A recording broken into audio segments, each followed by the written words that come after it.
for the whole area of Harvard. I got the email tonight. Yeah. Yeah, we'd like that. 15 miles an hour. Yeah, well, people get killed and what I see in the village just upsets me.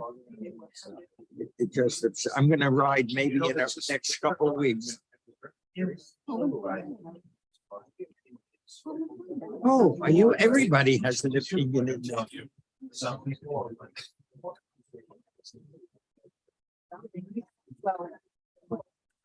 Of course, because they're the ones who got tickets. I know that. I know that.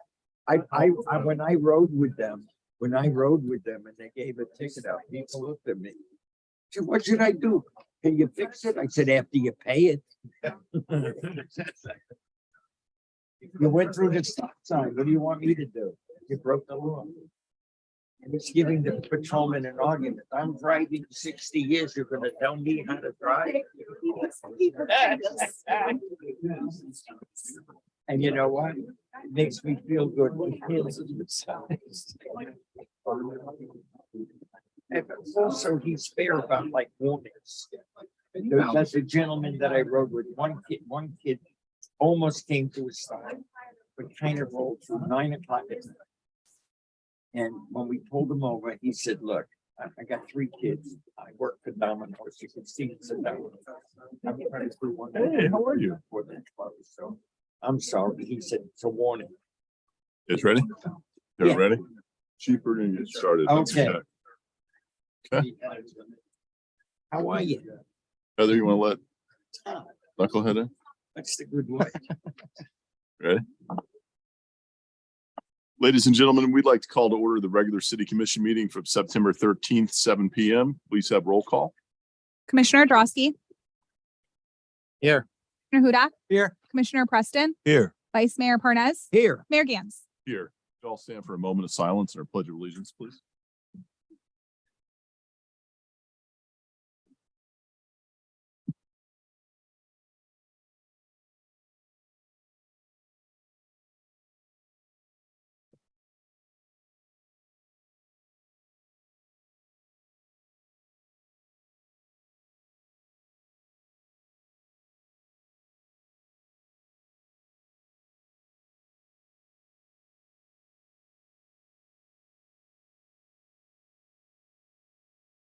Pledge of allegiance to the flag of the United States of America and to the republic for which it stands, one nation, under God, indivisible, with liberty and justice for all.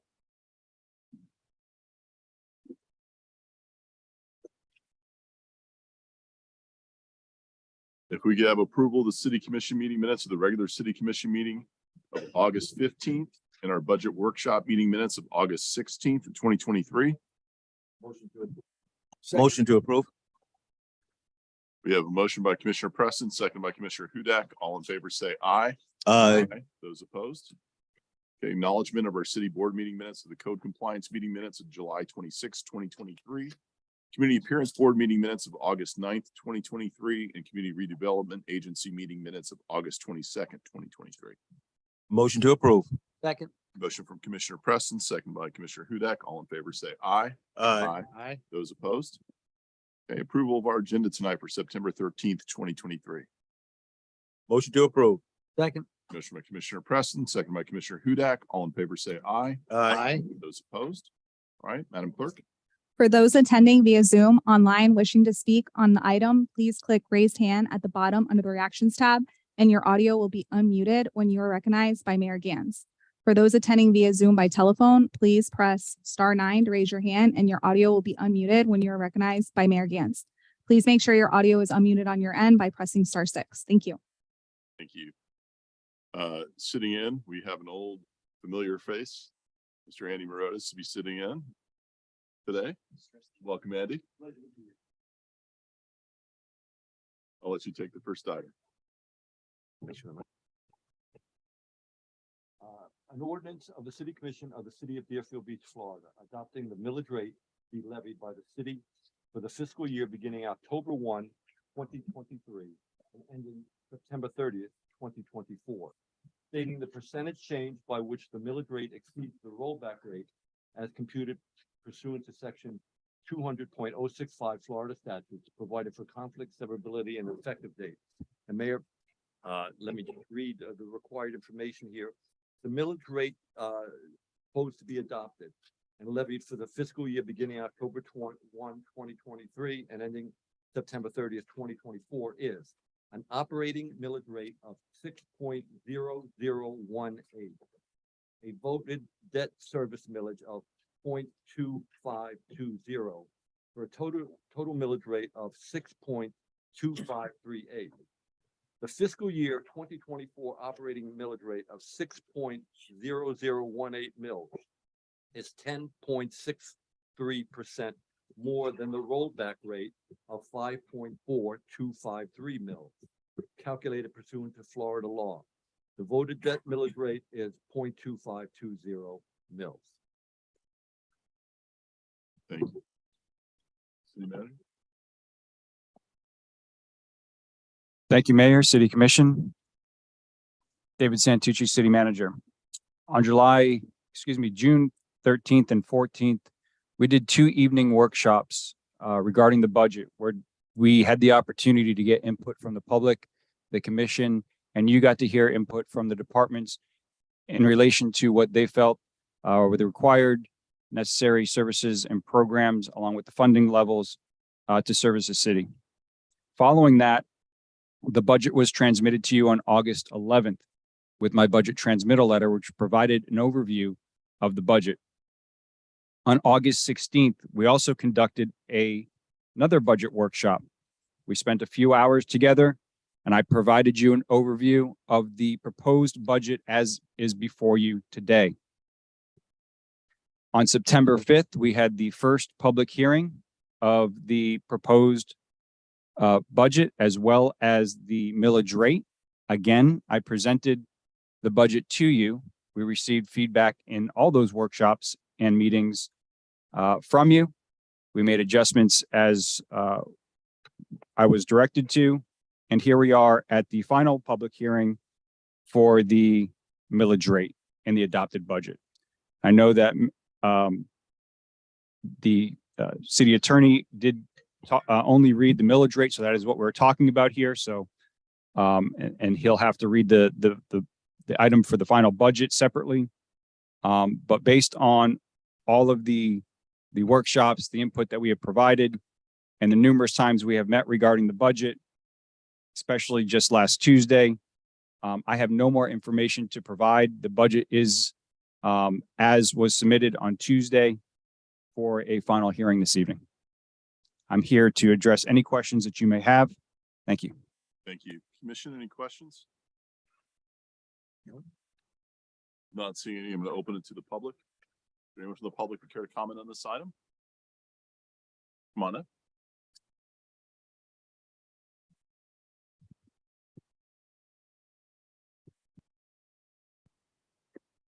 Dan Hers, 330 Southeast 19th Avenue.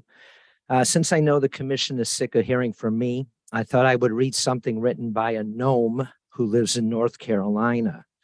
By the way, I am still waiting for Glenn Sullivan to receive his certificate of recognition for single-handedly saving the taxpayers $1 million on the Bratwaite construction project. Glenn Sullivan says, the mayor and commissioners promised to lower our operating millage rate next year. It was such a major goal that the city manager's evaluation criteria included millage rate reduction. Year after year, city ad valorem revenue has increased. What else has increased? Fee increases for EMS, water, sewer, stormwater, and on with no reduction to ad valorem. What else has increased? Spending. It wasn't too long ago that budgets in the mid 200 million was deemed excessive. You are now at nearly 350 million, an increase of $25 million in 1 year. At what point will police and fire face a real examination? The cost to fund city employees continues to increase with pay raises and added healthcare costs, not to mention the 8% cost to fund 401k retirement plans. As salary increases, the contribution increases, the raise that keeps on giving. Do you get that much of a match at your employer? ERP implementation has been going on for what, 5+ years, and they are spending another $4 million on that? When will they get that right? Why the 10 million reduction in the road and bridge fund spending from last year? No explanation. They talk about emergency funds being too low now after spending over 14 million of it. Commissioner Parnas says he will never vote to lower the safety fund and then votes for a budget reducing it. You cannot make this stuff up. Will the truth please stand up? Commissioner Drosky says they are a seasoned dais. Mr. Seasoned compares the growth in ad valorem to the increased spending and says pivot. Does he not know about the slew of other taxes and fees? Maybe they need to pivot to understanding a budget.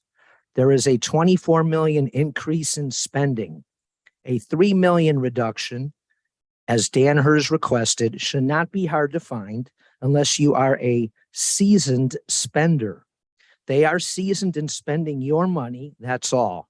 The major title of the city's budget should be changed to spend, spend, spend, and spend some more. I would also like to thank Assistant City Manager Horace McHugh for reaching out to me yesterday and today. May I have one more minute? Yes, sir. I wanted to thank Horace McHugh for reaching out to me yesterday and today in an attempt to answer some of my questions regarding the city budget and CRA budget. What I need for the city and Horace to understand is when I stand up here asking questions, these questions are not just for Dan Hers, but rather for everybody that voted for me in 2019 and the many people who give me questions to ask at the meetings because they are too scared to come to the meetings themselves and face the wrath and bullying that the mayor dishes out. So that is why I prefer the answers to my questions to be written down, or better yet, answered publicly, so that everyone, not just me, can hear the answers. Remember, democracy dies in secret. Thank you. Thank you, Mr. Hers. Is there anyone else from the public here to comment? Is anyone online? Ms. Fry, go right ahead, man. I'll let you go first and we'll go to Ms. Freitag. Well, we have someone online, so I didn't know you were going to stand up. Go right ahead. Oh, okay. Sure. Lucia Del Gino, 707 North Shore Drive, 33442. I thought of bringing some numbers and comparisons, and I'm not about to do that because I don't think it makes a difference. As a citizen, I feel that the expending is not irresponsible because you are. I just see government as something that is always spends, and they know where to put the money and they know where to get more from the citizens. And you mentioned something the last time that would only be a little bit out of each of us a year. But that to me is not an argument because it's too many of us, and that little bit times 120,000, whatever, it's a lot of money. Emergency fund, I think we could increase that by not spending for a while until we build a certain amount of responsible amount for emergency spending. So like we do our own homes, when we don't have enough to plant a tree or roses, we just don't plant anything until we have the money. And after we save the money for hurricanes or health or any other situation. Government of all levels, all the way to federal, they know always how to spend a little more than they should because they know they're going to come and take from the people. I'm just asking in the name of everybody to listen to Mr. Hers and help the people have a little more money in their pockets and spend less. Even if we have to go without trees on the medians, which is beautiful, the town is gorgeous. But if we don't have to spend, let's not spend for a few years and build our emergency fund. Thank you. Thank you. Respectfully. Thank you. Anyone else? Ms. Freitag online? Good evening, mayors, commissioners. Katie Freitag, 418 Southeast 2nd Street. I have a quick question, and I just need a little verification on. I believe David mentioned last week that there's both reserves and emergency funds. There's two different funds. One of them is reserves and one of them is emergency funds.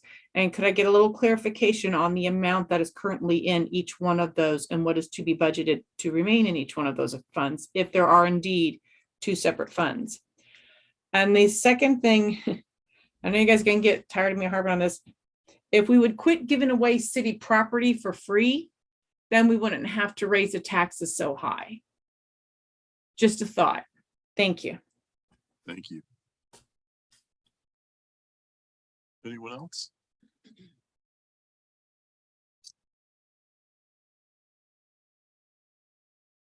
Hi, Commissioners. Hi, Mayor. Hi, City Clerk. I'm Maria, 1551 Full name, sorry. Rico, 1551 Southeast 12th Street. So I have in front of me a tax increase of 21%. Guys, we are living in very demonstrable times. People are making choices on their electric. They're getting hit with schools increasing, and what we all know, our gas and our food.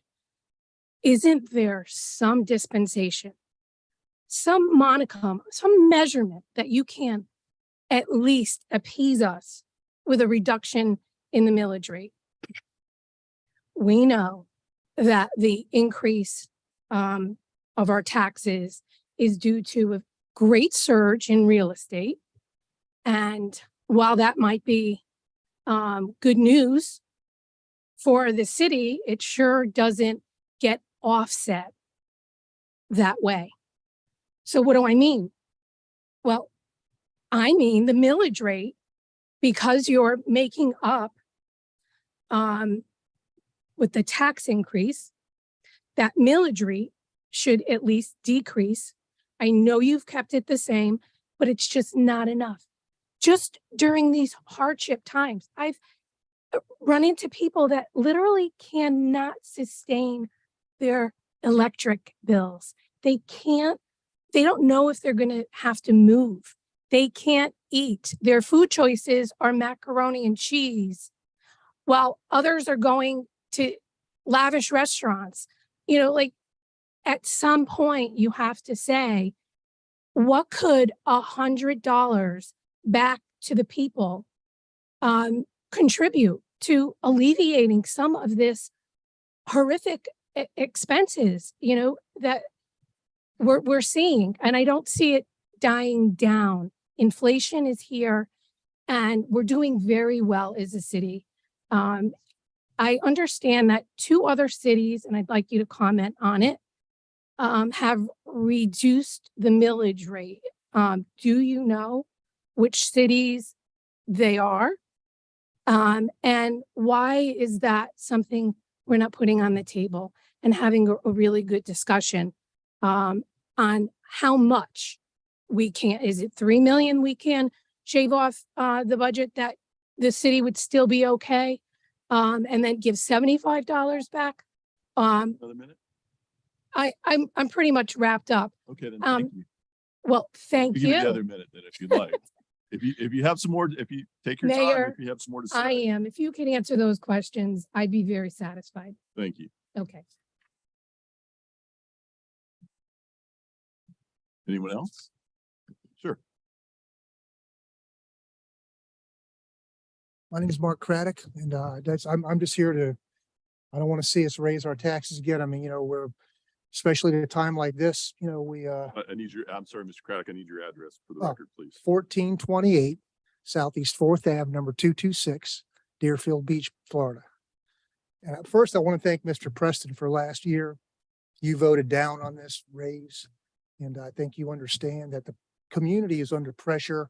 Our insurance is going up. Now they want to raise the ad valorem taxes again, almost to $400. And I'm just speaking my mind. I think you all ought to reconsider, because I mean, people are under enough pressure as it is. We should be talking about bringing this stuff down, not bringing it up. That's all I got to say. Thank you. Thank you. Anyone else? That's it. Anyone online? You can close it to the public then. I'm sorry. Okay, Commissioner Preston, let's go ahead. Ma'am, you said kind of in a general sense about no spending. Do you have anything specific that you could tell us that where you would like to see that cutting?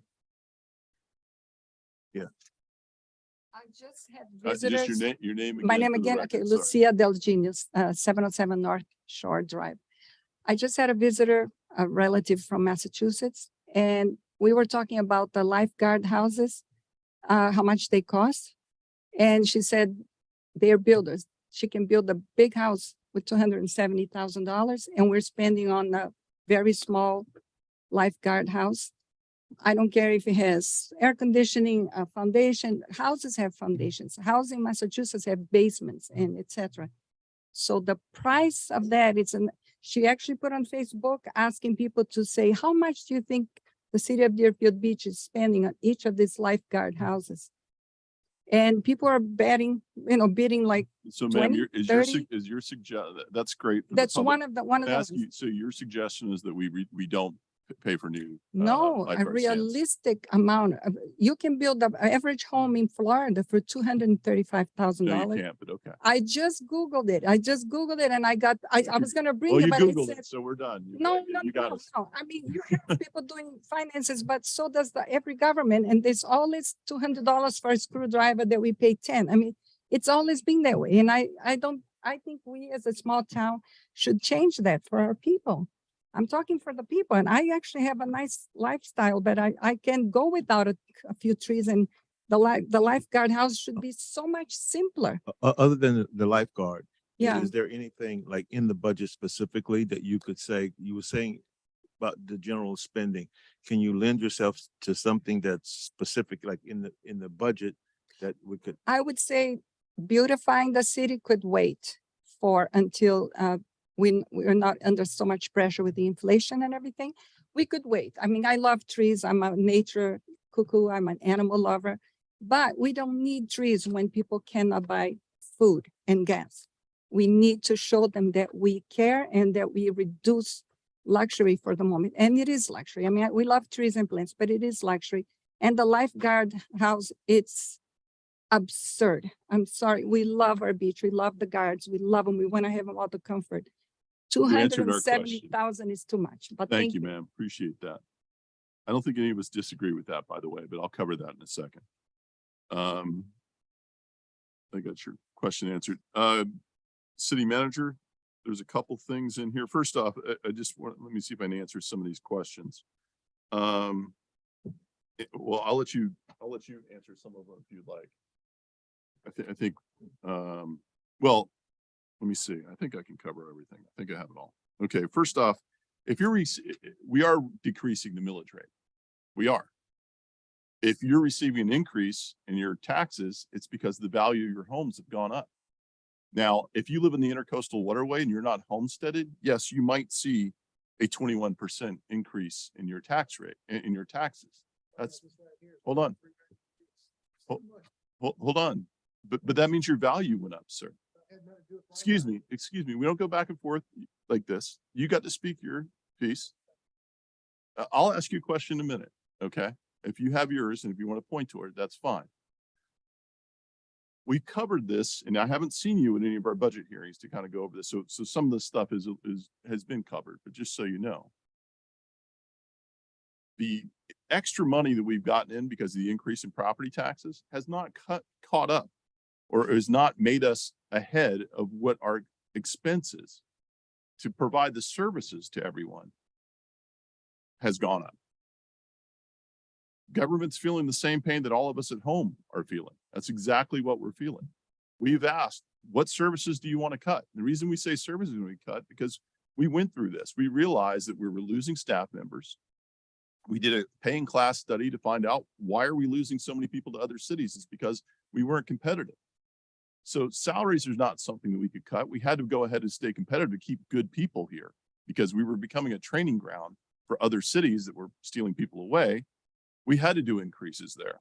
But some of the other stuff we talked about, if you want to make significant decrease, if you want to pull, and we talked about the last meeting, if you want to pull $5 million out of emergency reserves to give you a $35 a year cut or $150 a year cut in your property tax for the year from the city, I don't think that's a good trade-off for the city of Deerfield Beach. Yes, it is a small amount for you and it does equal a large amount for us.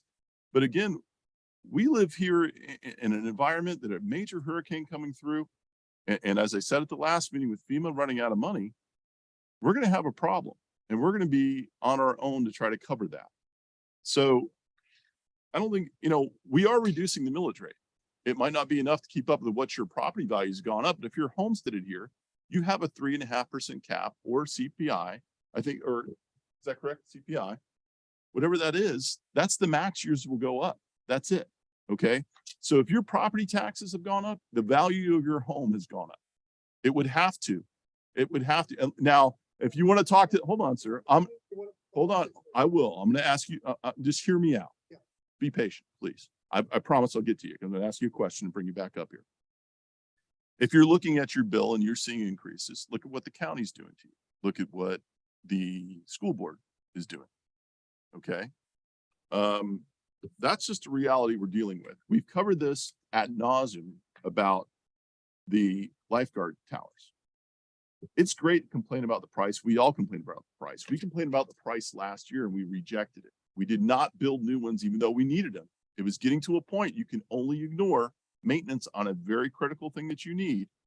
To a certain point, you can't kick that can down the road too far. Last year, we thought it was crazy with the price that came in. I think it was 170, 167. We go, that's outrageous. We won't do it. We waited a year and put it back out again because another year goes by, more wear and tear on something that's right at the front line at our beach. I'm sorry, you're not building a house anywhere for $200,000. Not happening. Now, that's coming from somebody who, when they first bought in Deerfield Beach, my house cost me $150. Okay, so believe me, I understand how outrageous it is. We thought it was outrageous last year, around the 170 range. We're outraged the way it is now, but we know we can't kick it down the road. And then say, well, do it less, do it lighter. We put it out to bid. That's the way the government has to do it. We put it out to bid. Whoever bids, they come in. We went with the cheapest person. I believe the highest person for our, was how much? 360? Is that what they wanted for our lifeguard stands? The highest bidder? I have to look that up, Mayor, but I know it was substantially higher than what we got per tower on the low bid. Yeah. So, that becomes a problem. I mean, we're stuck with that. Are we going to go out to bid again and hope we're going to get a cheaper price? What happens if it goes back up? You're going to be even angrier then. The bottom line is we can't ignore these services. Everybody who has a home has years in which their expenses are going to go up. It might be the year that your roof needs to be replaced. It might be the year that you need to paint your house, whatever it might be. If you have a car, this is the year I have to get new tires. Things go up. I understand that. I understand there's a crunch for everybody. But if you're looking at the city, and if you want to take a landlord mentality to look at the city as an investment property, yeah, you don't have the benefit of our, save our homes safety on that. Yeah, you're seeing bigger increases, but it also means that your property values have gone up. If your total tax bill for the year is $393, that's your total tax bill from the city is $393 for the entire year. That's not a lot of money spread out over 12 months. Now I'm going to ask you to come up, sir, and I want to make sure I have your name right. I'm going to ask you to come up so you can ask I'm going to ask you your question. Is Craddock? Is that correct?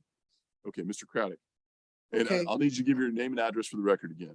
Mark Craddock, 1428 Southeast 4th Ave, number 226, Deerfield Beach, Florida. So you were pointing out to me with your trim notice. Now, when I bought my condo, okay, that was back during that real estate crunch. I got it on a short sale for $25,000. So I'm You bought a condo for $25,000. one bedroom in a nice little place. Listen, hear me out. This is- This is not about property taxes. I'm not getting charged property taxes, but I think it's a lot of money for the millage rate and all that stuff. I mean, I don't know if anybody else disagrees or not, but I mean, what about the people that are paying Talk very to high us, yeah. property taxes plus this?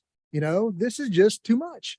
$393 a year for all the city services that we provide for you is too much. When you compare it to like maybe a couple of years ago, it's like 150, 175, and it's gone up that fast. How much Yeah, has your it's- value gone up over the last I don't 2 or know. 3 years? I don't pay any attention to that stuff. Well, that's All I what's know good. is what my monthly bills are. Okay, well, That's here- what I look at. Okay.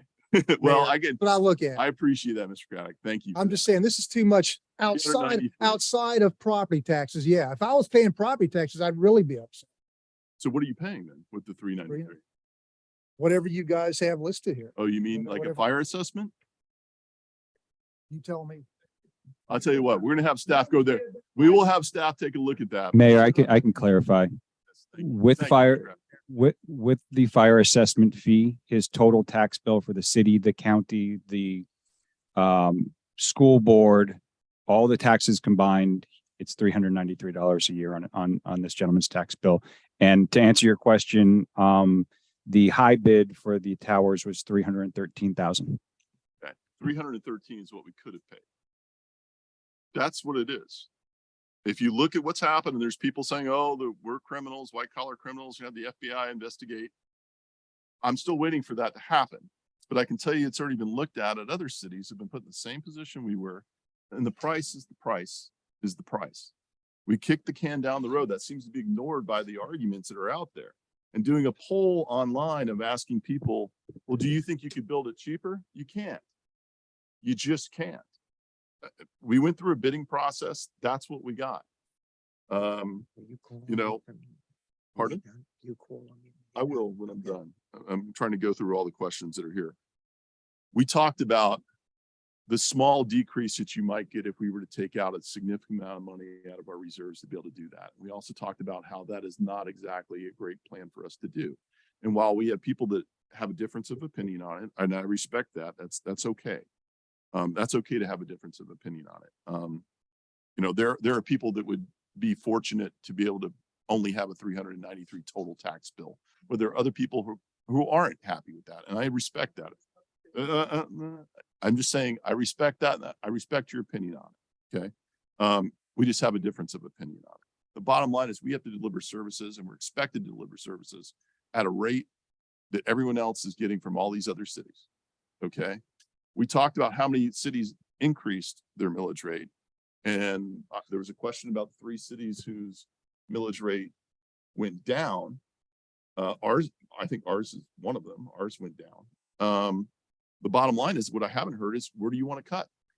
What services do you want to cut? What project do you want to cut? That's one of the things we talked about. And I haven't heard any ideas except just to say in general, we want to cut, which I understand, but we've covered this quite a bit as far as what we can cut and where do you want to cut. We asked for suggestions. You might not want us to spend money on flowers and different things like that, but I can tell you there's going to be a bunch of people on the other side that want that. And, you know, it's great that someone who lives in North Carolina who has no property in the city of Deerfield Beach, who seems to be still upset that him and his wife didn't get a job with the city many years ago. If you're spending that much time in a city you no longer live in, and you're that obsessed with it's interesting to say our taxes when you don't live here, I think you've got some other issues that you're upset about with our city, and maybe you should worry about the city and state you actually live in. But feel free to keep sharing his opinion though, that's all right. And if I remember correctly, the $1 million he supposedly said we'd gone with his original suggestion during the Braithwaite project, it would have cost us more money than the other vendor if we'd have gone with his original plan. So that's a little misrepresentation of what the past had happened on that. The question regarding the reserves, can you answer Ms. Freitag's question? The undesignated reserve balance is approximately 24.2 at the end of FY23, we're estimating. And the emergency reserves are 5 million. Okay. I hope that answers that question. I think that answers all of the questions.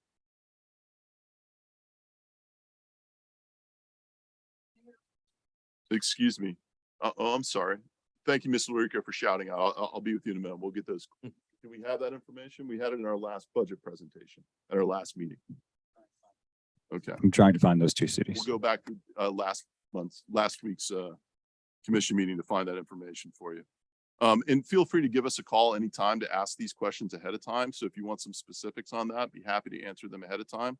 So that way, you know, because it was covered a couple meetings to do that. So be happy to do that in the future. That might be helpful. Just a suggestion. And we'll see if we can get that question for you. Vice Mayor Parnas. Yes, to the lady about trees. The city doesn't regulate trees. The county does. The county tells us if you own a private home, how many trees in the front, how many trees in the back. If it's a condo building and that building owns the land, they tell them how many trees they have to have. Vice Mayor, I'm just gonna say, I believe her point is that we don't have to put trees and stuff in our medians. That may be, but we've had this problem where constituents came to me and we found a solution, but it's a county problem so that we can breathe. How many trees in an area, how much open space we have to have in the city, et cetera, et cetera. We don't have a choice in the matter. Flowers are another story, but trees, that's regulated by the county. And they tell us to enforce the law. Period. Same way with water restriction. The water restriction that we have where you can't wash your car and et cetera, with potable water, that's a county rule. They've been on water restriction for 10 years. But they tell Deerfield Beach, you have to enforce it for us. We don't have a choice. They tell us you can't wash your car with potable water. We have to enforce it. So many of these things are from the county. So we can't just say, okay, we're going to forget about it. And you don't have to plant any more trees and you don't have to worry about oxygen in the area, open space. I sat on the planning council of the county for almost 10 years, and these items came up continuously. And it was the county's decision in their plan what we must do. We don't have a choice. Thank you, Vice Mayor. Commissioner Preston. The first thing I want to say is that, you know, the discussion that is going on tonight, number one, it's a bit unfair in that the suggestion would be that that everybody sitting up here is insensitive to the needs of the people, and that couldn't be the farthest. That's the farthest thing from the truth. If you were coming to the meetings, you heard this commission debate, how do we give something back to the people? It was my opinion that, you know, all of my colleagues debated that. It was my opinion that if we were going to do it, this is the best time to do it because of the undesignated fund balance. This was the best time, $24 million. But I will also tell you, and that's still my opinion, that we could find a way to give something back. But the $24 million, it's not really a lot of money. It's really not. If you've been watching the news, some of the towns that have been hit with hurricanes, tornadoes, have been devastated. $24 million is merely a starter to try to repair. And so that's why I asked the question specifically in the budget, what would make a difference? And my other problem with giving, you know, let's just say that we did lower the millage. My problem with that is that if you lower the millage and then the next year or the year after you say, I got to put it back up, to me, you really didn't give the people anything. So there's a lot of challenges here, but it is important for everybody to understand that everybody that's set up here discussed and asked for debate. And how do we give something back to the people? And as I said, it was just my opinion that I felt that if it was ever going to happen, then we were in the best situation to do that. But you're not sitting, there's not a lot of people, my colleagues up here are not sitting here with an insensitivity of understanding the needs of the people. Also, I would say to you is that if we were, let's just say we cut the millage, but there was some level of service that would have to be taken away, a level of service that you're all used to, there would be a lot of complaints about why is this not the case? How come we're not having this anymore? Everything costs, and you have to keep in perspective exactly what those things are. And in spite of all of that, the millage was lowered. Would I like to see it lowered more? I would. But I know right now it's not feasible. There are hurricanes out in the Atlantic right now. We don't know what's going to happen. We have no idea. If it hits Deerfield in a significant manner, even though I just told you, I still think that if we were ever going to give anything back to the people, this would be the time to do it.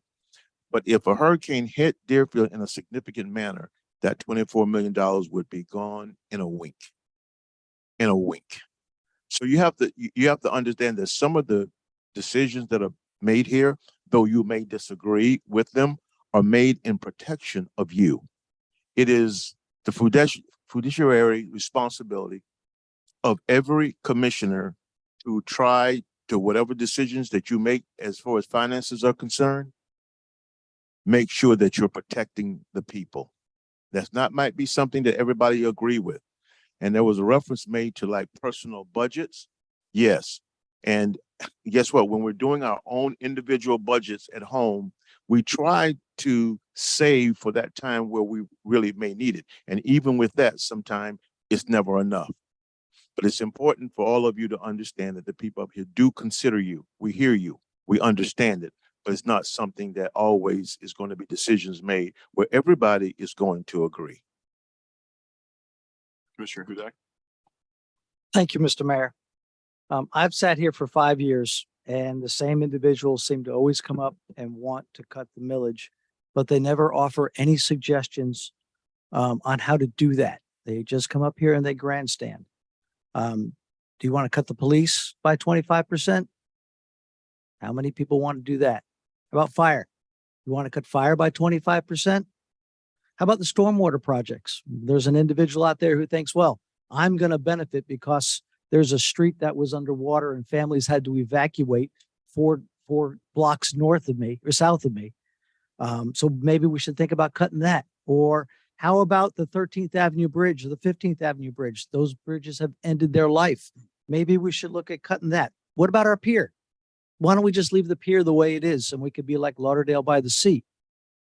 So there are things that we need to improve upon. We have to continue to improve upon our infrastructure. You can look at this city as an investment, and yeah, you will realize a 21% increase in your taxes because you're not homesteaded. You don't pay taxes in our city. You don't live in our city. Do not have a homesteaded residence. Or you could look at ways to maybe increase the tax revenue. So maybe those of you who are going to be running for office, maybe think of a new platform. You know, those beautiful beaches that we all love, and city owns most of that land now. Maybe you ought to run on the platform of selling those plots to developers and put 20,000 residents on our beaches and block it off like Boca does so that we can get that tax revenue. Maybe you can get elected at that time. It's really easy to come up here and say, cut this, cut this, cut that. The medians, let's cut all of the trees in the medians. Well, for 2 years, all we heard was people upset about what our medians looked like. How when you leave Boca Raton and you come into Deerfield, it looks like a slum.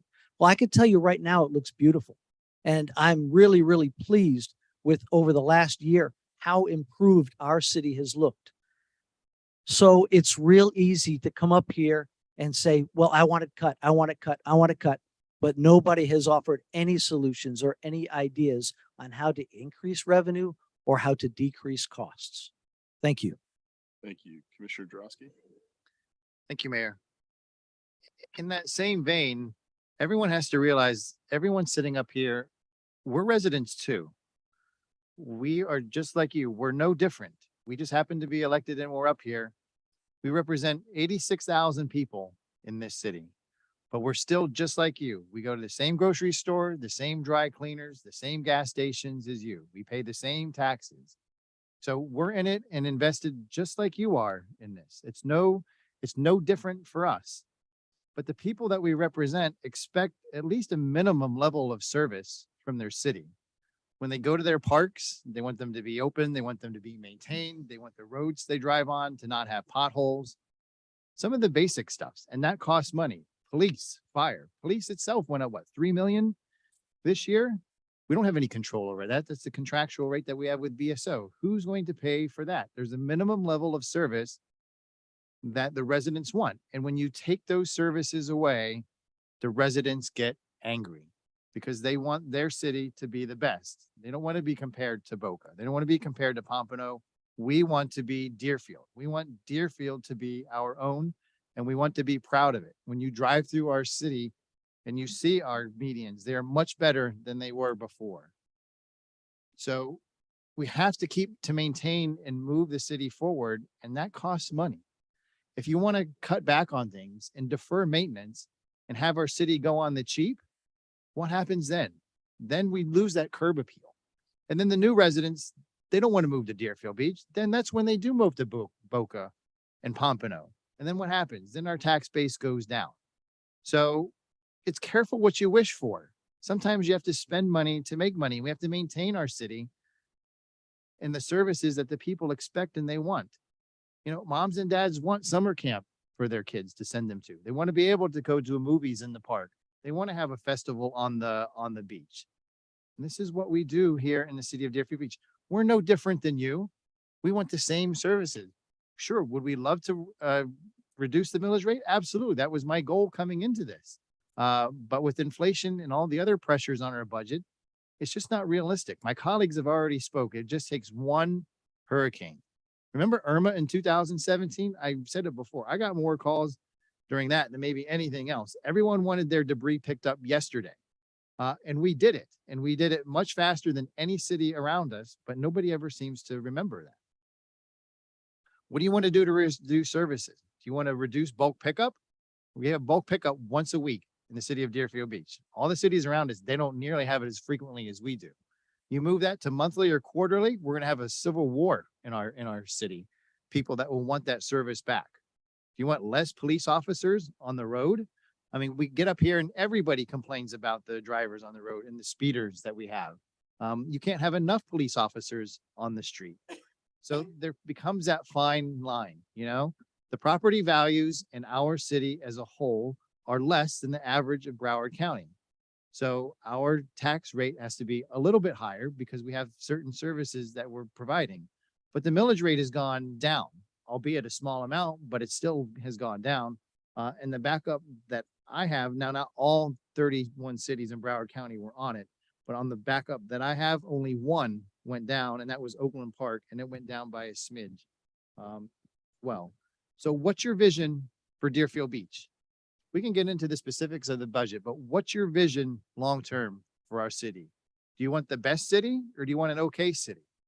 I'm living here and I'm not moving anywhere, and I want the best city. That's going to cost some money sometimes, right? That's what we have to do. It's not easy sitting up here making these decisions. We all agree if we could do that, we would, but we have 86,000 people that we have to respond to. Those people deserve the same services that you and I do every day. So there's no easy decision on this, but I think at the end, we want to be that best city. That's my vision for Deerfield Beach. And I hope it's your vision. And I hope that you will agree that we're going to have to, spend some money to get to that vision.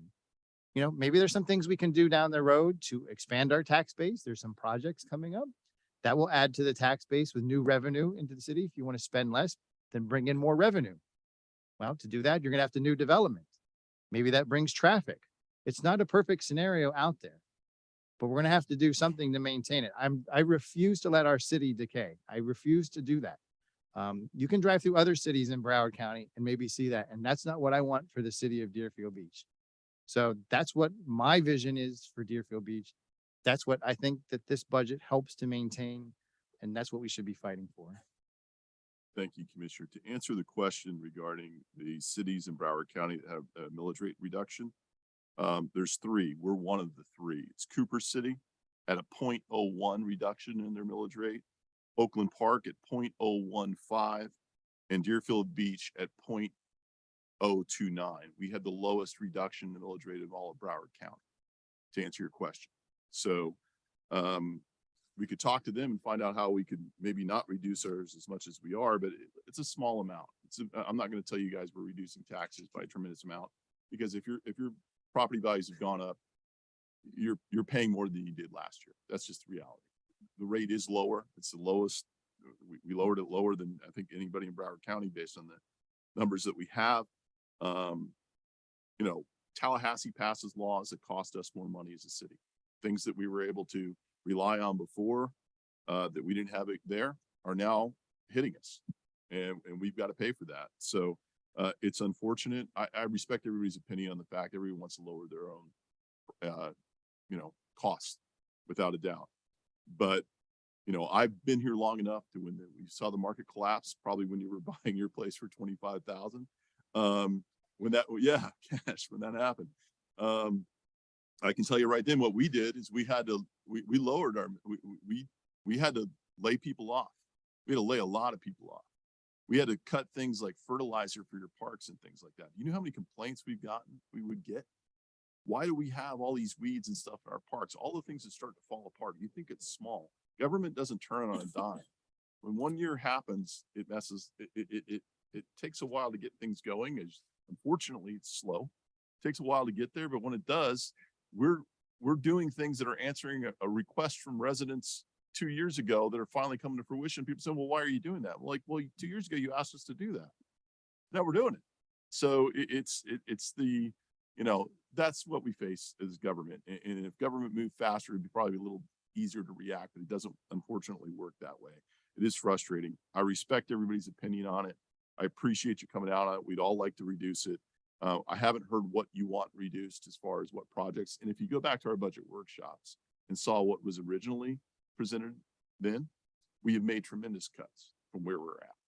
The bottom line is the cost of being able to run a government and give the services that we do have far exceeded any extra revenue that we've taken in.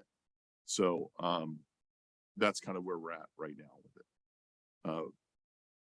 Is that it? Are we done? I was gonna make a motion. Okay. To approve. All right, Vice Mayor. Second. We have a motion from the Vice Mayor. We have a second from Commissioner Hudak. We have a roll call, please. Commissioner Drosky, Yes. Commissioner Hudak, Yes. Commissioner Preston, Yes. Vice Mayor Parnas, Mayor Gans. Yes. An ordinance of the City Commission of the City of Deerfield Beach, Florida, adopting the final budget for the fiscal year October 1, 2023 and ending September 30th, 2024, providing for conflict, severability, and an effective date.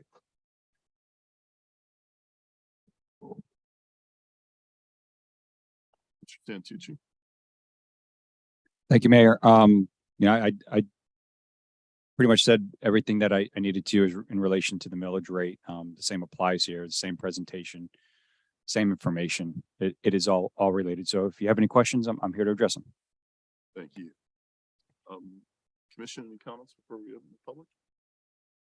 No? Anyone from the public here to comment?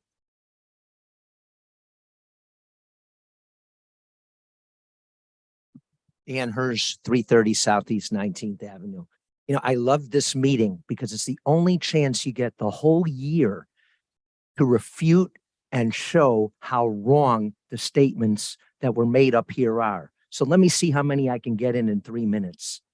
First of all, the scare tactics that the 5 of you are using up here, I don't even want to use a really bad word. So I'll just say it's disingenuous.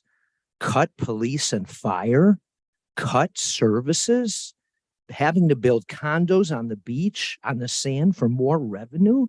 Is that how you justify what you're doing by scaring the public? Why don't you tell the public that you had a general reserve of $39 million and you all chose to lower it to $24 million and you didn't have to? How come you're not telling the public that? Very interesting. How about some other things? Even at 24 million, which again is a low figure that you all chose to help justify why you wouldn't lower the operating millage rate, still that percentage of what you're required to have in that general reserve is still much higher than what you are required by law. So that's another thing to point out. And yes, the mayor is right. Technically, the millage rate did go down, but only because of debt service. It had nothing to do with the operating millage. And I feel that that has to be pointed out. As a matter of fact, why don't we point out what the rollback rate increases were the last 4 years? 2021, increase of property tax 6%. 2022, increase of property tax 5.13. 2023, 10% increase. 2024, 10.7 rollback rate. I'm sure Andy Maradas can explain all about that if you all forgot what the rollback rate means.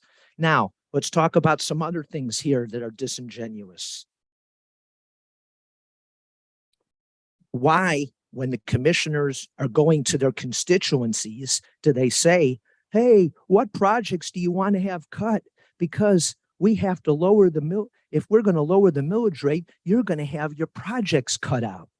You're not going to have any projects cut out. All you have to do is dip into your huge reserve, and you refuse to do it.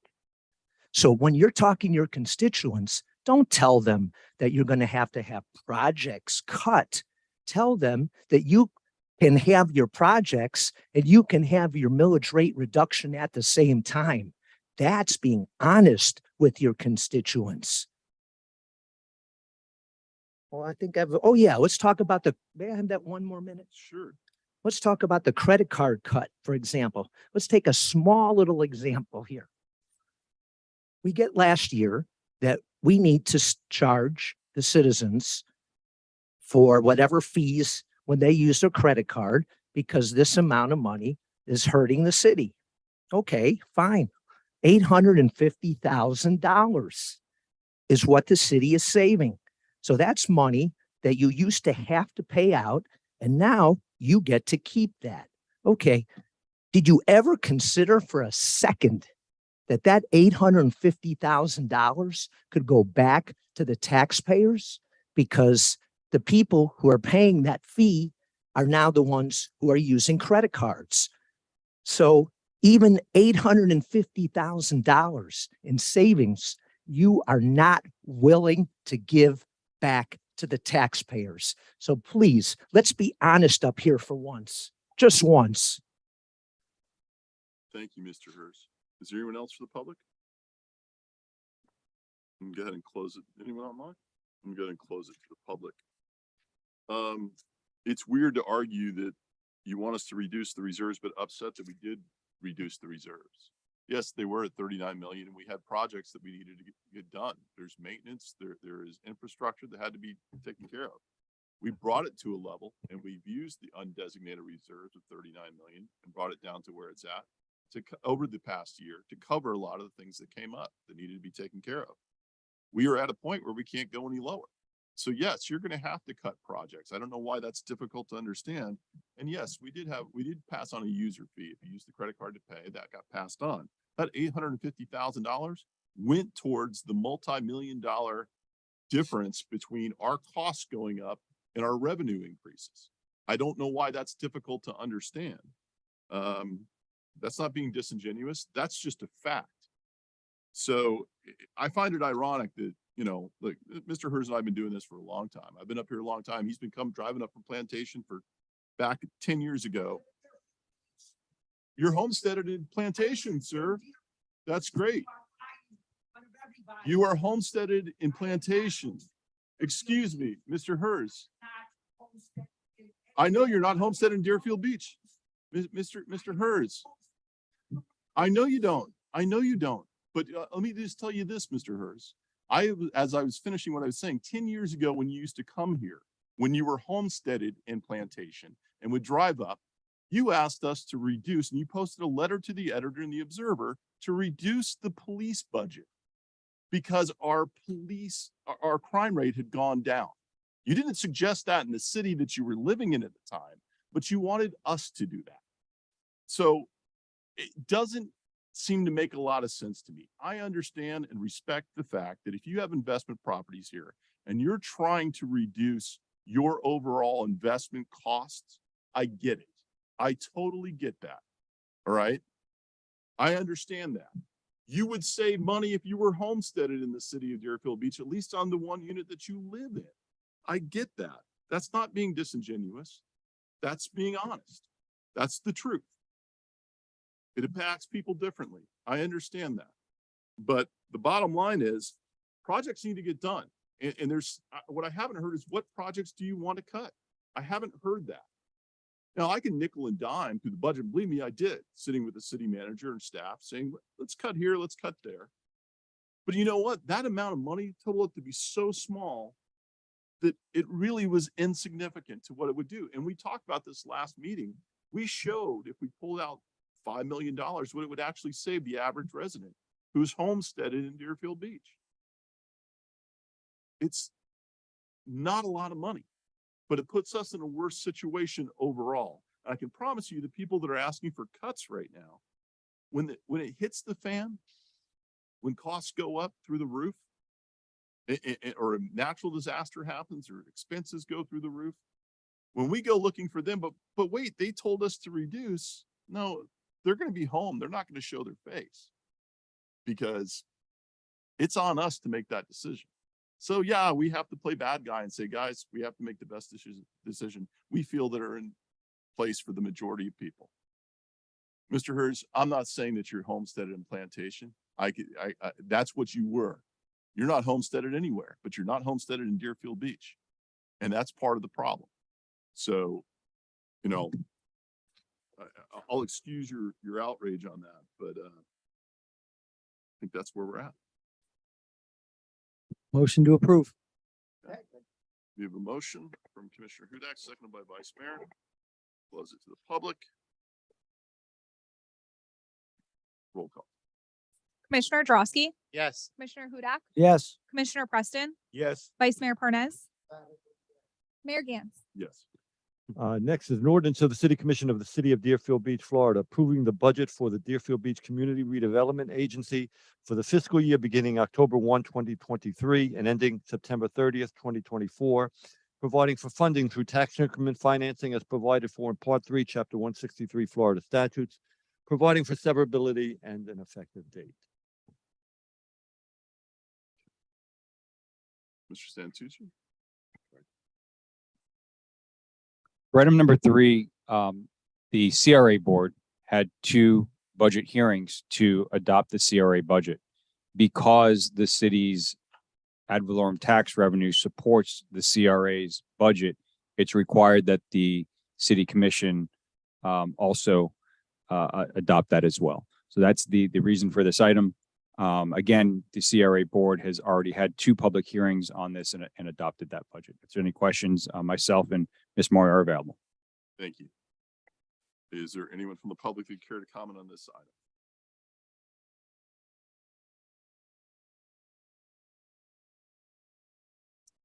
Dan Hurst, 330 Southeast 19th Avenue. Sorry for screaming at you, Mayor. There's some questions that I asked at the last meeting that haven't been answered, so maybe we can get an answer to it now. Couple of them are just a few of the line items. 5521001, titled regular salary in the amount of 310,000. Trying to get a breakdown on that. Same thing on line item 5523299. Again, that's for 100,000. And I would love to know, it's only entitled other professional services as needed. So maybe we could get an example in the past of something that was charged to that line item, and it'll maybe make it easier for all of us to understand what could possibly be charged here. More importantly, the Guy Harvey Foundation was going to be a big part of the new building where the old Chamber of Commerce used to be. So I'd like to know whether they are still involved. I know they have a new executive director. So if maybe CRA Director Maury could let us know, are they in or are they out? I brought up also about the motel at the northeast corner of A1A and Hillsborough Boulevard not being on any more CIP lists like it had been in the past. Between last meeting and now, I've been able to do a little research, and that actually may help the CRA director. Dominic does not own that property anymore. It was sold on 5/10/22 for $3 million to a mysterious company called FLBAE LLC out of Tennessee. And you can't find who the owners are of the LLC, All you can find out is that a woman by the name of Heather Blankenship is the registered agent, and I have her address if you need it. But so now that Dominic is out of the picture and we know that the woman only paid $3 million for it, I hear it was a woman. I don't even know that for sure. Maybe the CRA director may want to contact her. Mr. Hers, if you want to stick to the budget. Sorry. CRA, since that's what Okay. we're on, if you want to come to the CRA meeting, we'll have to get- I missed that one meeting and now I understand it's going to be on video. So that'll be great because then everybody will get a chance to see it if they can't make it that particular night. And then also exactly, there's a item on here for the $5 million for the Cove Shopping Center parking garage. Can it be explained to the citizens where exactly that $5 million parking garage is going to go within the Cove Shopping Center so that the citizens can have an idea of where it will go? And I think that's my last question. Thank you. Anyone else from the public on the CRA budget? Ms. Freitag? Katie Freitag, 418 Southeast Second Street. I apologize for coming late to the party on the CRA budget portion. I have a quick question regarding the ride share program. I know, Mayor, that I do apologize. I'm sorry. Katie Freitag, 418 Southeast Second Street. I don't know if I said that. I have a question regarding the ride share program. Is it going to be outside of the CRA district? And if so, why do we even need parking garages? If we're spending $300,000 for and possibly that's just little bit budgeted because we do not know the proper pricing and stuff that's going to fall into that project. If we are going to make this ride share project work and it is successful, then there's no need for a parking garage to be installed in the Cove Shopping Center or in the Main Beach parking lot. And that could save us millions of dollars. So if we can really push the ride share, if not, then we should not go the ride share route at all. That's my thought. Thank you. Thank you, Ms. Freitag. Anyone else in the public? Let me go ahead. Okay, close it to the public. The question, and then we had Mr. Hers meet with our assistant city manager, or at least have a phone discussion. And I think some of those questions probably could have been asked there, but I know we did want to get some of those answered, but we're going to stick to what's related to the budget. And Ms. Maury or Mr. Santucci, can you answer some of the questions regarding like other professional services, the $5 million Cove garage? Mayor, I'll have the CRA director, Ms. Maury, answer those questions. Thank you, Mayor Gans. My name is Chris Maury. I'm the Director of Economic Development. We don't typically talk about CRA items at the City Commission meeting, so, but I did take some notes on the questions that were just asked. Actually, the answer to all those questions was discussed at the two meetings, the CRA meetings in August, August 22nd and 29th.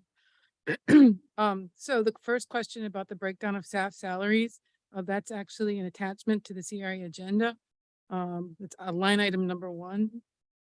And the breakdown of the different positions that are funded can be found there at that location. Secondly, other contractual services, that line item is also in the budget, which is attached to the agenda item. In that, it's also spelled out the specific services that are funded by that line item. An example of an ongoing expense from that line item would be the CRA attorney's services, for example. Excuse me. This year, we included $100,000 in this line item, which is not assigned to a project.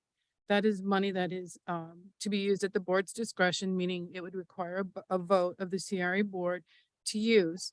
That money is budgeted in case the board wants to explore new programs, like a rideshare program, or if you wanted to do a landscape project, you might want to hire a landscape architect to design that for you. So that's some examples of how that money might be used. It's discretionary, so it would come back to the board for approval.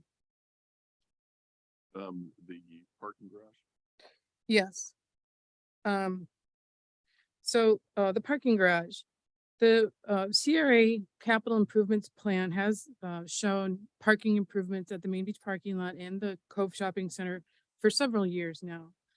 They're included in the capital improvements plan. The capital improvements plan is a future plan, excuse me, that looks at the amount of money that the CRA potentially will bring in and the projects that remain to be undertaken in the CRA plan.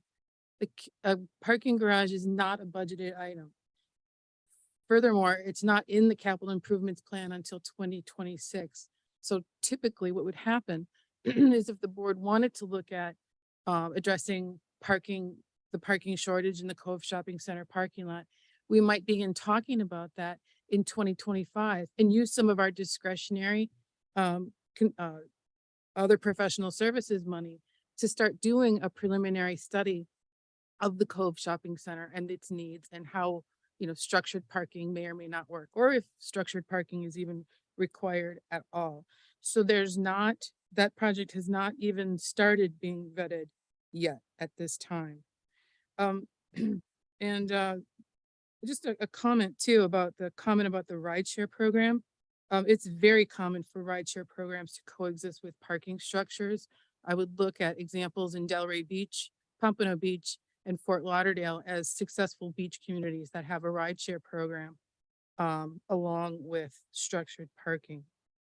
As it relates to the Guy Harvey Ocean Foundation. That's not really part of the budget. I don't believe it's in there. Is it? Okay, it's not, you're right. It's not a budget item. The CRA motel, and the effect on the motel, I know you covered that. If you could- Yes, in fact, there was a fair amount of discussion on that item as part of our budget considerations.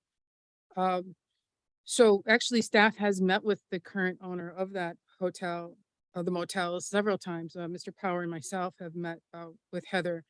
And so it's not a mystery who the owner is. We've been meeting with her for the last year and a half since she bought the property. She's now put the property on the market again for $4.5 million.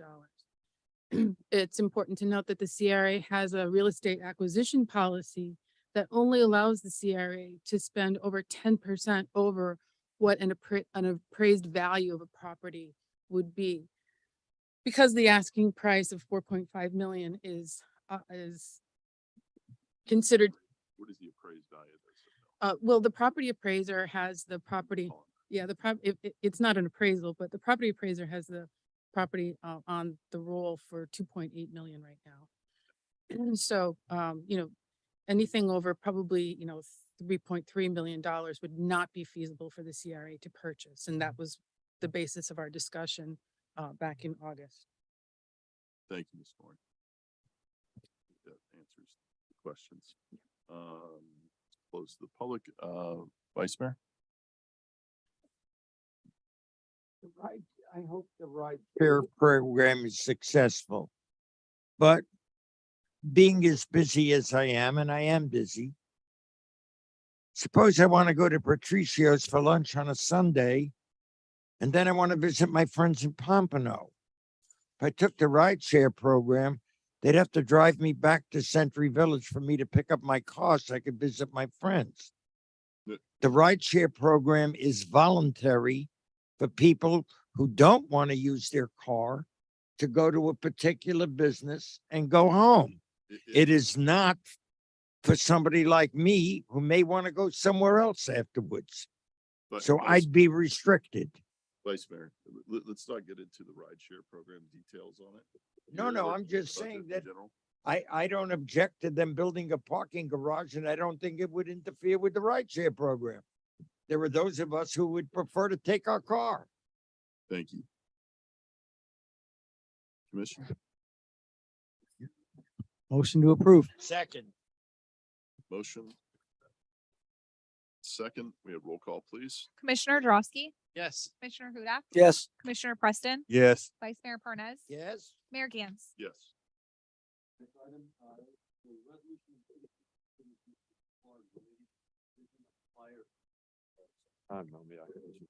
Let me read it into the microphone.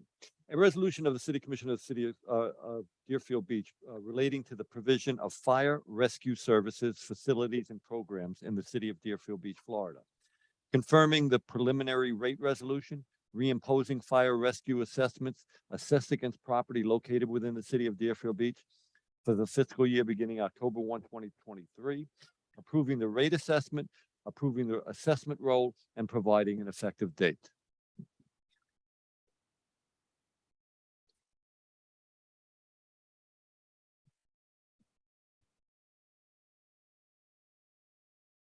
Commission comments? Mr. Santucci, any comments? Just that we've also talked about the fire assessment fee since June, the June workshops. On July 18th, we did present the fire assessment rate presentation to the city commission and brought forward the preliminary rate resolution that was passed by the city commission. And that was what was transmitted to the property appraiser. And this is the final resolution to adopt the rate. The highest amount of that we approved was? Thank you, Mayor. The rate resolution was $324. That's the highest that the city commission can adopt. And we budgeted for? The level that we budgeted at, we did not change throughout the budget process this year, was $310. That was prior to the FRS additional contribution that we got in late, I believe July it was. So had we received that prior to the discussions that we had in the presentation that we gave, quite frankly, we probably would have recommended a rate higher. But we were able to balance the budget off of 310. Okay, thank you. Commissioner Preston? Mr. City Manager, I know we budgeted at 324, but if I'm hearing you correct, 310 is the lowest that we can go. Is that correct? 310 is the lowest you can go without making changes to the budget, which was just adopted. Okay. The 324 rate, along with what we're hearing from from all the challenges that we're having from the present climate financially, that's pretty high. 324. I think that it would be more appropriate for us to look at that 310 rate. I'm sure that that would be more doable than the 324. The 324 rate, that's in my opinion, is high. Okay. Anyone else? Okay. Public?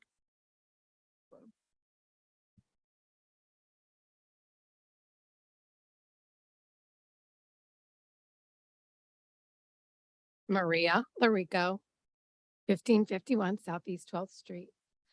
So immediately what hits me is that we have this resolution that we now learn we can't go back. Shouldn't that have been the first thing we took up and then ladder the budget? Because you just raised a good point. If there was something to give, you just close the door. And that's not really being inclusive and having a great dialogue of asking everybody, what can we cut?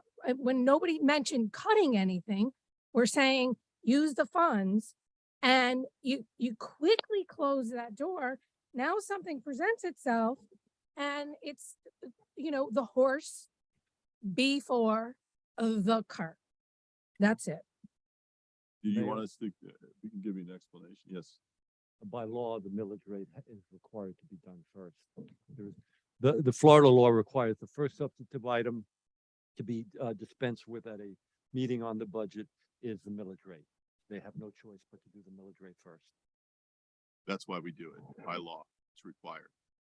So in that event, right, isn't there some type of, if it's very high, it's like the first time you felt that people kind of feel they're getting pinched in every direction. And and that maybe you could have looked at yourself without having everyone tell you that something needs to be reduced or given in from another budget? Couldn't you have seen that?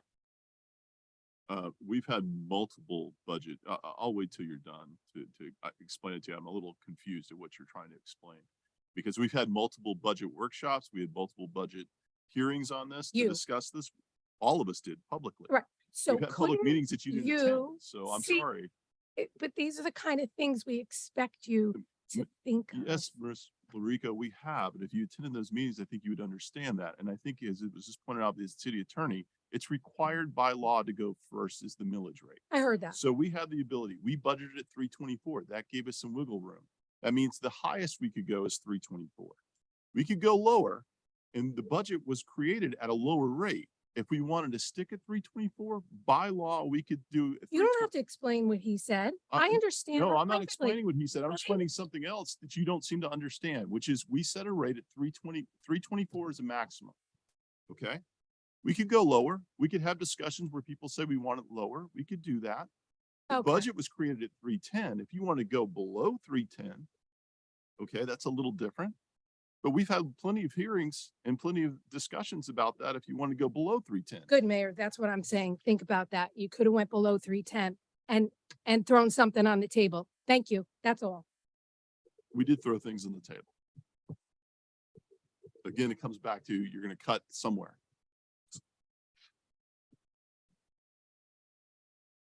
Anyone else? Ms. Freitag? Katie Freitag, 418 Southeast Second Street. I do not mind the current budgeted price, the budgeted fee of 324, as long as we're looking at a couple of significant things. I'm not hearing anywhere in this budget for the fire assessment fee, and I don't know that that's exactly where the money would come from, for new firehouses or for significant improvements to the current ones. And I don't mean just painting over the mold. I mean real significant improvements on our current firehouses that are 20 plus years old. We only have one new one, and that is in the Crystal Lake area. Everything else is reaching its end of life. And at some point in time, we really need to start figuring out where the money's going to come from for those new firehouses. So that's just my thought. Thank you. Thank you, Ms. Freitag. Is there anyone else from the public? We'll close it to the public. Ms. Freitag's, 100% right that obviously we are getting to a point, if people are upset about how much it costs for a lifeguard stand, I can imagine what they're going to feel when we have to go to them and say, we've got to put new firehouses. I can tell you right now, it's not going to be through the fire assessment fee, even though that goes to offset our costs. It's a way to evenly distribute our costs of providing fire rescue for the city of Deerfield Beach. That's going to be some capital improvement costs that we're going to have to do to be able to create those, and it's going to be significant for sure. So right now we're budgeted at 310. We have a rate of 324 is the highest we can go, and our last year's rate was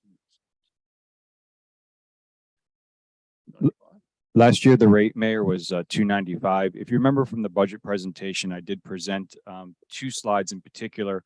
One was to show the fire assessment fees comparison of other cities, and it was very apparent that not only were we increasing our fire assessment fee, but we were increasing it at a lower rate than many of our cities that we compare ourselves to. There were several that were increasing it in percentages that were much higher than ours, and you can see that here on this slide.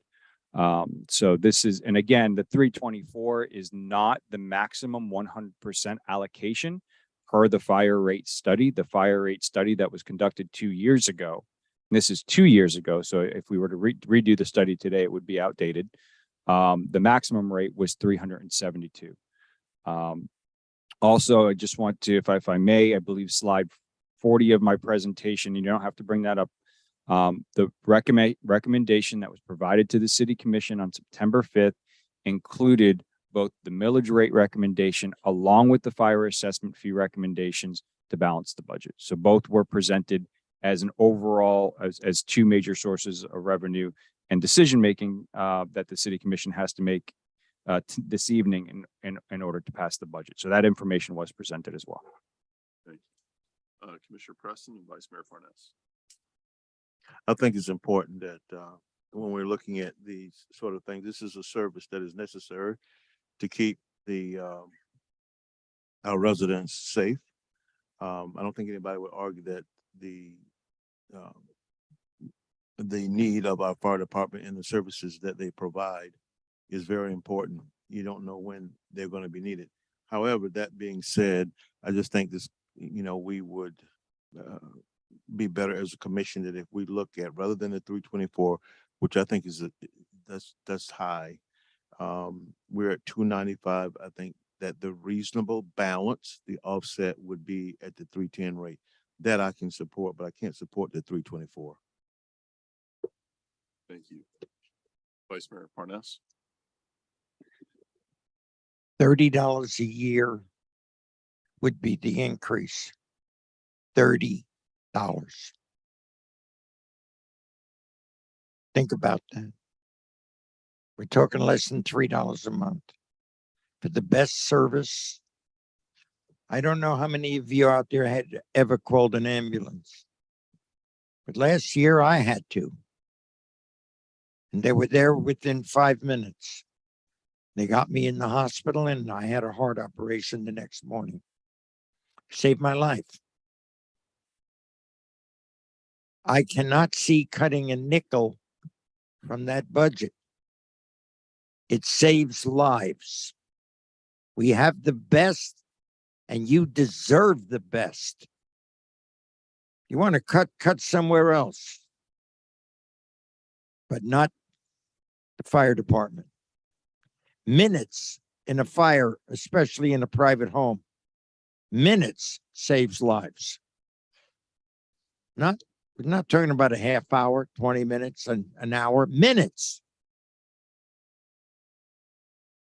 We need to fund it. We need to keep the best. And $30 a year is not a lot to ask for the best service, period. I'm proud of our EMS and fire departments. I go to some of the events that they have, fires in my district. I'm there and I watch what they do. And I watch how they help people get out of buildings and save their lives from smoke inhalation, from flames. My God, we're not asking for $1 million, $30 a year. With that, I'll make the motion to approve. Well, we got other people lined up, but we'll come back to you. Okay. Thank you. Commissioner Drosky, then Commissioner Hudak. Thank you, Mayor. The fire assessment fee is the one fee that kind of levels the playing field across the board. So whether you live on the Intracoastal or you live out west by me, or you live in Century Village, doesn't matter where you live, you're all paying the same rate for the same service. So it levels the playing field. So those, not picking on you, Commissioner Parnas, but those in Century Village that pay no taxes or low taxes, this is the one fee that they pay that levels the playing field to everyone else. Who pays no taxes? Lots of people. I pay taxes. I live in Century Village and everybody I know does. It was an example. So it's the one fee that levels the playing field across the board. I understand the jump from 295 to 324. And would not be particularly happy about that. I could go along with that if the understanding is that 324 does not change next year as well. I'm willing to gamble with the cost of inflation and cost of services going up again. That if that rate stays the same, if this is a 2-year rate, basically, I'm okay. I'm okay at the 324 rate because I'm thinking the cost of service is going to go up, and I'd hedge that bet on this 324.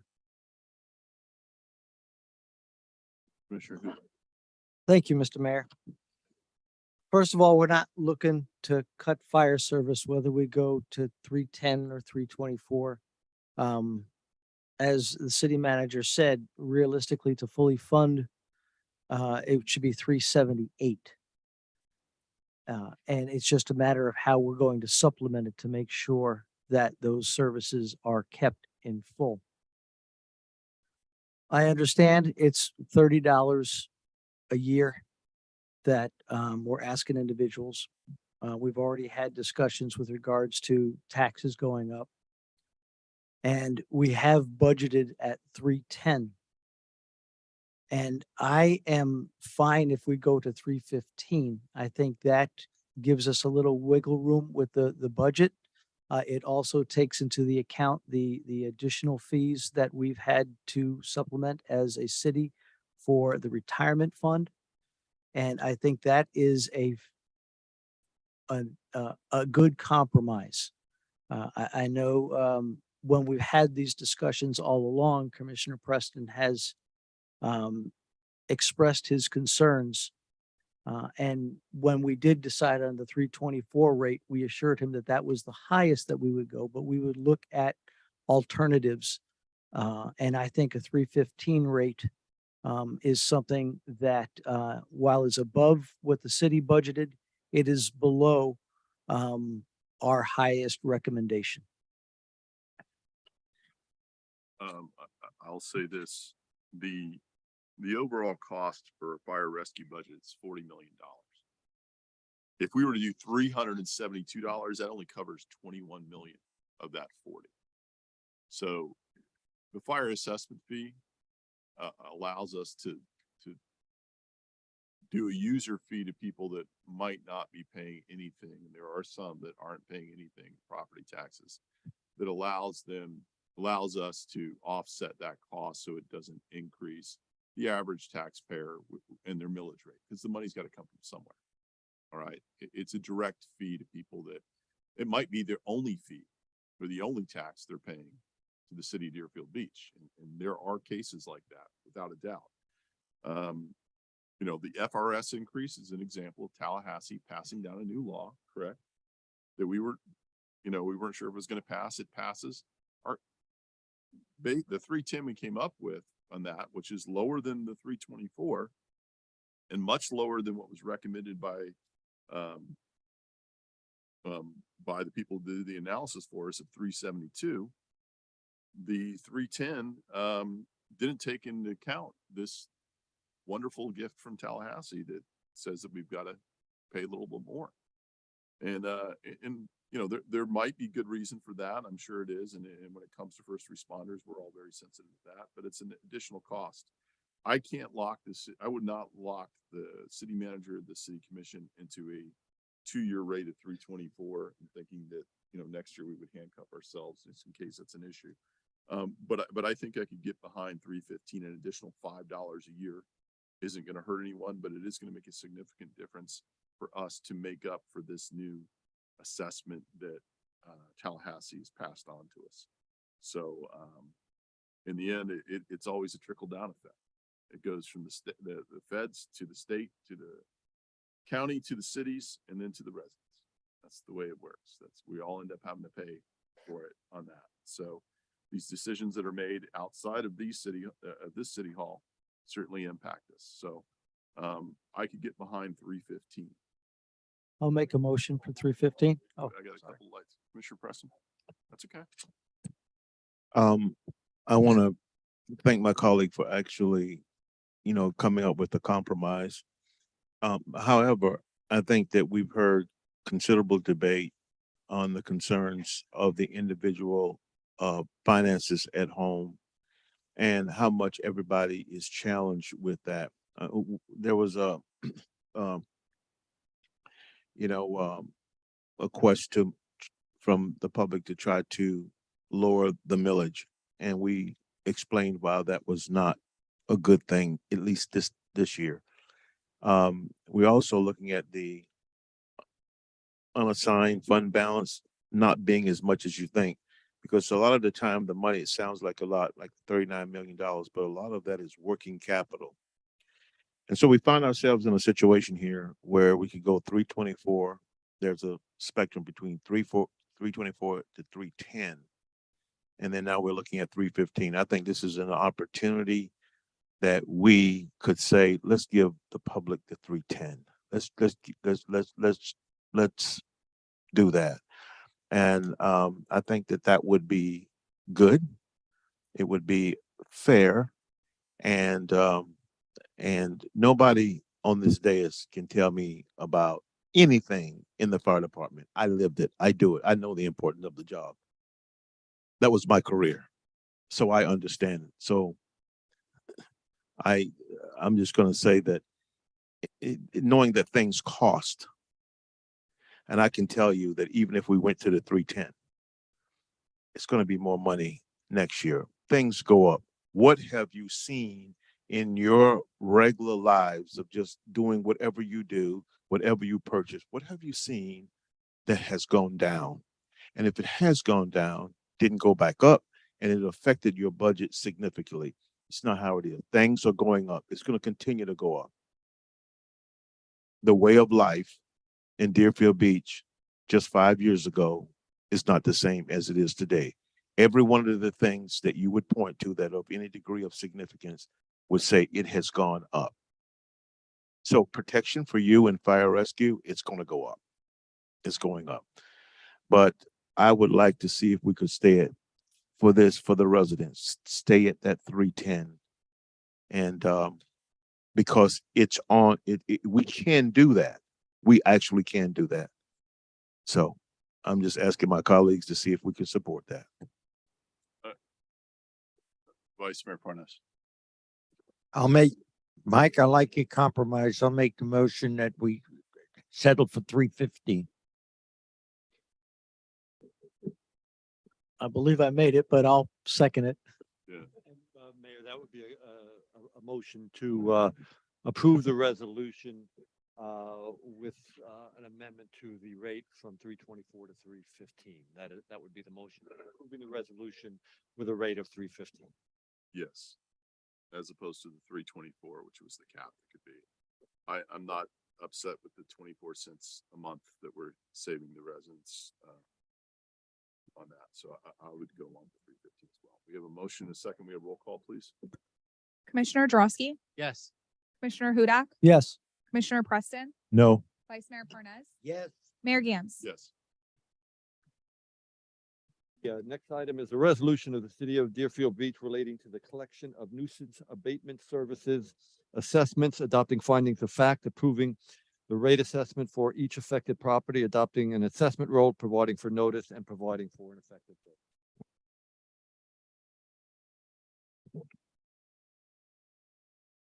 Santucci. I really have nothing additional to add to this item, other than what was provided in the backup. Happy to answer any questions that the commission may have. Thank you very much. Commission, before I open to the public, any comments? Anyone from the public here to comment on this item?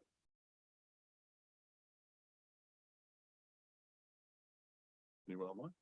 Close it to the public. Motion to approve. Second. Motion by the vice mayor, seconded by, oh, I'm sorry. We have motion by Commissioner Hudak, seconded by Vice Mayor Parnas. Roll call, please. Commissioner Drosky, Yes. Commissioner Hudak, Yes. Commissioner Preston, Yes. Vice Mayor Parnas, Yes. Mayor Gans. Yes. Next item, a resolution of the City Commission of the City of Deerfield Beach approving and adopting the inventory list of city-owned property deemed appropriate for use as potential affordable housing pursuant to section 166.0451 Florida statutes, providing for an effective date. This is to implement the live local. Yes, Mr. Santucci. Just as Mr. Murda said, this is a requirement of Florida Statute 166 .0451, requirement of the Live Local Act. This is a inventory list of city-owned property that is appropriate for potentially building affordable housing. It is by no means a list of properties that the city desires to or will build affordable housing. It's potential, but the list of properties that the city has identified was part of the backup. And that's, if there's any other questions, I'd be happy to answer. Thank you. Is there anyone from the public that care to comment on this item? Yes. Paula Cook, 62 Centennial Court, Deerfield Beach. My question is not real, it's about the Live Local law.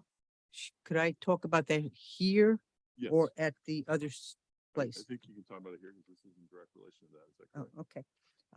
Because I was reading a little bit about this and some people in other towns, I can't even tell you, I'm just reading, said that this law from Tallahassee would essentially tie your hands, so to speak, and go behind your back, not necessarily behind your back, but once you have these things and somebody applies, we, as a town, through you, have nothing to say about it?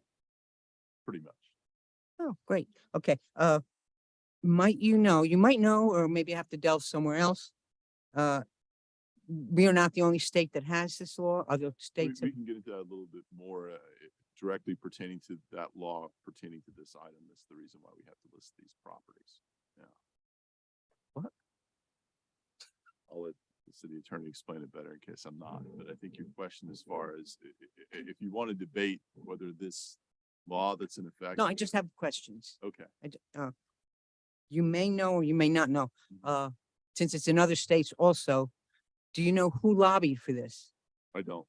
Okay.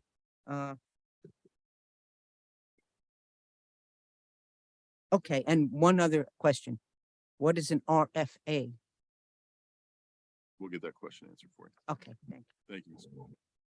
Anyone else in the public? Anyone online? We close it to the public. Review. RFA?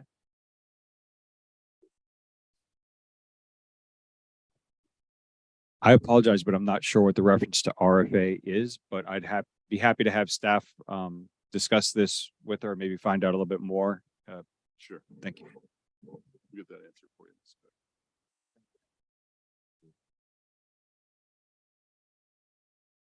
Okay, thank you.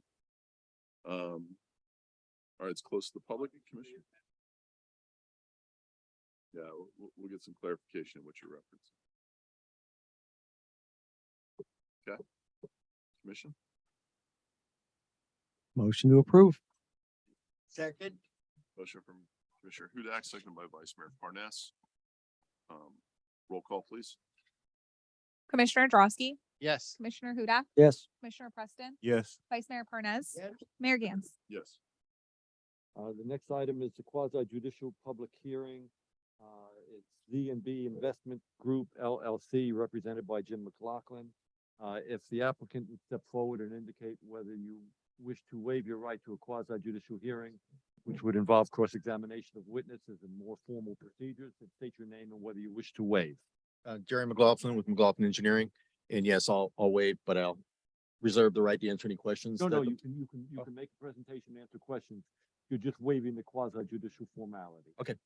And Thank you. We'll accept that waiver. Thank you. Staff, do we have any comments on this? We have no additional comments, Mayor. Staff will just introduce the file into the record. Mr. McLaughlin, can you give us an overview of this project, please, for the public? Basically, it's a note amendment. The plat is restricted to a church now, and we're asking to revise the note amendment to allow a duplex. That's the whole. That's it. Yes, sir. Thank you, sir. Appreciate that. Okay. Anyone from the public care to comment on this item?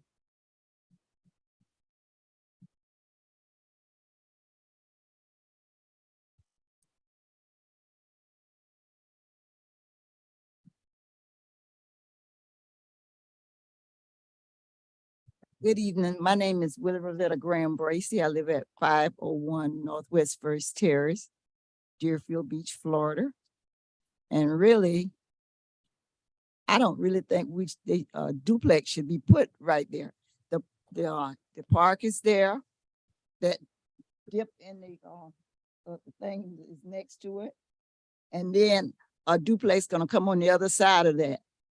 And it's already crowded on that street. The boat ramp is at the end of the street.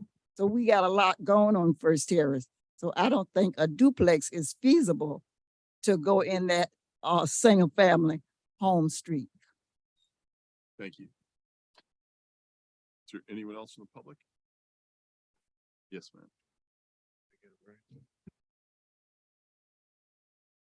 Good evening. My name is Evelyn Price. I reside at 482 Northwest First Avenue in Deerfield Beach. I live on the street which sits behind the proposed plat of land. I'm just gonna be frank with you. I am unopposed at all levels to duplexes or apartments being brought into our community. I take pride in where I live. I try to care for my property. And I'm gonna say that my neighbors feel the same way. And when you construct apartments, you're looking at people that are going in and out. They're not there for the long haul. I plan on dying at my house. And in that, you just get people that don't care the way I care. I can already see that. I'll even say with the church. When they come to church, they come in a flood and we're not in a residential neighborhood anymore. We got folks speeding and, when they're coming to church, I'm trying to leave to go to church and it takes me a minute to even back out of my driveway to be on my way to church. I just don't think it's a good idea for us to bring apartments into, we already have the apartments, which are around the Palms. We got that, and it's been pretty cool as far as I know so far, but to bring an individual duplex into, I see stuff already that every little vacant little piece of land, it could be 20 feet wide and 10 feet deep, and something's being constructed there. I don't see the care that's the rest of my neighborhood has, my neighbors. I don't see that care with that. There are other duplexes in that neighborhood, correct? A few blocks away. Yeah, there are apartments that are a couple of blocks away, but they've been there since. Duplex. Are there duplexes? There are duplexes. I just want to verify with you. That there are? Yeah. How long have they been there? But they're there, right? Okay. Okay. Thank you. Commission, Mayor and Commission, it is, the district is zoned RM 10. Is that correct, Eric? And that duplex would be a permitted use.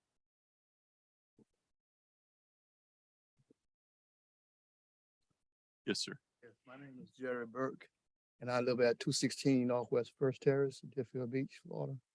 And I kind of like oppose them too, but I'm not against the person who want to build, because I was a builder one time myself, and I had apartments too.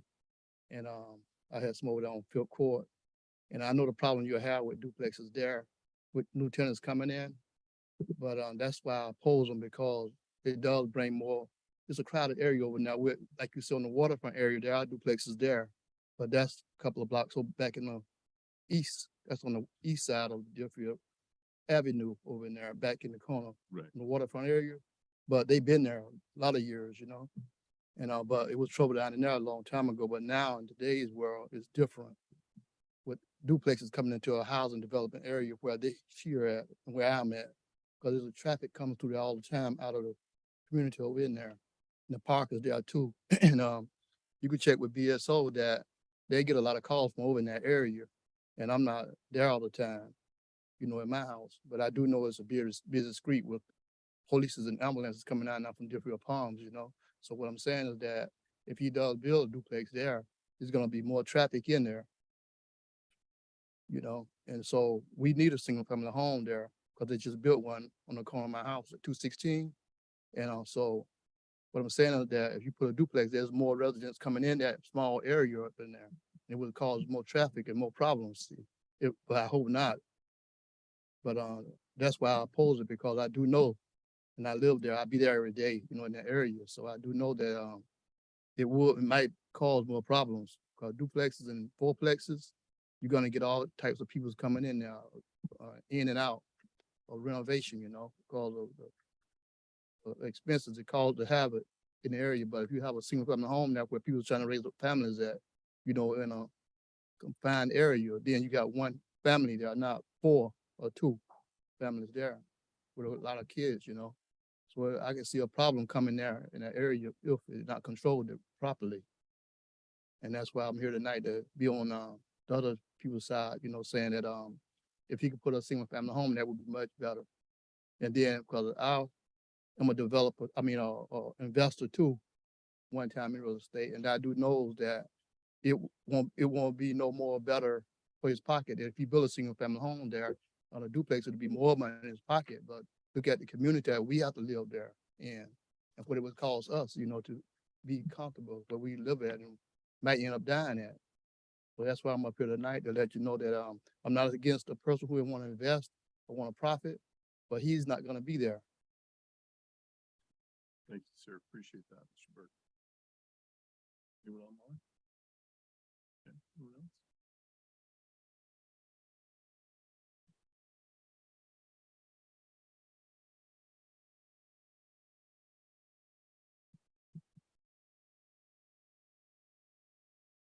Good evening, everyone.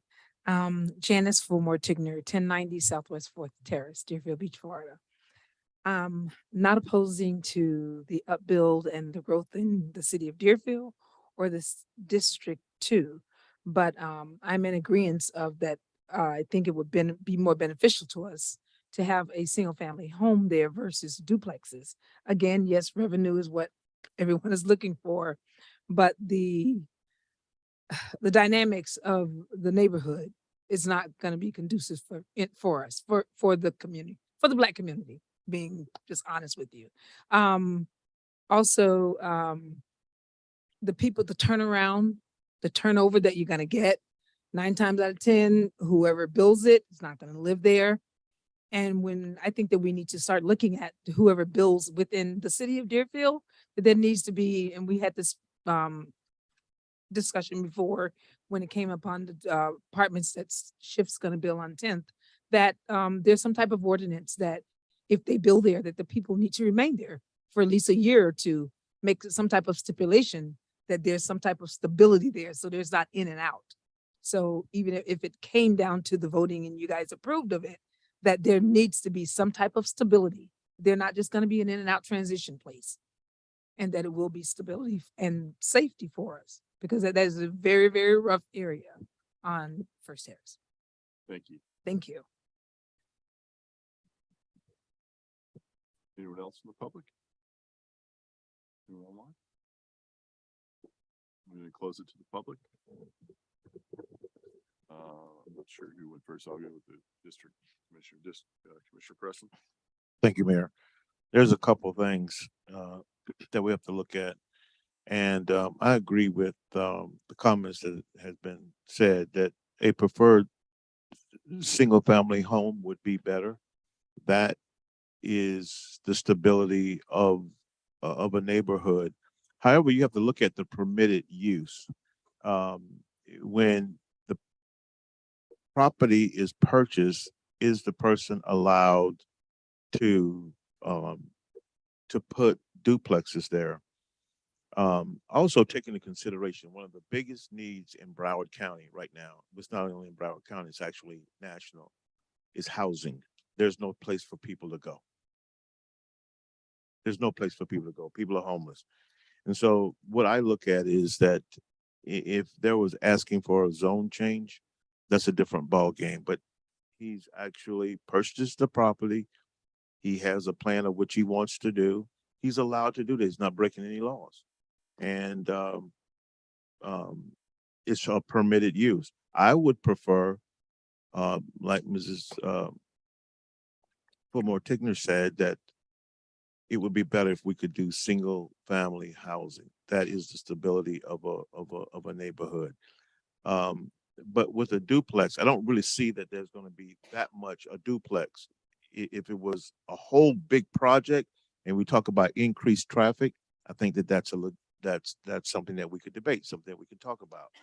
But as it sits, he bought the property, is permitted what he wants to do, which is a duplex. I do agree that I would say I wish there's some kind of stipulation that if you did build this, that you would have something where, people can't just go in and out. And I'd like to see some consideration given to that. But as it is, this commission has to look at the permitted use. He's not asking for a zone change. What is permitted right now, he is allowed to do. Thank you. Commissioner Hudak? Thank you, Mr. Mayor. This brings us back to when we opened up this commission meeting. People are upset that we could not reduce the millage rate as far as we would like. And looking at different programs and ideas in order to increase the tax base so that our residents can have a lower millage rate. When we were looking at the housing affordability project over on Dixie and 38th, residents came screaming out, not in my neighborhood. I don't want additional residents in my neighborhood. I want that to be a single family home. When a developer came and wanted to build the access project on Federal and Eller, not in my neighborhood. I don't want additional residents in there. The traffic is going to be too much. It's going to be too great. We have another developer who wants to put in another project in one of our in our neighborhoods. And again, not in my neighborhood. I don't want, it's going to be too much traffic and there's going to be riffraff in there. You can't have it both ways. You either want your millage rate lower, and one of the ways, the way to do that is to increase the number of residents that we have, which, as Commissioner Drosky said earlier, increases traffic. It reduces your view of the sun or of Federal Highway, or, takes out a vacant lot that's been there for a long time. So you can't have it both ways. We have to look at responsible development. That's why we said no to the access project, because it wasn't responsible to development. It wasn't going to enhance that neighborhood. Yeah, it was going to increase traffic a lot. The housing affordability project, we just did the groundbreaking, and I'm very, very excited about that project. That's responsible development. A city that thrives on responsible development. That's how the infrastructure gets paid for. That's how those fire departments get paid for.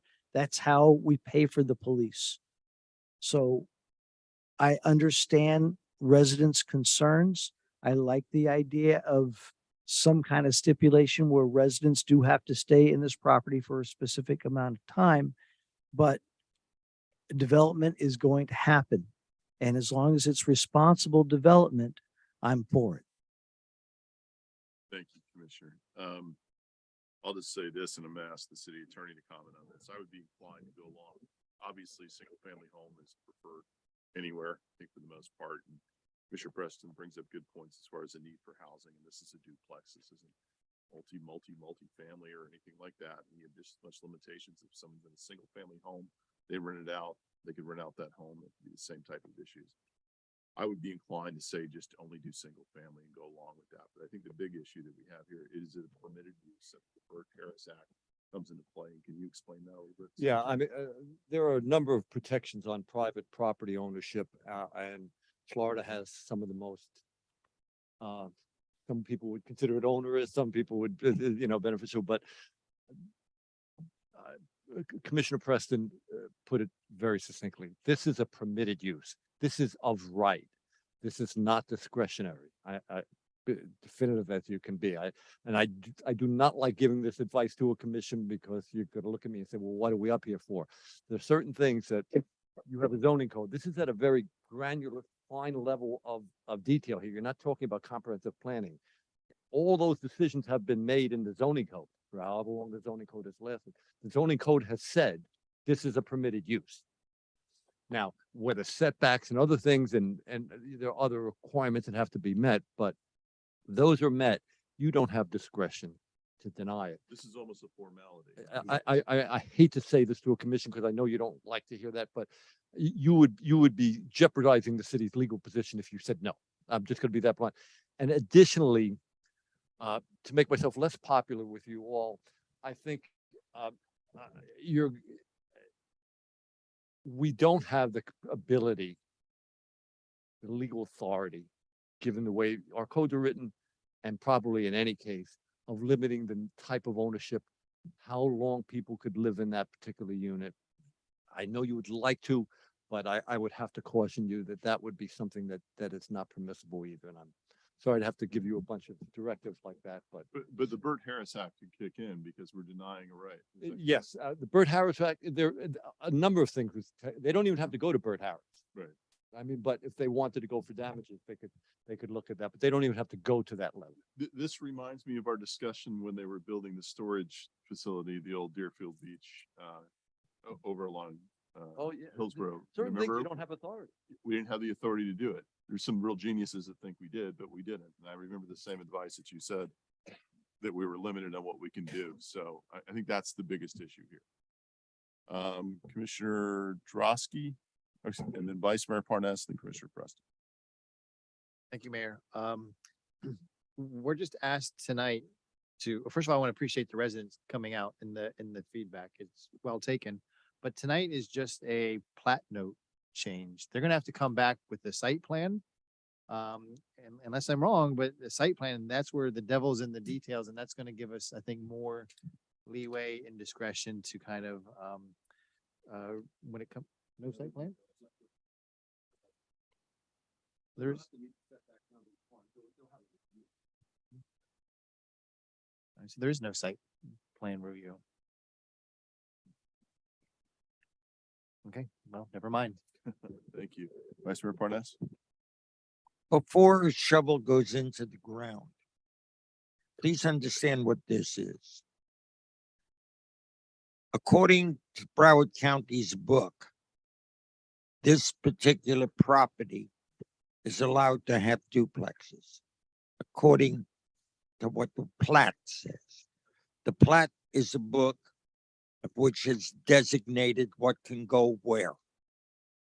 That doesn't mean he doesn't have to get in touch with the community. Yes, sir. It doesn't mean that he doesn't have to have meetings with the community. It doesn't mean that we must approve whatever site plan is presented to us. So the anger and the upset is a little premature. But Vice Mayor, just to correct you, that's not accurate. Why isn't it accurate? I'll let the city attorney answer that.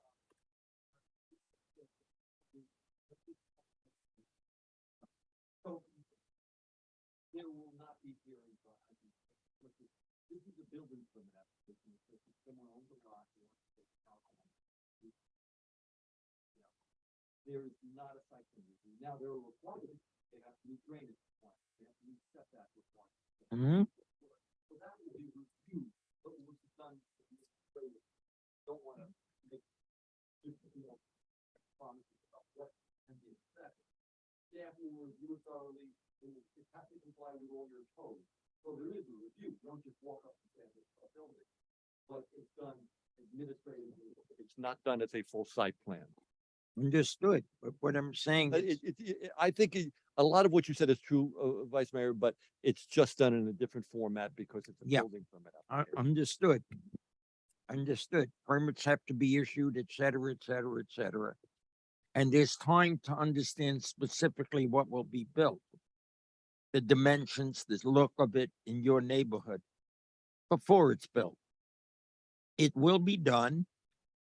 But the law right now, what we're voting on is whether or not he's applying for a plat in the book, and does the book say that that is permitted? And the answer is yes. So that's the only thing we're deciding here, that it goes into the plat book as a correct application for a plat number in the page, as it says here, there's a page number, et cetera, in the book. And that's all we're voting on tonight. Period. And with that, I'll make a motion to approve. Commissioner Preston has one comment. We have a motion on the table then from the Vice Mayor. I just want to make it clear that, so that everyone, especially those that are in my district, in the community, understand what is happening tonight so that it's clear. The commission actually doesn't have a choice to say no. They don't have a choice. If you did, then there is, can be legal ramifications as a result of that. That's the state of Florida. It's already a done deal. This is simply a formality. I was agreeing with Ms. Fillmore that, if there could be some sort of stipulating of how long people can stay in there. I thought that there could be. The city attorney tells you can't even do that. So in these kinds of situations, there are precedent in law that brings it to us, and we have to abide by that precedent. And if you don't, then there can be problems. Now, then that puts the whole city in jeopardy. So I want you to understand exactly what it is. This is just mere formality. This commission has no ability to say no. None. And that's because the state of Florida have said, Deerfield Beach City Commission, you can't say no. And if you do, there are going to be problems. So I just need you to understand what's going on. Thank you. We have a motion from the Vice Mayor. Yes, we do. Second. Second from Commissioner Hudak. Thank you. We have a roll call, please. Commissioner Drosky, Yes. Commissioner Hudak, Yes. Commissioner Preston, Yes. Vice Mayor Perez, Yes. Mayor Gans. Yes.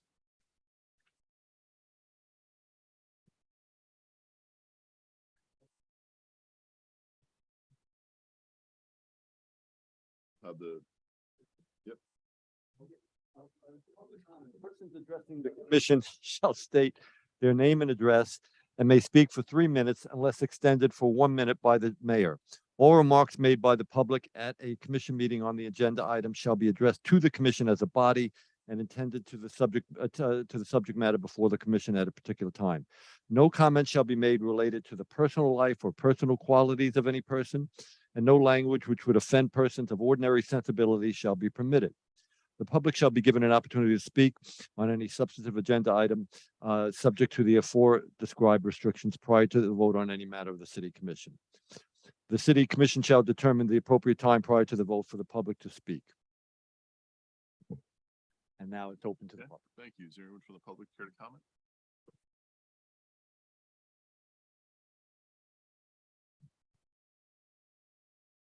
Michael Lubin, 16 Little Harbor Way in Deerfield.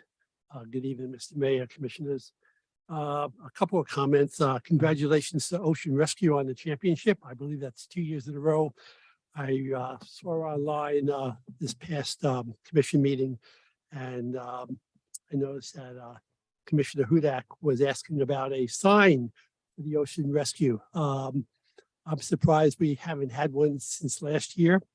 Maybe we should have two, one near the pier and another one maybe near the parking lot right off the beach.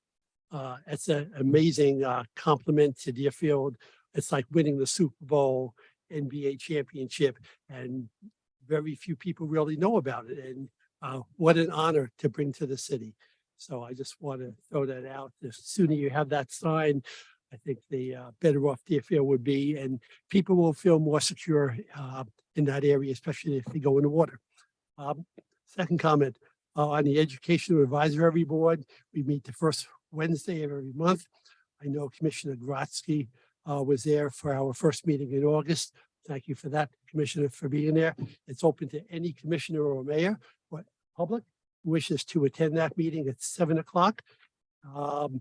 Last time, this last meeting, we had a government affairs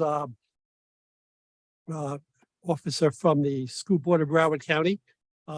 New guy on the block. We had the principal from Park Ridge. BSO commented on their student career day where juniors, seniors learn how to do applications, get a suit and attire, and have mock interviews for jobs, and possibly get a job from the some of the vendors there as well. So I just wanted to bring that to your attention. Also, if you would like to volunteer at any elementary school, it's open to the public. You just got to go online and get secured and processed. And you can just read to any student for 1 hour a week. That's all they're asking for, 1 hour a week. It should make a huge impact. Go wild and do something different in your life. I think you may enjoy that. On a different note, I was having breakfast with my wife outside in Little Harbor, and all of a sudden, late morning, I hear a chainsaw and wondering what's going on. Sunday, of all days, where I thought that it was not allowed to have any kind of commercial landscaping using a chainsaw or a blower or any kind of major lawnmower. But yet I found out after I made a formal complaint to BSO, because code enforcement does not work on Sunday, I don't believe. So BSO was called and they spoke to the commercial person and homeowner. We have another minute, please. Yes, sir. And I found out from BSO that commercial landscapings are allowed to work on a Sunday from 9 to 7, which kind of blew me away. So now we have 7 days a week. Not only you cannot have construction hours because they cannot work on Sunday, but commercial people with chainsaws for 3 hours could go wild all they want from 9 to 7. Maybe we could correct that. I think the quality of life in Deerfield is important. A little quiet time wouldn't be so bad, 1 day a week out of 7. Speaking of construction time, we're winding down a Little Harbor. What I'm finding out for quite a while now is the construction people end at 5 o'clock in the afternoon instead of 7. Maybe we could amend that citywide. It would be nice countywide too, to just have construction from 7 to 5 o'clock. Thank you. Thank you. Thank you, commissioners. Thank you, Mayor.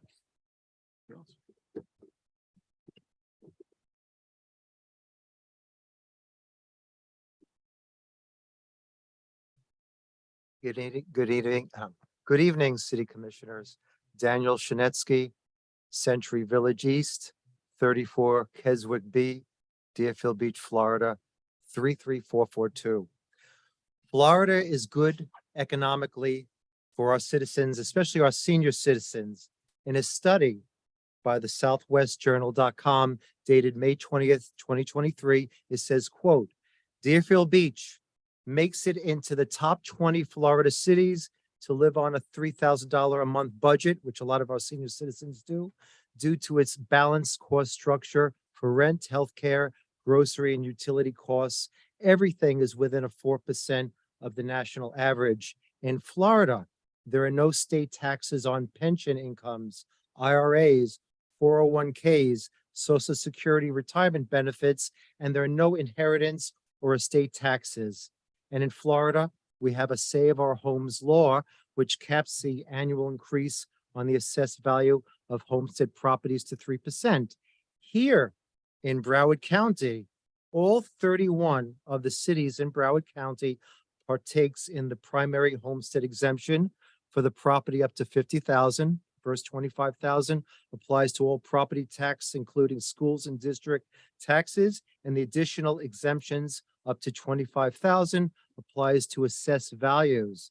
Now, there are two additional homestead exemptions that I'd like to maybe throw it on the table that maybe at further we could discuss or the commission could bring out or look at the pros and cons. Specifically, I want to relate to Florida statute 196.075. It says that the governing authority of any municipality may adopt an ordinance to allow an additional homestead exemption equal to the assessed value of the property. In other words, this is something that the city commission, the municipality government can vote on and put an ordinance. Specifically, the first is that many Florida senior citizens are eligible for, claims an additional 25,000 that the city may vote on to make an ordinance. By local option, the city may adopt an ordinance increasing the residential exemption up to 50,000 from 25. Now, the second option, which was briefly touched upon at our September 4th City Commission meeting, is called the long-term senior residency exemption, which exempts the ad valorem city taxes for qualified residents of the cities which adopted the ordinance. A person may be eligible for the exemption if he or she owns the title of the real estate with a just value less than $250,000, has made his or her permanent residence for at least 25 years, is age 65 or older, and does not have a household income that exceeds the income limitation. As of 2023, the adjusted income limitation is 35,167, and they complete the DR Form 501.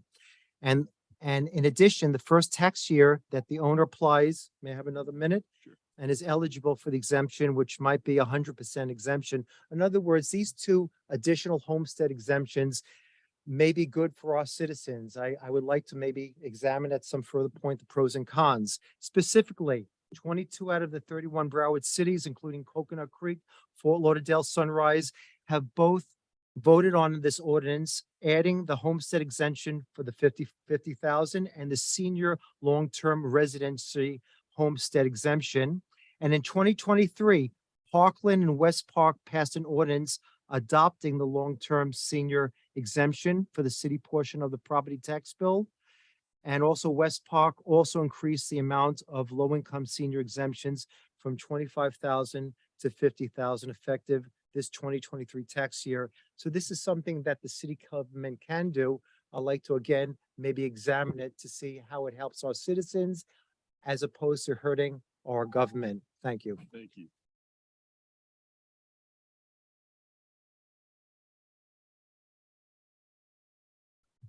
Dan Hers, 330 Southeast 19th Avenue. I need to bring up something so shocking that I'm glad that the 8 of you are sitting down, especially Heather. I am going to compliment something, and my compliment goes to the Deerfield Beach Women's Club, who, while I was not able to attend their event this weekend, I understand and saw pictures of a wonderful fashion show that they had. I think it was on Saturday, and it was amazing to see the beautiful women in their gowns, and the pictures, I'm sure, did not do it justice. I myself made $100 contribution to the women's club, and I urge everybody else to do that because they have to fix their roof. So it's money well spent. And then the other comment is I certainly hope we're not paying Andy Maradas any money for tonight, because he's so out of practice that he should be paying us for showing up tonight. Thank you, Counselor. I can assure you he's in much more practice and continues to practice for other areas. He just might not know where to sit here with our new seating arrangement.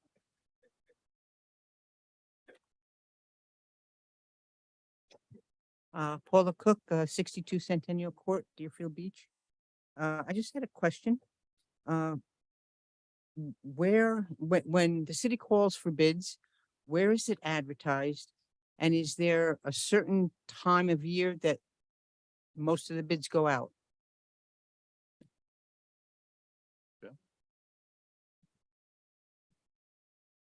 Anyone else? Anyone online? Ms. Freitag? Katie Freitag, 418 Southeast Second Street. First, thank you, Mr. Hers. That was very nicely said of our fabulous event. It was a great sold out event for the Women's Club, and we look forward to doing it again next year. My request is to the city to please, now that the budget's passed, can we please get somebody to work on the website? It is in really bad shape, the city's website. For example, you know, I'm not being paid by the city to go through 298 pages of the backup documents for tonight without a single table of contents. Nothing's on there besides everything in order. And you literally have to go through 298 pages to get to the documents that you were looking for one or two specific items.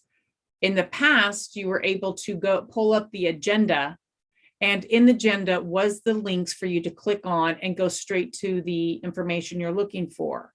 Is there any way that we can please get somebody to start working on this?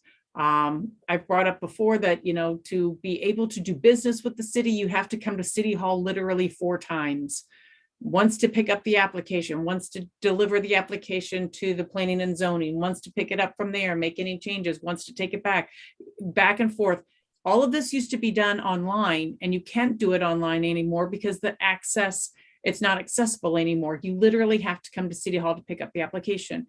And that's really old school. When you're trying to start a business, every minute of every day counts. So if we could please get somebody to work on the website and see what we can do about getting it updated, I would really appreciate it.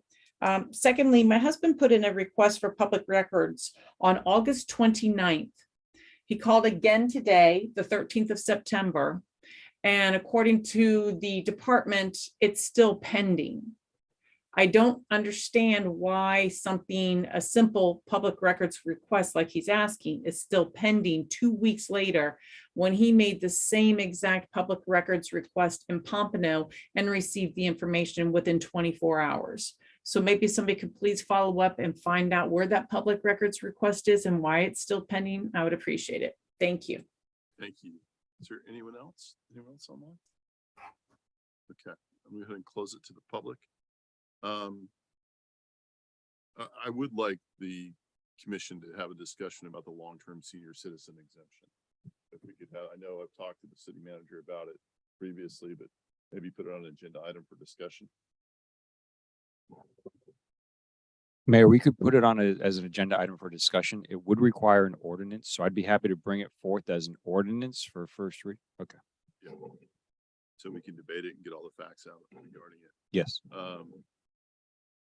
Mr. Santucci, can you answer the question as far as, you know, where the bids advertised and is there a particular time of year that they usually are? Sure, I can answer that, Mayor. Bids are advertised throughout the year, depending on when we actually need to put the bid out. Could be based off when a contract expires or when we're trying to procure a good or service. On the city's website, under the purchasing page, you can find all of our active bids. You can also look at closed bids, awarded bids, current contracts. All the information's there under the purchasing department. Additionally, vendors who register in our system, they will select various commodity codes that we will also select various commodity codes as it applies to a certain bid. And so when a vendor is matched with that particular commodity code, they get notified of a bid opportunity automatically. And additionally, I believe we put it in and I'm just going to look to the city clerk, we put it in the Sun Sentinel as well. Thank you. I'm not sure what the issue is with the website. Currently, I use the regular website to pull up my information for tonight's meeting, and I'm on the agenda and I've got the little link that I click on. It takes me right to all the backup information. So I don't know what the issue is there. I think it might be user error or something like that. As far as applications online to do business, I'm not sure exactly which applications are referencing, but I think everything's there. So maybe if Ms. Freitag wants to reach out, we can specifically try to guide her through some of that if there's an issue there. But if it is the case, the applications are that difficult and everything like that, we need to correct that.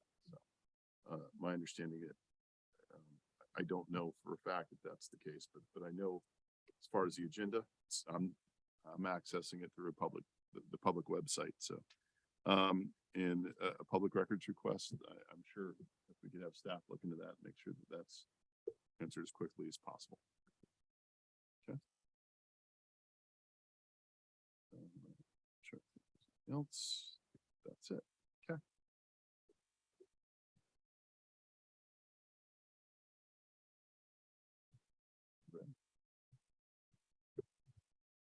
We are now on the consent agenda. Did you read the rest? First item on the consent agenda is a board appointment, resolution, City Commission of the City of Deerfield Beach, appointing David Evoy of the City of Deerfield Beach Non-Uniform Municipal Employees Retirement Committee as a fifth member, providing for an effective date. Resolution of the City Commission of the City of Deerfield Beach appointing Kenneth L. Lewis Esquire as Code Enforcement Special Magistrate and Special Magistrate for Sports Volunteer Background Screening Appeals in accordance with the provisions of the City of Deerfield Beach Code. A resolution of the City Commission of the City of Deerfield Beach approving ranking and award of request for proposal 23-29 VP for citywide unified key management system, authorizing execution of an agreement with the top ranked responsive and responsible proposer, Broward Locksmiths 2 Inc. in an annual amount not to exceed of $147,786.90 for a 1-year term with 2 additional 1-year renewals. Resolution of the City Commission of the City of Deerfield Beach approving a work authorization with APTIM Environmental and Infrastructure LLC to provide professional engineering services to develop a city sustainability roadmap and greenhouse gas inventory in an amount not to exceed $50,000, providing for an effect. Is there any polls by anyone in the public on these consent agreements that they would like to discuss, either 8, 9, 10, or 11, just by show of hands? Is there anyone online? Okay. Commission? Motion to approve. Are there any polls, 8, 9, 10, or 11 for discussion? Not seeing any. It can be done as a group. We'll close it to the public. Motion to approve. Motion from Commissioner, or excuse me, Vice Mayor Parnas, Second. by Commissioner Hudak. We have roll call, please. Commissioner Drosky, Yes. Commissioner Hudak, Yes. Commissioner Preston, Yes. Vice Mayor Parnas, Yes. Mayor Gantz. Yes. Departmental business, presentation by Colliers International regarding 2023 Central City Area Retail Market Analysis.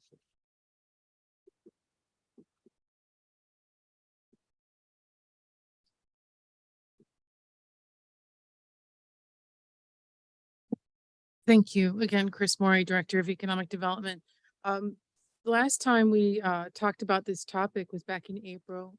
You might remember Caitlin Collier from our department made a presentation to the City Commission regarding our new plan and our new development or redevelopment model for the Central City area. Unfortunately, Ms. Collier is not feeling well tonight. She's with us online. And we have actually moved forward implementing that strategic plan, our redevelopment plan for Central City area. And tonight we have one of the first deliverables from that work plan. And with me tonight is Ken Krasnow from Colliers International. No, Caitlin and Colliers are not at all related. Ken's been and his team has been studying the Central City area for the past 3 months under contract. The outcome of his work is really important for the Central City effort. This is a market study, and the information that he's providing is going to serve as a benchmarking tool for our department and for our work to see what the current situation is and how our efforts to affect redevelopment, change the local economy and change the conditions in this area. We hope to take this information and revisit it, annually, and then, use that to judge our progress in the field. I won't go on much more because the information that Ken has for you is just really very interesting. And we will provide you with a copy of his presentation, and we'll put a copy of the presentation on the website for others. So with that, I'll hand it over to Mr. Krasnow. Thank you, Chris. How to use this, but good evening, Mayor, Vice Mayor, Commissioners. As Chris said, we've been studying the Central City corridor with the hopes of really attracting more business and more retail into that corridor. Colliers, as you know, is a large commercial real estate firm. We represent a number of retailers, and we always like to say there's a few sayings that are sort of apropos of some of the data that I'm going to provide to you. Number one is, cities don't choose retailers, retailers choose cities. And what we are bringing to you is a lot of the data analysis that retailers go through when they're deciding on various site locations, how they determine where to pick to go and open up a new store or expansion, etc. And then the second one, again, just keep in mind some of the commentary, is retail follows rooftops. So again, the retailers that are looking to move into a specific area, specific city, specific area, are certainly attracted to markets where there's a growing population, residential demand, etc. So, as Chris said, we've got a very detailed study that I think has been provided to you. Tonight, I'm going to give you the highlights of those findings. As you can see, the table of contents here go through the summary. We look at a SWOT analysis: strengths, weaknesses, opportunities, threats.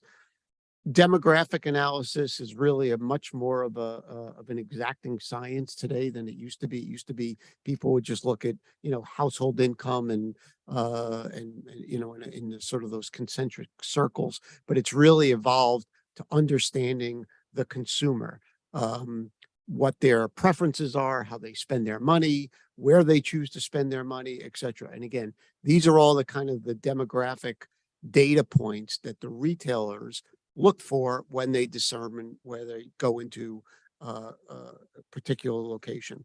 And then we also look at the supply demand analysis, what we call a gap analysis, businesses where, again, your residents are going to spend money, potentially not here in Deerfield Beach. We call that a gap and a void analysis. And then we give you some, based on all of this data, we give you some sort of aspirational logos of some specific retail groups, categories that would potentially be targets for the next plan of this process to attract those kind of retailers. So I'm going to try to go quickly. I know you still have other items on your agenda. Do I just say next? Okay. So what we're looking at here is effectively the Central City corridor, as I mentioned, Dixie to Sample. A couple of things that I point out. You notice the population growth, which has been very strong between 2010 and 2022, surpassing Broward County. Again, when retailers look, they look for areas that are growing. I'll come back to that in a few minutes. They also look at, again, household income, ownership growth, home ownership.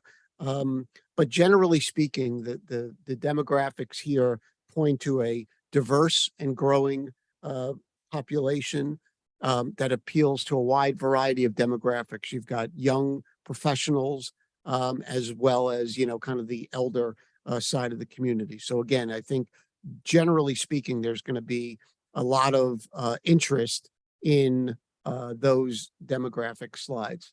Next slide. The SWOT analysis, again, I'm not going to go through every one of these, but the strengths of your community. You guys have done an unbelievable job providing, like I said, a diverse economic base. The location, the centrality of Deerfield is strong. I like to focus on where the weaknesses and the threats are, because those are the areas that I think need to be brought out. Competition is fierce. These kind of studies are taking place all over Broward County. So when the retailers are going out and looking for various locations, just understand that, you know, you're kind of not alone in thinking, how do we attract these kind of retailers? The other thing that will show up in a couple of other slides is something we call the NIMBYism, the not in my backyard, and the perspective of, you know, no more growth, too much growth, traffic, school, whatever obstacles people can throw out there. But the statistics, again, as I go through some of the later slides, point to the fact that some of the growth areas haven't been as robust as they could or should be. So that's something that needs to obviously be addressed. There's also some seasonality that obviously is inherent in our market here. There are obviously, as I talked about, some opportunities because again, all of the demographics point to a lot of opportunity, but there are some things that need to be done in terms of rezoning, permitting, just making sort of businesses a little bit more accessible and sort of friendly moving into that corridor. Rezoning and density are probably some of the big areas that I think will be tackled in the next area. And then threats, a lot of these are not sort of unique to Deerfield Beach, you know, costs, inflation, everybody is dealing with it, but the competition part is something that I, again, want to bring to your attention. There's a lot of municipalities that are attacking this issue with regards to zoning, density, NIMBYism, et cetera.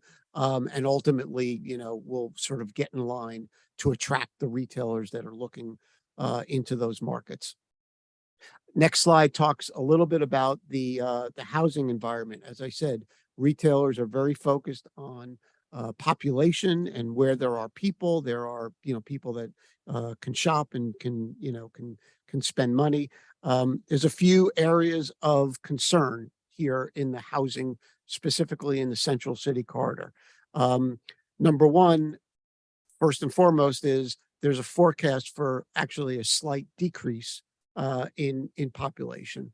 Everybody talks about all these people that are, you know, that are moving to Florida, and for all intents and purposes, that is true. But in this particular area, primarily because of the next couple of areas, you've got an aging housing inventory.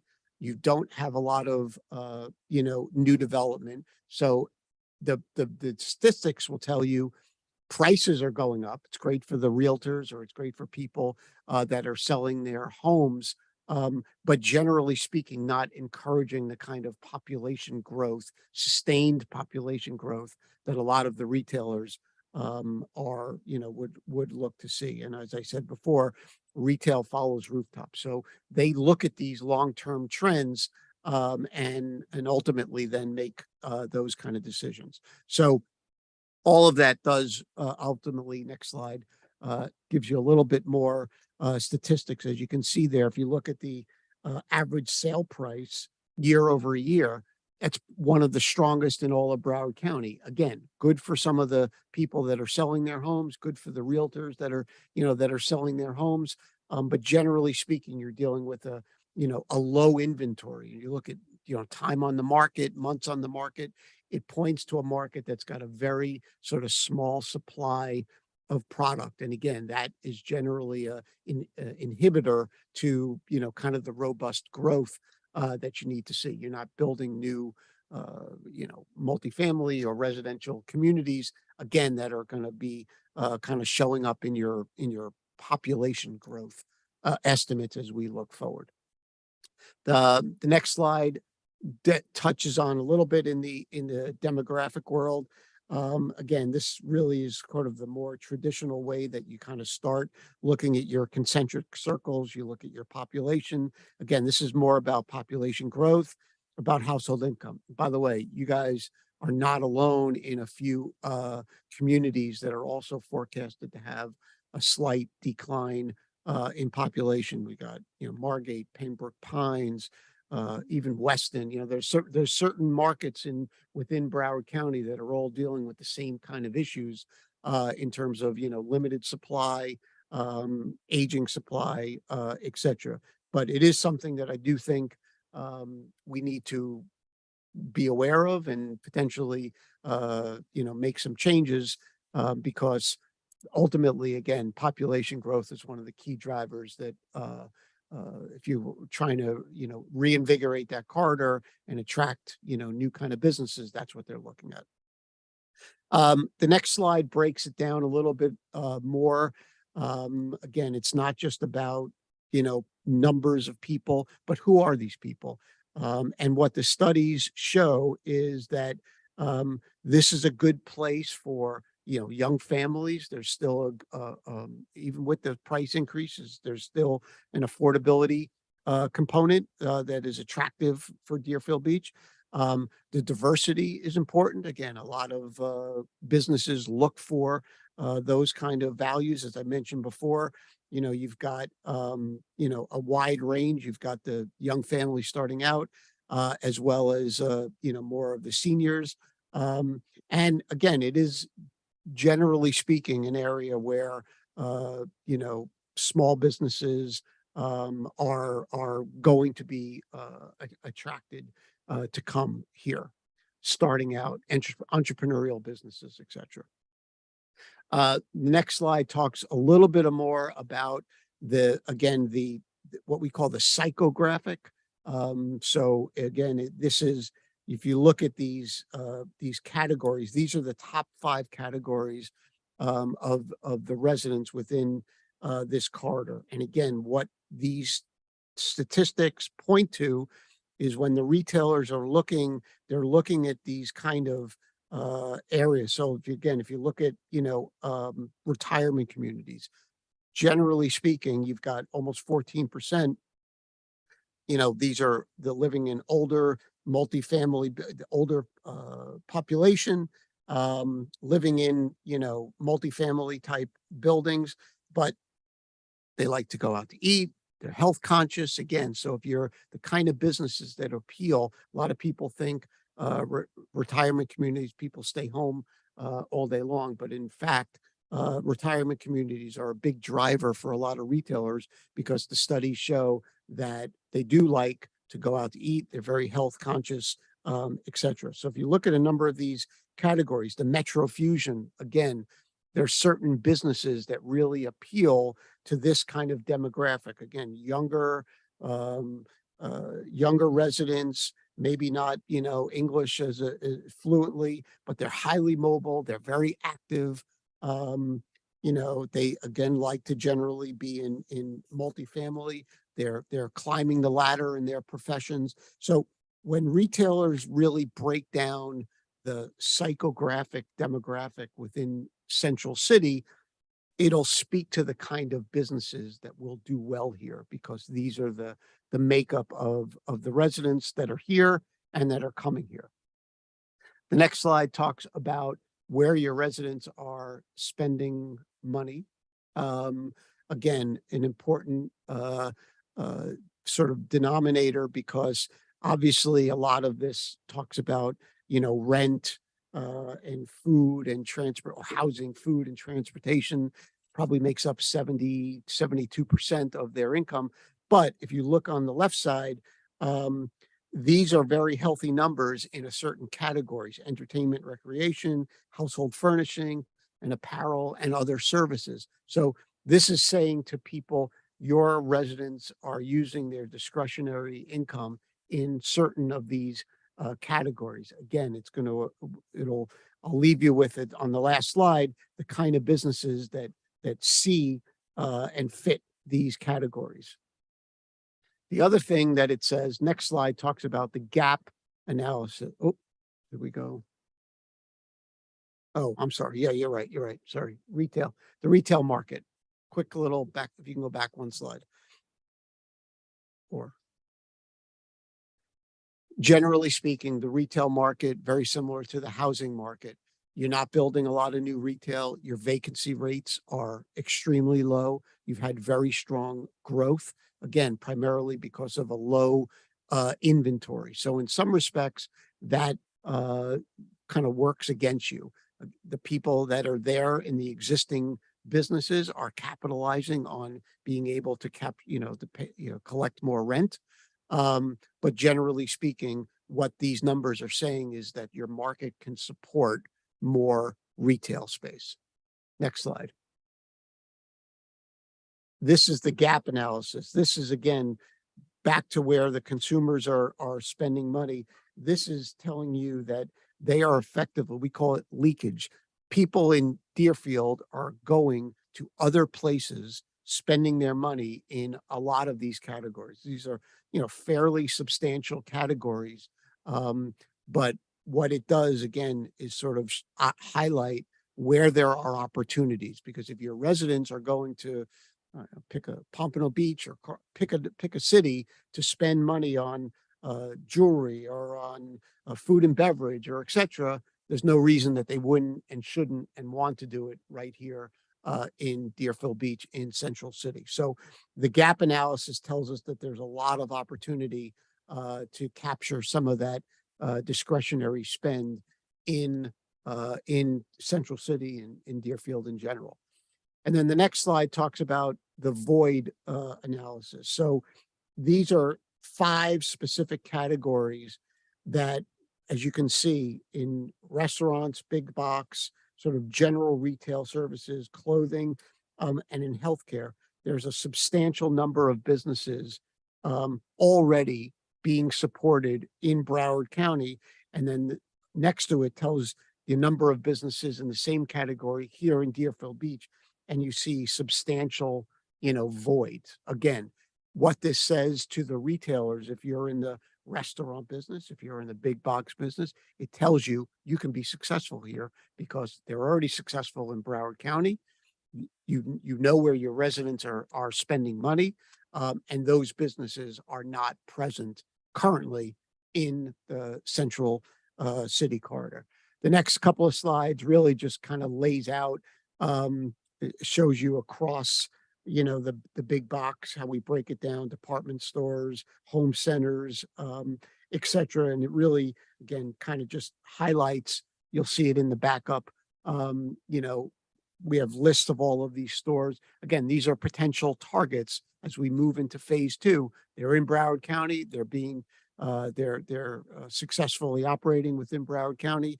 The data shows that they can be successful, here in Central City. So this, the next couple of slides talk again, restaurants. Again, we've got a list of all of the restaurants. Retail breaks it down, as you can see, between hardware stores and bakeries and various other retail stores. But again, very specific. And the void analysis tells us that these are businesses that would do well and would be supported by your residents here. The next slide, clothing, and then finally, healthcare. So that's again another area. You think of the whether it's physical therapy, whether you think of the MD Nows of the world, and so on and so forth. We're saying that there's a huge sort of void in this Central City corridor for a lot of businesses that are in this, healthcare and related field. So I am always hesitant to kind of bring this slide up because when we talk about logos and we talk about various categories, I use these logos because they're recognizable names and people can kind of associate. But if you look at the big one, the big takeaway was food and beverage, restaurants, etc. These are representative brands that fit all of the data, all of the demographics that we just talked about. And again, I'm not sort of saying in particular any one of these, but these are the kinds of whether it's breweries, bakeries, quick service restaurants, etc. And again, these are brands that people know and can recognize, but there's a wide variety of other brands. But because we represent a number of these brands in particular and these kind of companies, the data tells us that these are the kind of companies that would be receptive and successful in the Central City. Same thing with regards to, fitness and healthcare, and beauty. And so, you know, wellness, as I talked about before, is a huge sort of psychographic demographic of your residents. So the data tells us that there's demand. The data tells us that there's not a lot of supply in this central city corridor. The data also tells us there's certain things that need to be done, whether it's through legislative or, you know, sort of priority packages that need to be put together to attract these kind of businesses into the central city corridor. But the underlying demand, again, kind of speaks to the opportunity that does present itself for you. And I think, as Chris said, you know, we take this and we continue to develop a plan, and we come back with a more definitive and defined action plan. But the underlying data is encouraging. It tells you that that central city corridor has the potential to add a lot more businesses and the kind of businesses that your residents want, because your residents are spending money in these places. They're just not spending it in Deerfield. I think that's the last part of the presentation. So sorry, I didn't mean to take up too much of your time. I'm happy to answer any questions. I think you have the more detailed report as part of the backup, and we'll get you a copy of the slides. Thank you for your time. Thank you very much for your time. Appreciate it. Okay, thank you. Okay, thank you. Okay. Mr. Rose? Well, it's yeah, well, Dave, it's a presentation. Yeah, this one's just a presentation, so I'll go ahead and introduce it. And as our consultants come up, I'm just going to go ahead and I'll say this. They have done the structural analysis on the entire pier, not just the T portion of the pier. And they have come back with a preliminary cost estimate based on what would need to occur to restore the pier of approximately, it's either 3.5 or 3.6 million. Through that analysis, we have asked them to analyze a few options for the City Commission's consideration on some improvements that could be made for the fisherman experience and for the sightseer experience on the pier, as well as maintenance improvements that could be made to increase, lower our maintenance costs and the longevity of the pier in its entirety. And you all can please feel free to come up while I'm talking and the presentation comes up. So they're going to present to you what that base looks like in terms of trying to get the pier back to where it really needs to be, with a few recommendations in that base bid on how we can make it more resilient. They also have 2 additional options to show you. And so what I want you to know is that we have the design criteria that we can put out to bid for the 3.6 million cost estimate to restore the pier. So we could put that bid out in about 15 to 30 days. If based on what the City Commission gives us direction on tonight, looking at option 2 and 3, they would then need to take that information and develop the bid specifications to put out, so that we would probably be about 60 to 90 days before we actually have a bid out on the street with those additional options. Okay. So I say all that to say you're going to see these options. You don't have to make a decision tonight. What we could do, one of the things I want you to try to consider, unless there's something you absolutely hate or absolutely love, one of the things that we could do is we could say, hey, we know we need to do this base bid. Some of this stuff in option 2 and 3, let's price it out through the bid process. Let's see what the ultimate bids come back at. And then let's make some decisions when we actually have the actual cost of this. Okay, so with that, I want to present the options to you. I have our consultants here to do that. Thank you very much.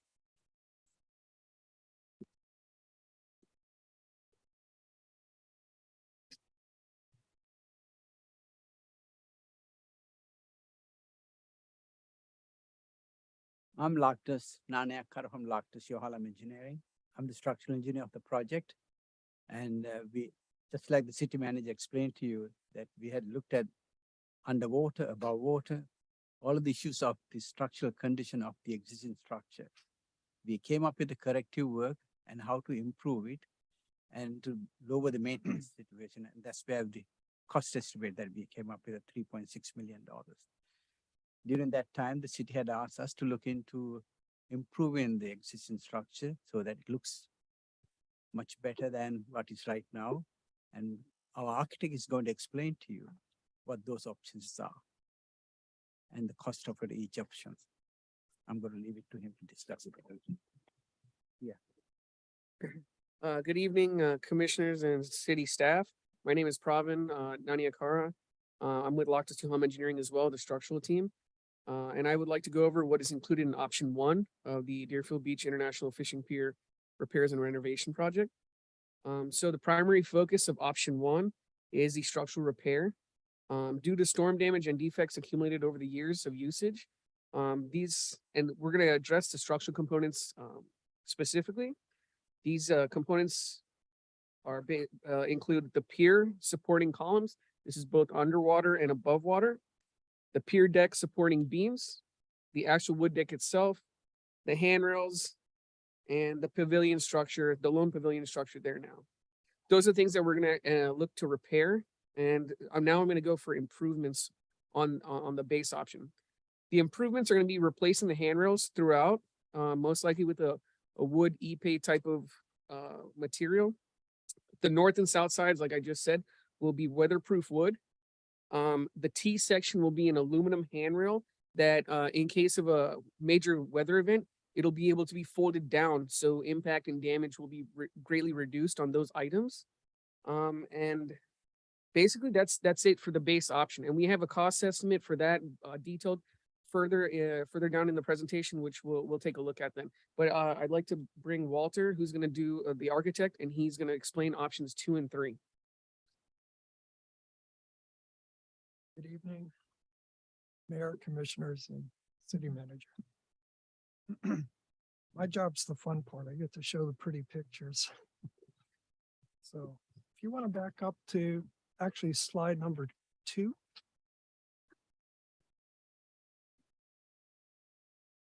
There we go. Keep these images in mind. I mean, you all know what the pier looked like, hopefully before the storm.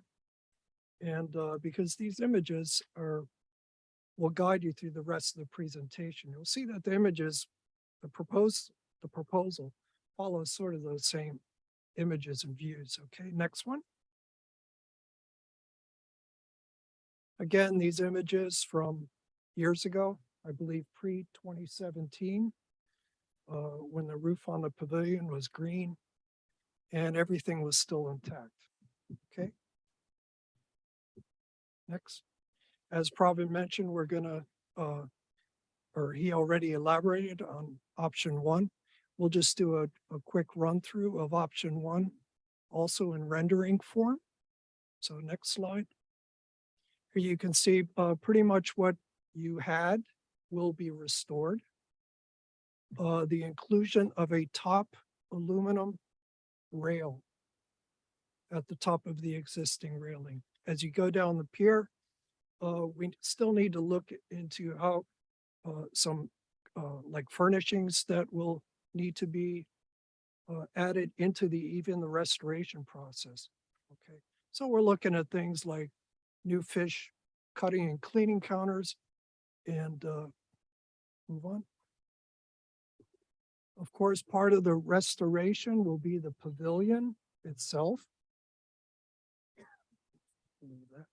Pardon me.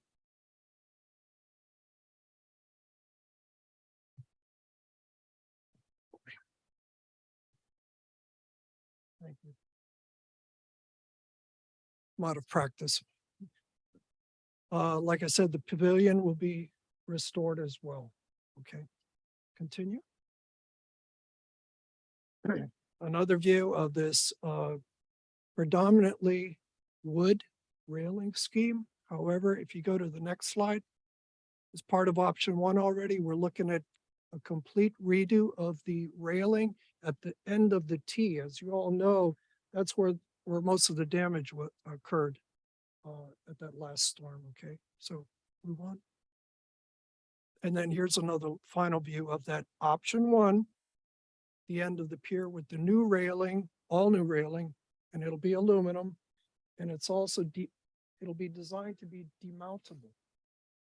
So the idea is that if you can fold the railing down, then it won't be susceptible to all that wave damage that annihilated what you have had there before. Okay.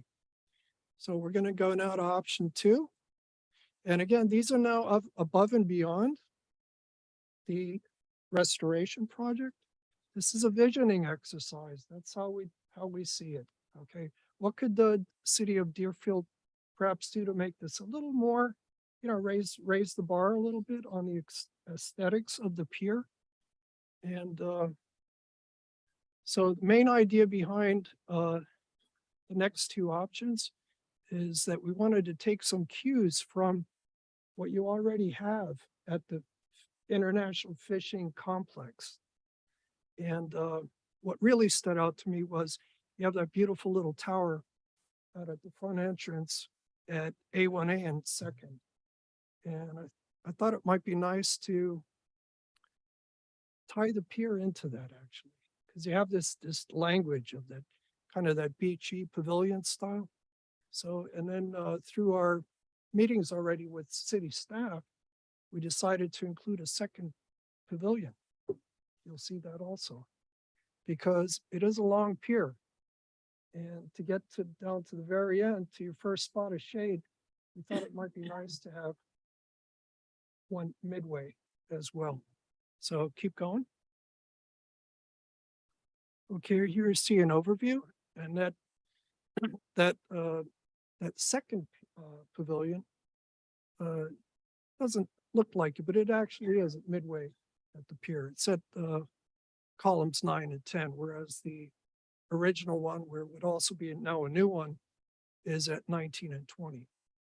And then some architectural plan there showing that we are taking it already a little bit further than just conceptual schematic design. So go ahead.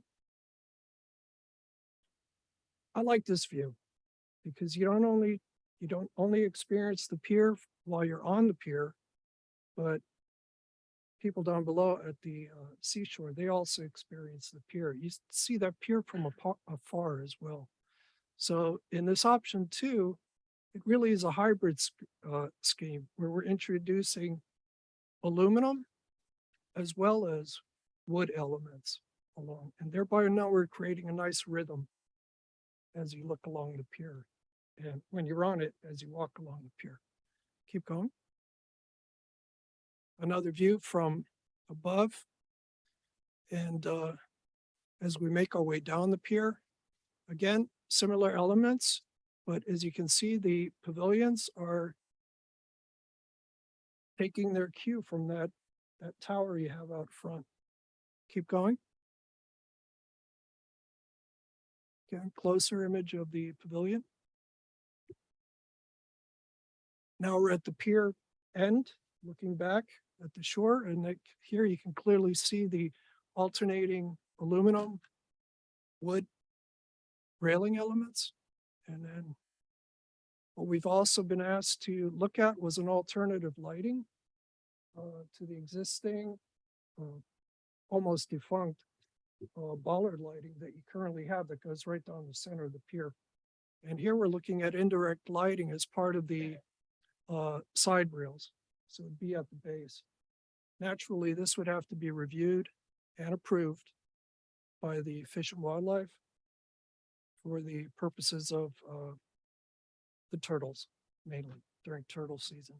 This could be an alternate, there could be a blend, let's say, but this is the concept right now. And what we can also see here clearly is another idea is to take these pavilions and actually have them glow as part of the overall lighting scheme.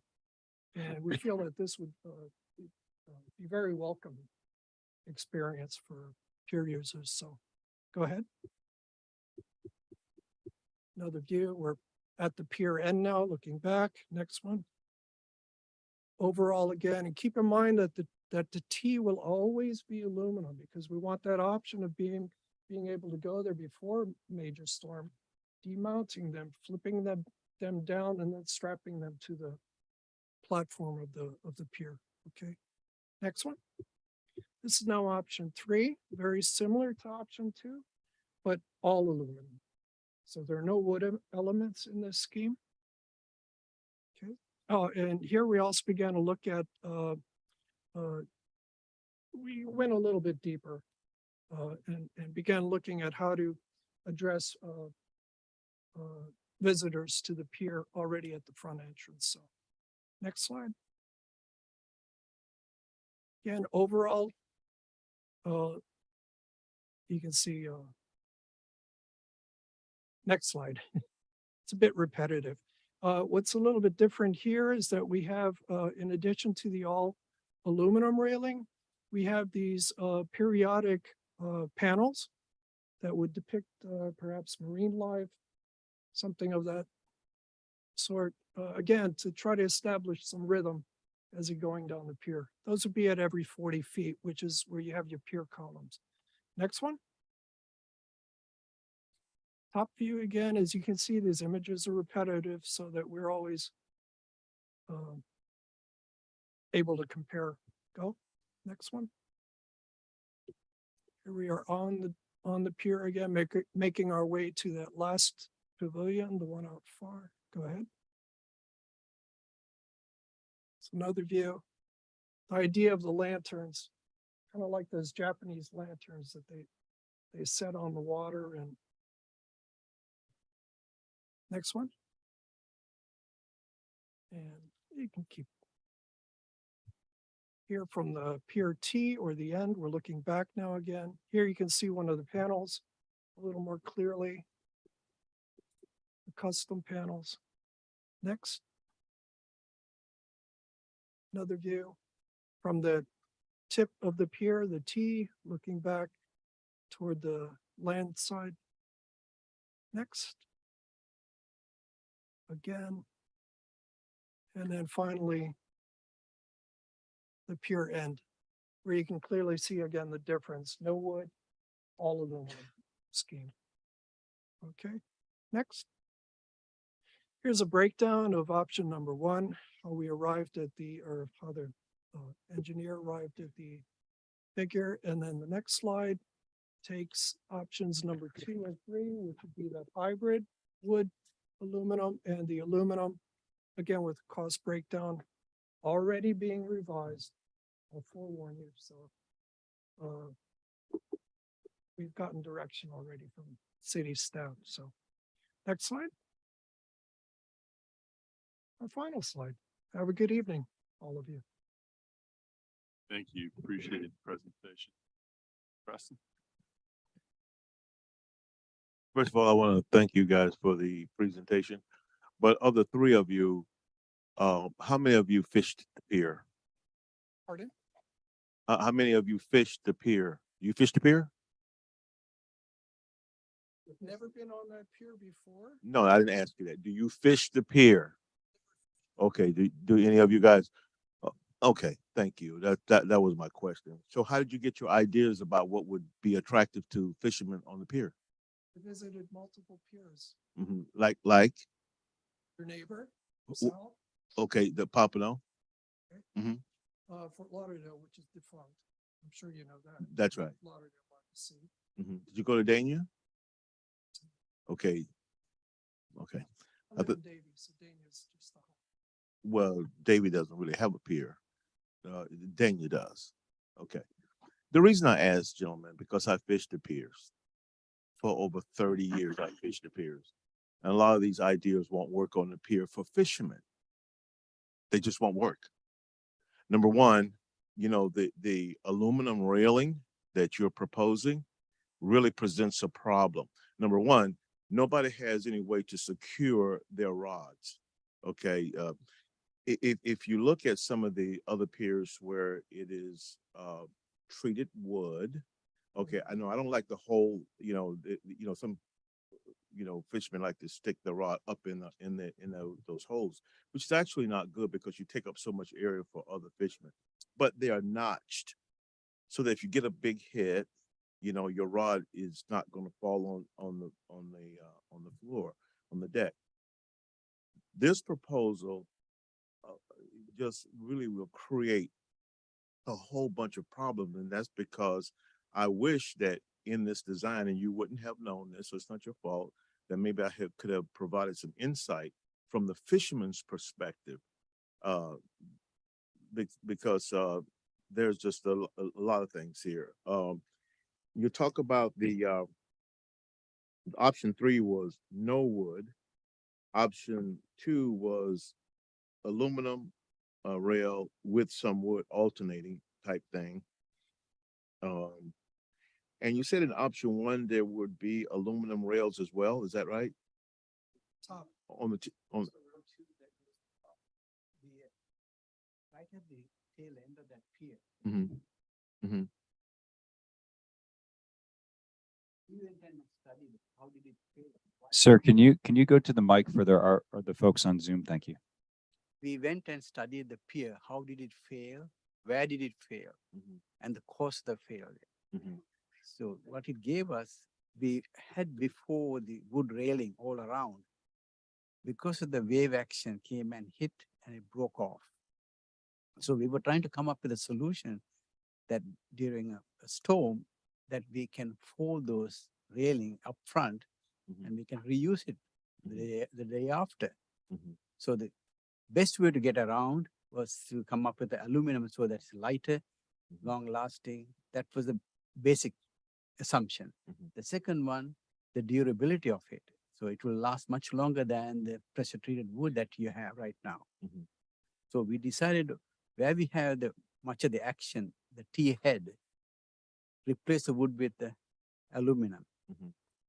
Beyond that, we have a choice to keep the pressure treated wood or go with a hardwood like Ipe or Kamaru, that the Brazilian hardwood, that it will last much longer than average pressure treated wood. It will give a much better finished look of it, the rich look of it. Well, the thing that concerns me is that again, we're looking at this is more conducive to a walking pier. Somebody wants to walk out with their friend, their girlfriend, and hold their hand, that kind of thing. But don't call it a fishing pier because it's not really fisherman friendly. Right. No, it's not. Because it would be a multiplicity of issues that fishermen will incur just trying to fish and enjoy that experience. There has been challenges over the years, you know, with hurricanes and that sort of things. And I can remember when there were hurricanes and the pier wasn't that damaged. But you know, these options, again, I wish I could have had some conversation with you, because this will change entirely the fishing experience for people who would want to come to our pier and just fish. The aluminum railings it's just I'm not a fan because I know it won't work. Because if you put your rod down, it's going to slide on that aluminum. If I can add, Yeah, the reason behind it, you are going to have, we know the people want the flat slope surface on the handrail so that you can keep your rod on the slanted plane and tie to the bottom or however you want to do it. But same time, the fishermen start using that board as a cutting board. So we were trying to discourage. Yeah, I understand. Right. Yeah. To come up with a solution so that they will be discouraged to use the handrail as a cutting board, go to designated cutting area and take care of the cutting issue. Right. The aluminum railing will absolutely discourage using that flat board as a cutting board. Correct. But again, it doesn't allow you to fish effectively. I've been out there even with the wood sometime when the you know, it will slide down, but this would be disastrous for those who fish. And unless you understand that experience, is difficult for you to understand what I'm saying. No, I understand. Excuse me? I don't think you can. It won't. Hold on. Everybody in line, one at a time, please. Commissioner Preston. We can't notch it because the handle has to be smooth and there are criteria by the code that you can't disturb the continuity of it. I'm good, Mayor. Thank you. Vice Mayor Parnas, excuse me, Commissioner Drosky, you were here first, sorry. It's okay. I think we should take the city manager up on his suggestion to price this à la carte. I mean, I don't know that I'm prepared to go item by item tonight. I mean, let's see what the price comes back is. I mean, there's some things I like, there's some things that I don't like. Maybe I would like them less, depending on what the price of the cost is. But once we get those options back, then I think we need to have like either a workshop or charrette. I think the public needs to have some input on this as well to get some feedback. So I'd like to price it out, do a charrette, and then make the final determination. Thank you. Vice Mayor Parnas. Yeah, let me ask a question, whether it's aluminum or wood, could a bracket be used with a pole holder on the rail? Absolutely. Okay, so suppose, how long is the pier? 840 feet, How much? 840 feet. 800. Would you say 600 is over water where they can fish? Correct, almost, yes. Okay, so you had to put rails up every 25 feet with a pool holder. Would that solve the problem? Get into any of the details? You guys go to the mic, sir. Excuse me. As a matter of fact, I'm gonna ask you not to get too much into the details, okay? Because we're getting into. I just want to know if there's a way to put a pole holder Yes. on the rail. Presentation didn't take into account for that. Okay, These are details that, for example, whether or not we would have that that plastic cutting board type material, we didn't detail that. But the assumption is that we would certainly have that, okay. you know, in various Okay. segments. Commissioner Parnas, and I'll work with, I'll work with these folks to look at maybe solutions to provide for some sort of rail system that would allow for the leaning of a pole. I'm gonna, like I said, this is just for discussion. We appreciate the presentation. I can tell you the path you're going down. I agree with Commissioner Preston. This is not the path this is not the improvements to a fishing pier that we want to see. We're heading down a bad path when it comes to some of those. The aluminum railing, like I said, some people will use this cutting board, whether it's wood or not, they're still going to use it as that. And we talked about this, the cleaning station probably might need to be covered. At least having some sort of sun blocking on there. Look at the junior angler event we're about to have this weekend. We have to set up tents down there when we set up some of those things. So that the volunteers can actually cut the bait and everything underneath there. So, you know, this is an international fishing pier. There are some suggestions that work. I think having a second pavilion on there works. I think that makes sense. The lighting is interesting. As Commissioner Drosky said, you know, it's going to have to be a little bit a la carte, but I think we're missing the mark when it comes to really making it an international. The fishing aspect of it is missing. And I suggest talking to Commissioner Preston, myself or anybody who's avid fisherman, we can make some suggestions on what's out there to really capture more, I think, you know, what we're looking for on that. So that would be my only note as we move forward. So we look forward to when we get together with you guys again. So thank you for that work on that. I appreciate it.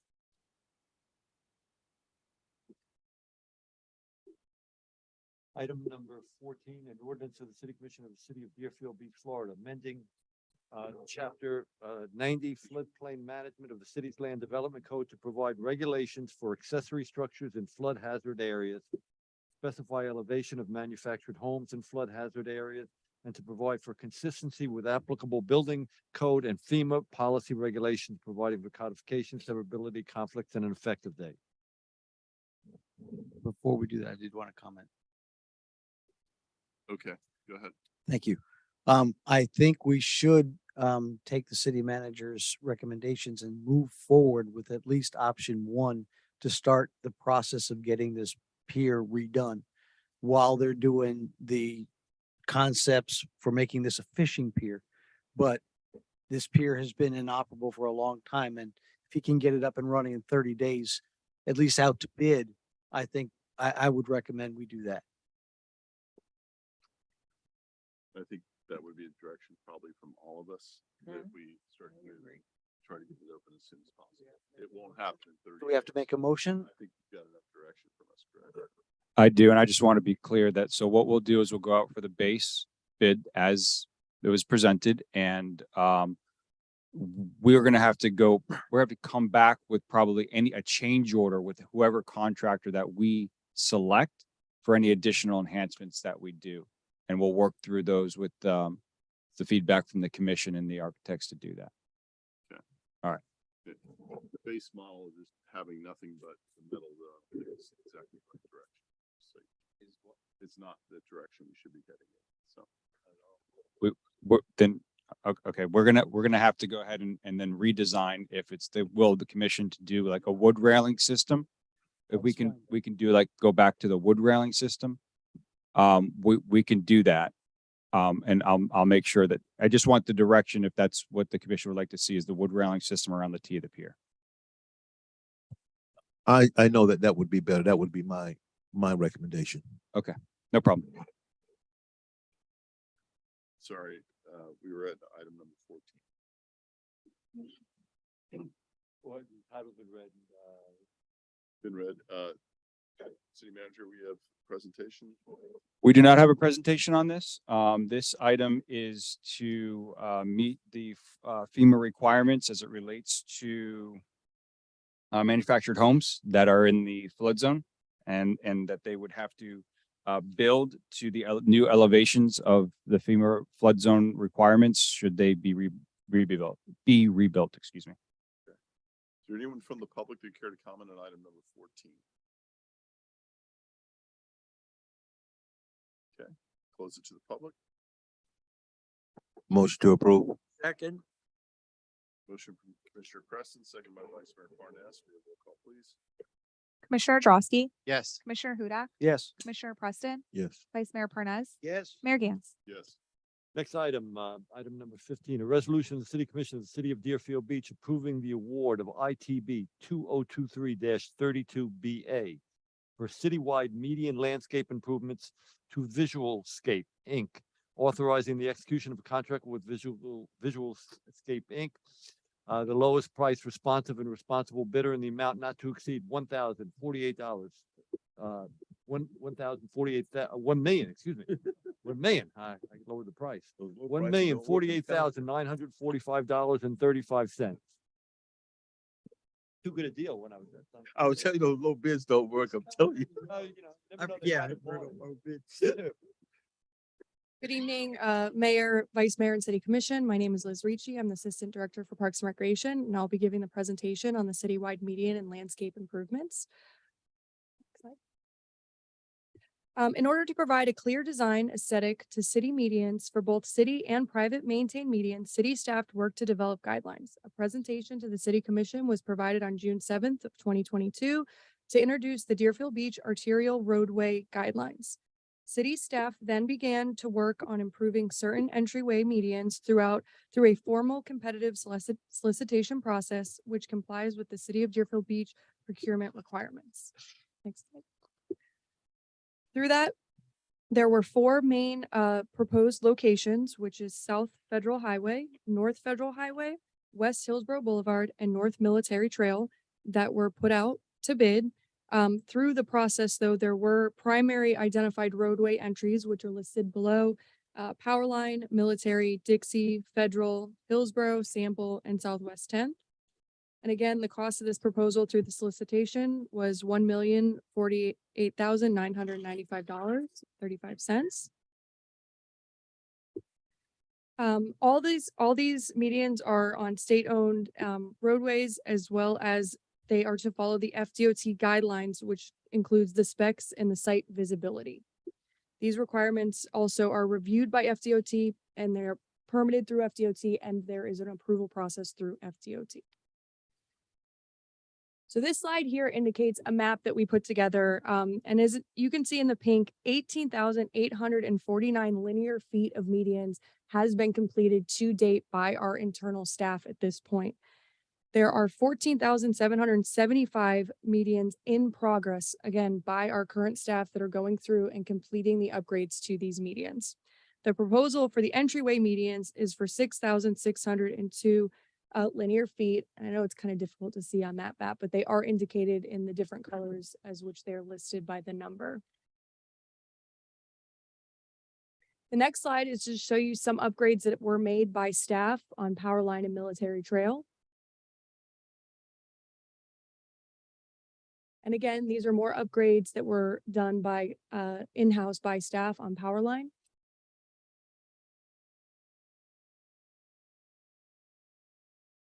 This is just the background and the timeline to show you where this process is at. It again, because it is something that has to go through FDOT and permitting, it has taken a little bit longer than anticipated. But in hopes that this passes this evening, we would hope to start this project in November and be completed by March.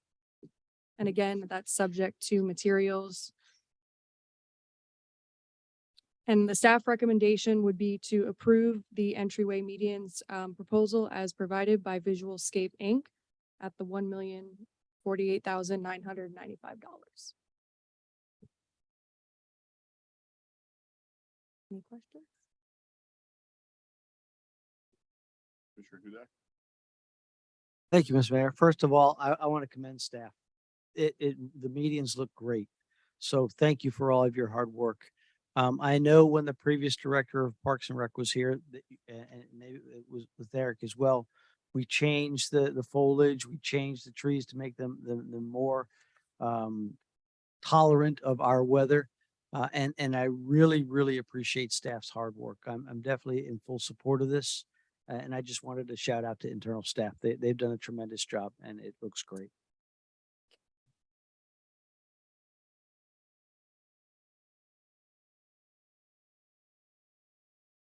Any other questions?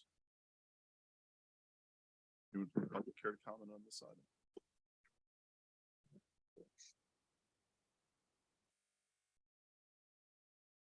Dan Hurst, 330 Southeast 19th Avenue. Could we hear how this is going to affect traffic? When I heard that this was going to be done between November and March, I thought to myself, that's going to be a tough time because that's when our traffic doubles. So if there could be some comments on that, obviously I know it doesn't rain that much during that time period, but what kind of disruption will this have for the traffic around Deerfield Beach? Thank you. Anyone else from the public? No? Close it to the public. Staff, can you answer that question? Eric Power, Director of Planning Development Services.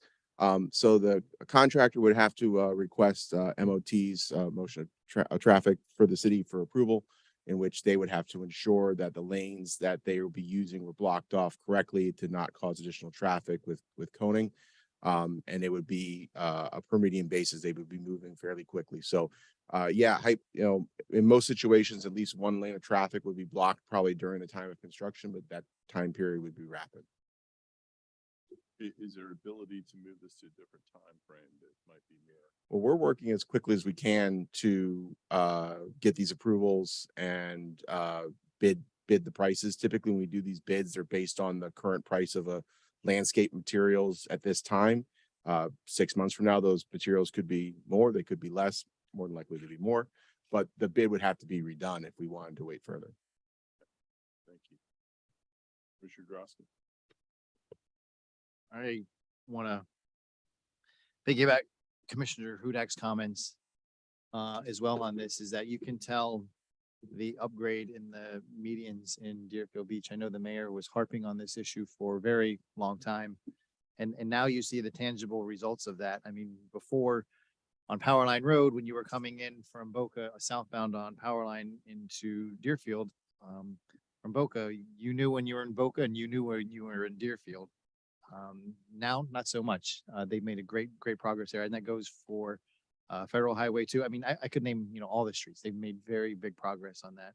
And that's the curb appeal that we were talking about earlier, that the residents are looking for. The residents notice, and they've made comments, and they comment on next door as well about the improvements that are being made to the city. Just like when we changed to the LED lights, the citizens, I mean, that's what government is here to do. I mean, residents can't improve the medians themselves, so that's what the city is here for.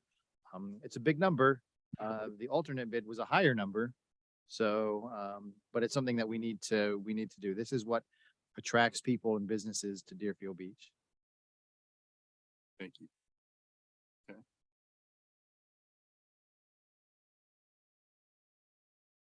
Motion to approve. Second. Motion from Commissioner Hudak, seconded by Vice Mayor Parnas. Can we have a roll call, please? Commissioner Drosky, Yes. Commissioner Hudak, Yes. Commissioner Preston, Yes. Vice Mayor Parnas, Yes. Mayor Gans. Yes. Item 16, resolution of the City Commission, of the City of Deerfield Beach approving an agreement with Schiff Construction and Development, Inc., utilizing Sourcewell, Inc. job order contract FLR 10 GC 02-111821 SCD for the construction of interior improvements to City Hall in an amount not to exceed $500,000, authorizing appropriations to fund the project, providing for execution and an effective date. City Manager. Yes, I'm gonna have Eric Power talk a little bit about what these improvements are, but I want to take us back a little bit because we had the bond funded projects that we're working on. We have the Tigner Center, the Braithwaite Center for Active Aging, the roadway resurfacing, which was done, and then of course we had the renovation of City Hall. And as we went through these projects and the reiterations of them, particularly Tigner Center and the Braithwaite Center for Active Aging, I was very clear at the commission that these additional and great benefits and additions that we've done to make these facilities better than we originally imagined would have an impact on City Hall. And City Hall at a price tag of a interior and exterior renovation at a construction cost of $4.5 million at the time that cost estimate came about, which was around 2017-18, is obviously significantly different than what it is here in 2023, the cost increases we have. So looking at City Hall and renovating it like we envisioned back in 2017, 2018 is just not feasible anymore. So we still wanted to proceed with a few things. One was an HMGP grant, which is a FEMA 50% match funded grant to do the hardening of the facility, which means windows, doors, and roof. And I know you all have offices on the second floor. I don't need to tell you what the condition of the roof is in, as well as where some of these windows where we see major leaks within our windows and doors. That HMGP grant also is attached to some stormwater improvements around within the roadways around City Hall as well. So if that's all we're going to be able to do, I worked with staff to identify what we could at least do to improve the customer service experience. And so I'd like for Mr. Power to explain what these improvements would entail. Great. Thank you. Good evening again. Eric Power, Director of Planning Development Services, City of Deerfield Beach. The customer service experience on the first floor for City Hall essentially consists of planning services, building services, code compliance, water billing, utility billing, and the cashier. Essentially, all other customer service concerns for City Hall are behind a closed door. You would have to receive access from a guest to go to the second floor, or finance, or the public information office, things of that nature. So the general customer who's coming in, they're coming in because they need to pay a bill. They're coming in for a building permit, something of that nature. It's a good thing and it's a bad thing, but the building department doesn't collect money. You go to the cashier. So a customer walks all the way down to the building department to sign up and wait, get their permit. They have to walk all the way back down the hallway, wait in line for the cashier's office, get their receipt, come back to the building department, wait again, get the receipt. That could be frustrating for customers. And there's some additional ways in which I know we can improve the customer service experience.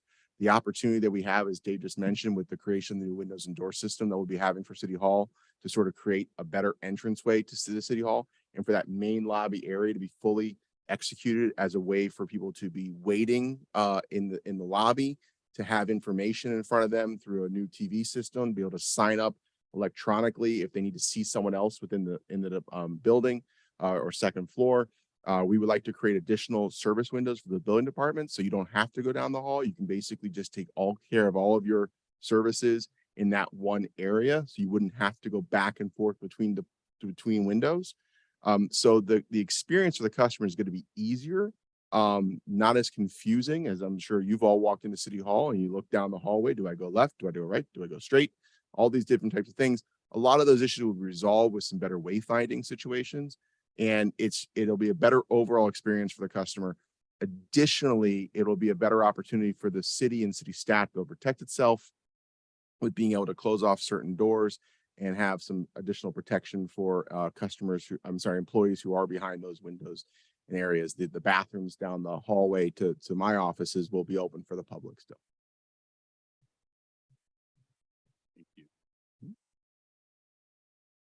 Commission, any other comments, questions? Commissioner Preston, Commissioner Drosky.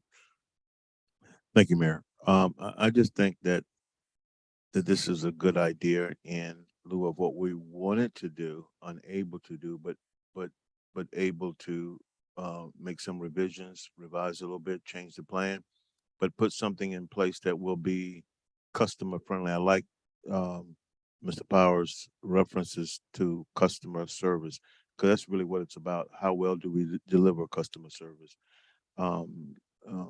We also have the external customer, people coming in, but I think it would be a better thing for the internal customer as well, the people that are working here. It'll just be an easier way for them to do their job. So I think this is a good idea, and I totally support it. Thank you, Commissioner Drosky. Thank you, Mayor. I unfortunately, Commissioner, have a totally opposite opinion on this. This is putting the proverbial lipstick on the pig, in my opinion. This is a $500,000 Band-Aid. This building is deteriorating before our very eyes. You come into my office on the second floor during any rainstorm, and it's Noah's Ark with the flood that comes in through there. The original intention was to renovate this building. So this does nothing to renovate it. It's just putting a couple of Band-Aids up. That's costing the taxpayers $500,000, which in my opinion, we do not need to spend. There's nothing I see in the backup that supports this.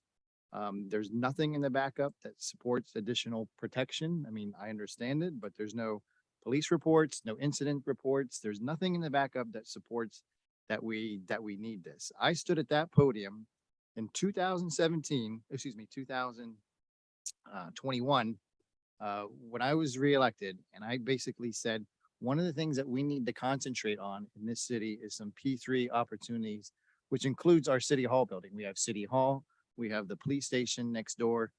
Those are two assets that we have in play to get a new campus, to talk to developers and get that.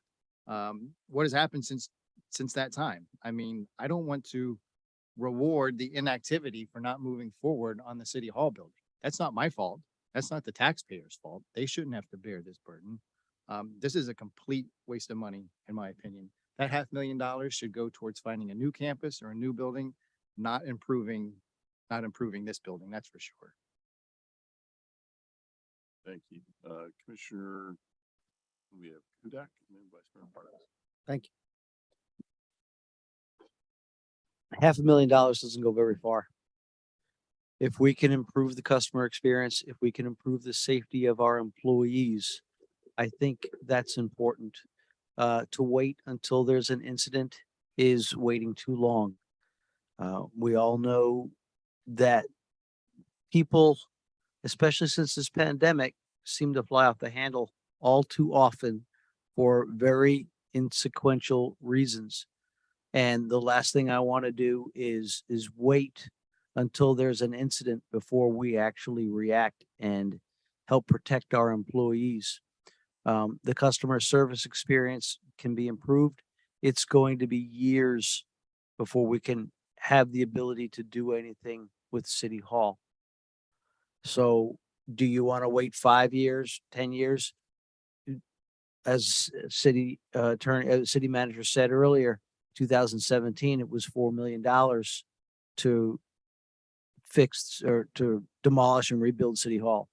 I would think right now that's closer to $20 million. It's going to be a long time before we can conceivably do anything to this building as far as tearing it down and building it back up.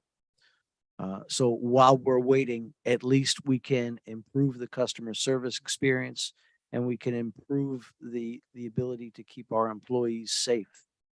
$500,000 will basically buy us 2 lifeguard stations. I think it's definitely worth it. Vice Mayor Parnas. Every Friday, I have a group of volunteers that help people check their voter registration in the lobby. I see the difficulty when customers come in My people have to sometimes direct them. No, permits is that way. Building is over here is where you pay the bill. Customer service is important. One, people should be able to come in and feel comfortable. Two, under the new gun laws, I'd like to see our employees as safe as possible.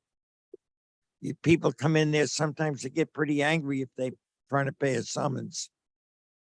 And do we really want to wait until there is an incident? No. Protecting our employees is very important. Avoiding an incident is more important than waiting for it to happen before you fix a problem. In my opinion, I think it's money well spent to improve customer service and to improve the safety of our employees. That to me is very important. And so I support this 100%. And with that, I'll make a motion to approve. Look, I see both sides of the coin on this. I'm gonna open it to the public before we. I take thought the you vote. did. No, No, then I apologize. That's okay. We have a motion from you. As I was talking to the city manager before he came here tonight, we're looking at the window in my office and it's just bubbling. Mhm. Bottom of the frame. It's just, this building is desperately in need of repairs, and I'm not sure if this accomplishes all that. I'm all for, centralizing and making it safer down there and making it more customer service friendly down in the lobby. I see both sides of the argument. This is one of the few times where I don't have a strong opinion either way. I'm still trying to figure out exactly what I think is the best choice to do it, and I'm a little torn. So that's where I'm at right now. I am going to open it to the public. See if anyone from the public has a comment on this. Anyone online? Anyone in the audience care to speak?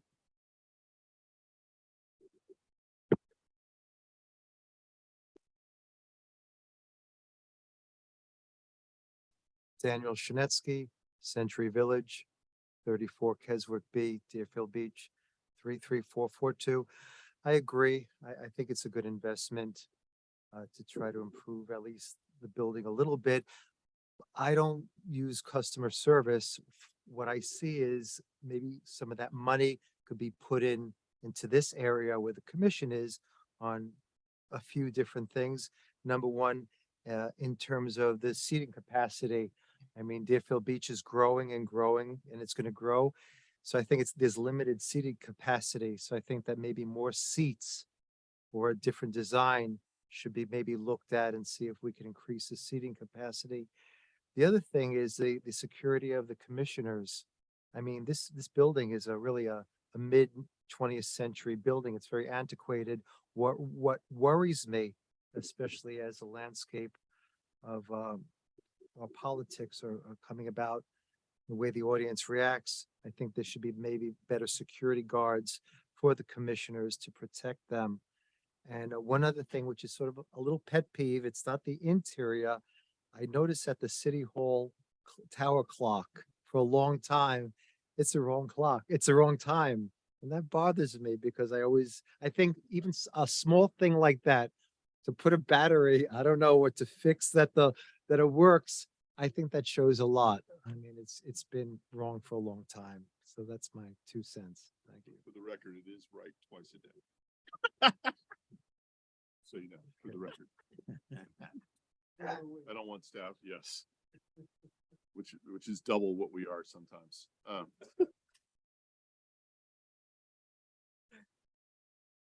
Dan Hurst, 330 Southeast 19th Avenue. I think our seating capacity is sufficient.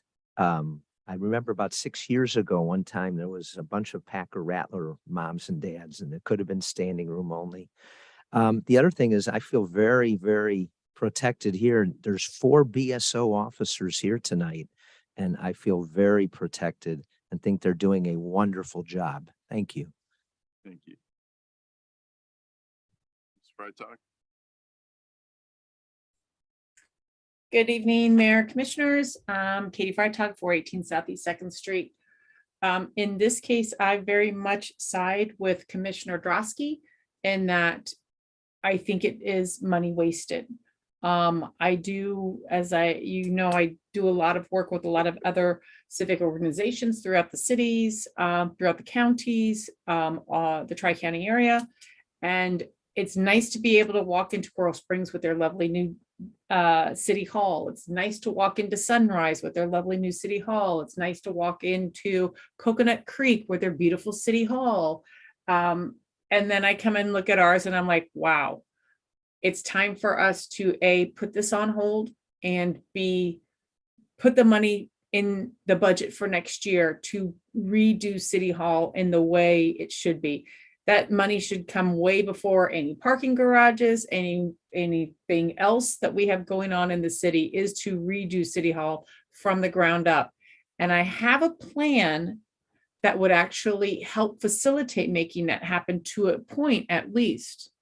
When we are building this new facility over at Oviedo McKeithen Park, that top floor is going to be a giant ballroom that could easily be portioned out with cubicles for city staff to use for an interim while the building is being redone.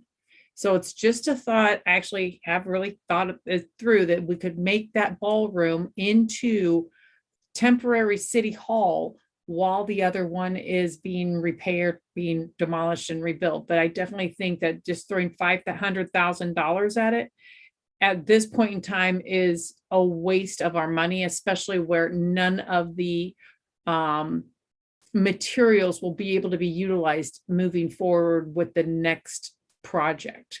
So I really think we need to save the money, table it for next year, put in the right ideas and put the money right where it needs to be next year. We'll have other funds done, other projects will be done, so we can actually start to put the money towards a new city hall, which would definitely promote our city in the right direction. Thank you. Staff, the work that we've had to do with some of the relocations we had to do with some of the roof leaks and everything that we've had here in the building, I would imagine that's a substantial cost that we had to incur in order just to keep things operating. Is that correct? Yes, it's a substantial cost when we have to move people around and try to find new locations. And the improvements that we're going to do, 50% cost share with FEMA are not cheap either. Okay, Commissioner Preston. I'm gonna close it to the public at this point unless there's anybody else online. No, okay. Ms. Freitag was saying that we should not do this and get the money and do it next year. The money isn't going to be available. We don't have the money to be able to do it next year. Is that right, Mr. City Manager? That's correct, Commissioner Preston. I don't see how you'd be able to build the revenues for a new city hall for next year alone. Yeah, it's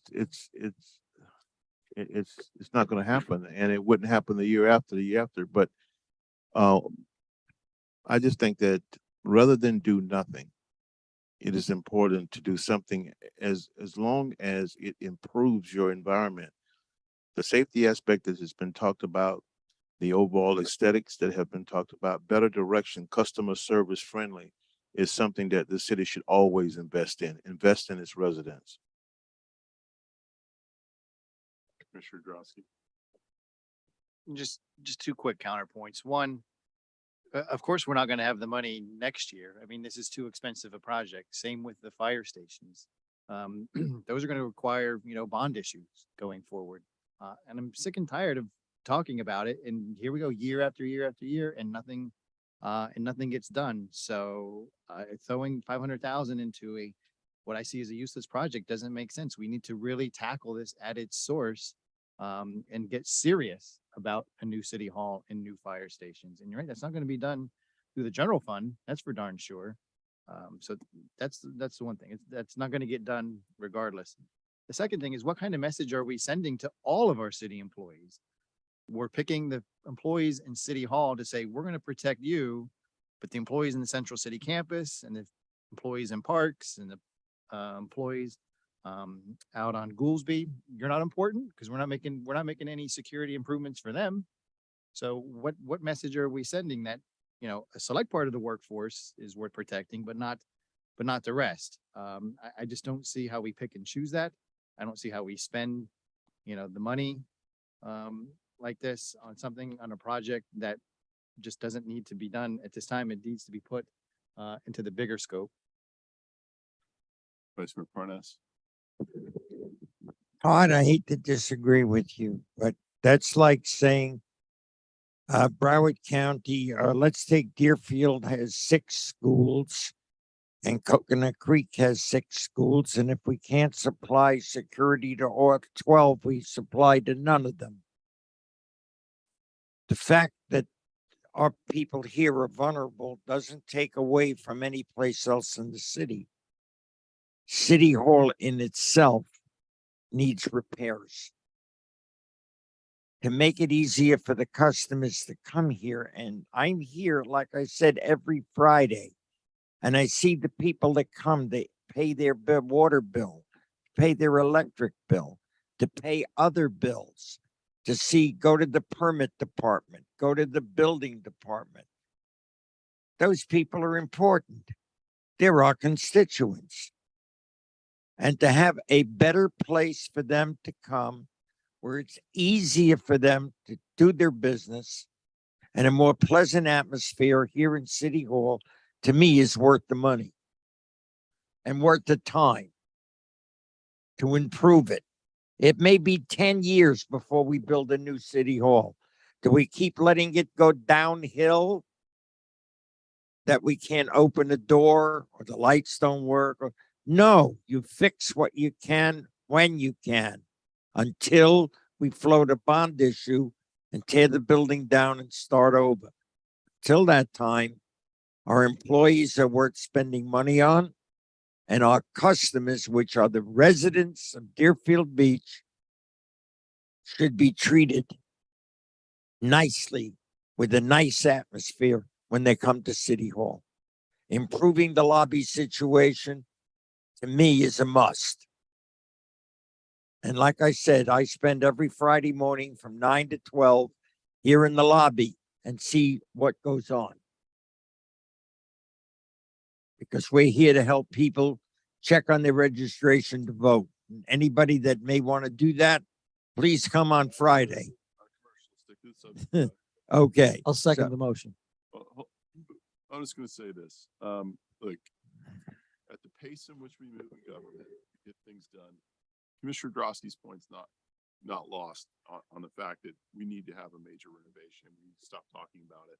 We need to get serious about it and move forward with it. So that needs to happen.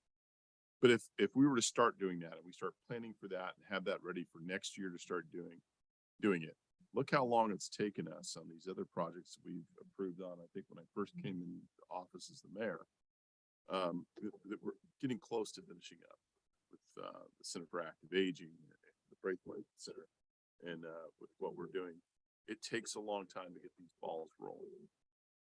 Not putting money into this building, just hoping it's going to hold up between now and that time period, I don't think is accurate. You lost me, and unlike Vice Mayor Parnas, I actually look forward to disagreeing with you. He says he hates to disagree with you. I kind of like it this time, but I will say this. This is the prime area where people come in. The public is here more than any of the other areas you mentioned. Now, granted, our parks are out there amongst the public, but that's not a hard location, meaning that you're actually are trying to stabilize it building as opposed to protecting our employees out in the general public. That needs to happen here. That is where the primary engagement with citizens happen here. Now, Goolsby and these other areas, they come here, they're usually not happy because they're paying for a fine and they don't want to pay, or they're paying for a bill they don't want to pay. They're doing something most times coming here to City Hall isn't exactly something that's high on a priority list of a fun day, including for us sometimes. And as far as sitting in here, no, I don't feel safe at all. I've got 4 deputies back there by the time somebody gets up here and rants and raves and acts like an idiot, which we've seen, I'm not gonna say tonight, but we've seen other times.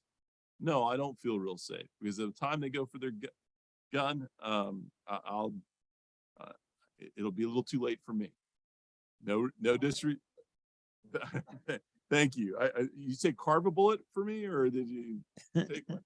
But I will say this, that's not a knock on the officers. It's just the mere fact of our proximity to the lunacy sometimes. And we've seen it.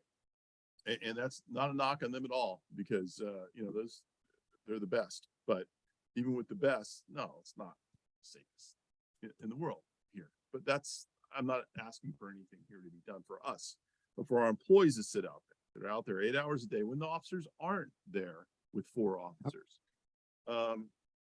Yeah, I think it is something that needs to be done because shame on us if something bad does happen. With the climate that's out there these days, it is something that we should be concerned about. And I would hate to sit up here and nickel and dime over something after the fact, without doing it right now. It is a Band-Aid approach. I agree. We need to move forward with doing a permanent solution. Absolutely. But in that meantime, let's say it takes us 3-4 years. 3-4 years for $500,000. It's money well spent. So I thank you for the arguments from all of you because it helped me decide which way I want to go with this. So we have a motion and we have a second. We have roll call, please.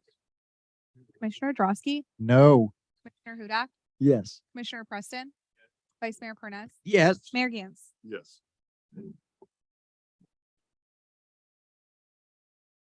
The city manager and I are pleased to let you know that we have no comments. And we can move to 17, which is city manager's annual performance evaluation. 17. Did I miss that?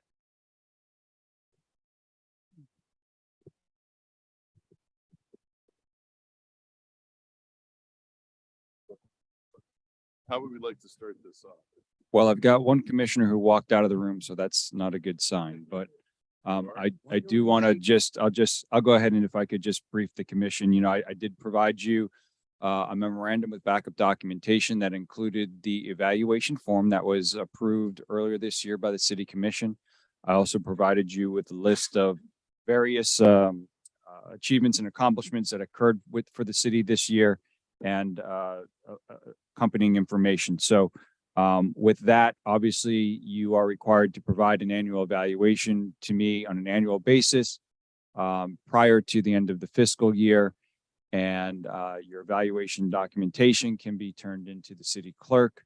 I look forward to your comments, your feedback, and any criticisms that you may have. Again, and I will say this is the opportunity through the evaluation process.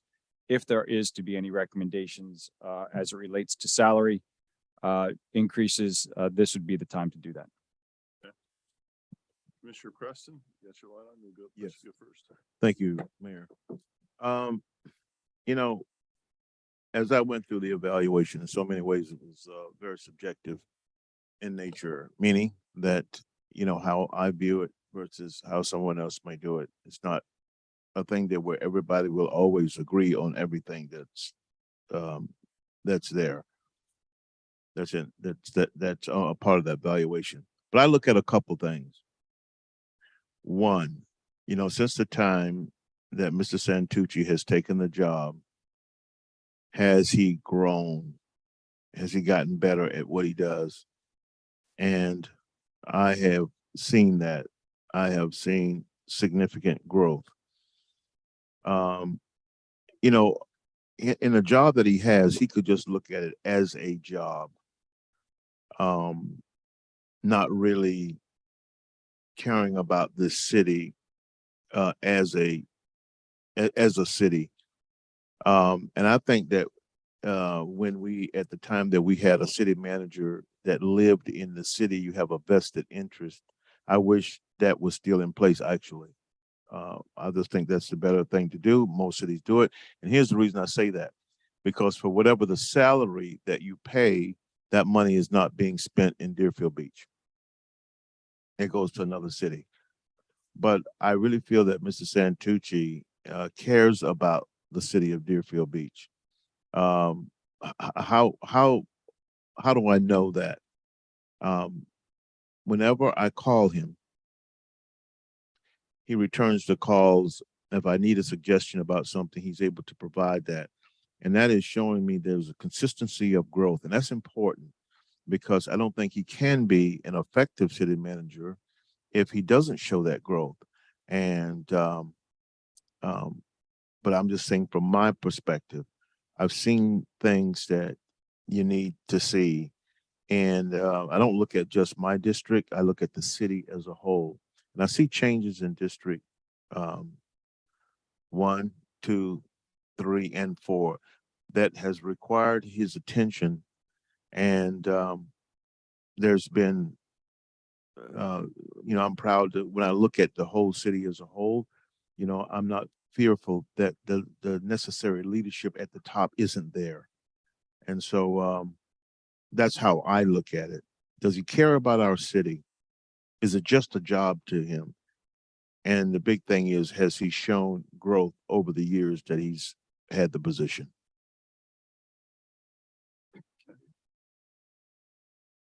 Next, Commissioner.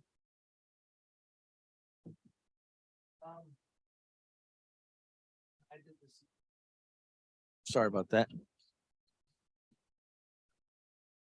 When we started these evaluations, I was very, very pleased at the difference between, as Commissioner Preston said, where Dave started and where he is at today.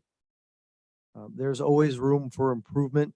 Some of the things that when I look at his accomplishments, the coordination of the beach renourishment project between ourselves and Hillsborough and Boca Raton, I think is a huge feather in his cap.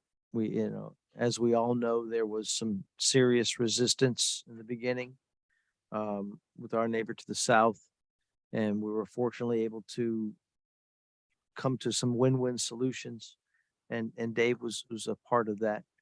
One of the challenges there's two challenges that I still see, and some of that has to do with just a change in leadership from a long-term city manager. And as all of you know, as you change leadership, people that succeeded under one management style may not succeed or may feel a reason to move forward. But I look at the improvement in the quality of his direct reports. And I'm not slighting any of the individuals that were here before, but I think the new CFO that he hired has been a tremendous upgrade. I think the director of public safety, that position has also been a tremendous upgrade. We have seen some turnover in the director level, and that still concerns me. We've lost our director of HR. We're on our third Parks and Recs director, director over at the Center for Active Aging. So those are some of the things that I'd love to see some stability in that area. I've talked a couple of times about the being proactive as opposed to reactive. And that falls on Dave just because he's the leader. And that has to percolate down to the general staff. If a resident calls or someone from the commission calls, Dave is quick to respond to make sure that the situation is rectified. But I think there's some more proactivity that I'd love to be able to see. And that's just being nitpicky. I think Dave has done a fabulous job since he's taken over the position. I think he's taken ownership of the position. To me, I don't see someone who is in a job. I see somebody who truly cares about this city.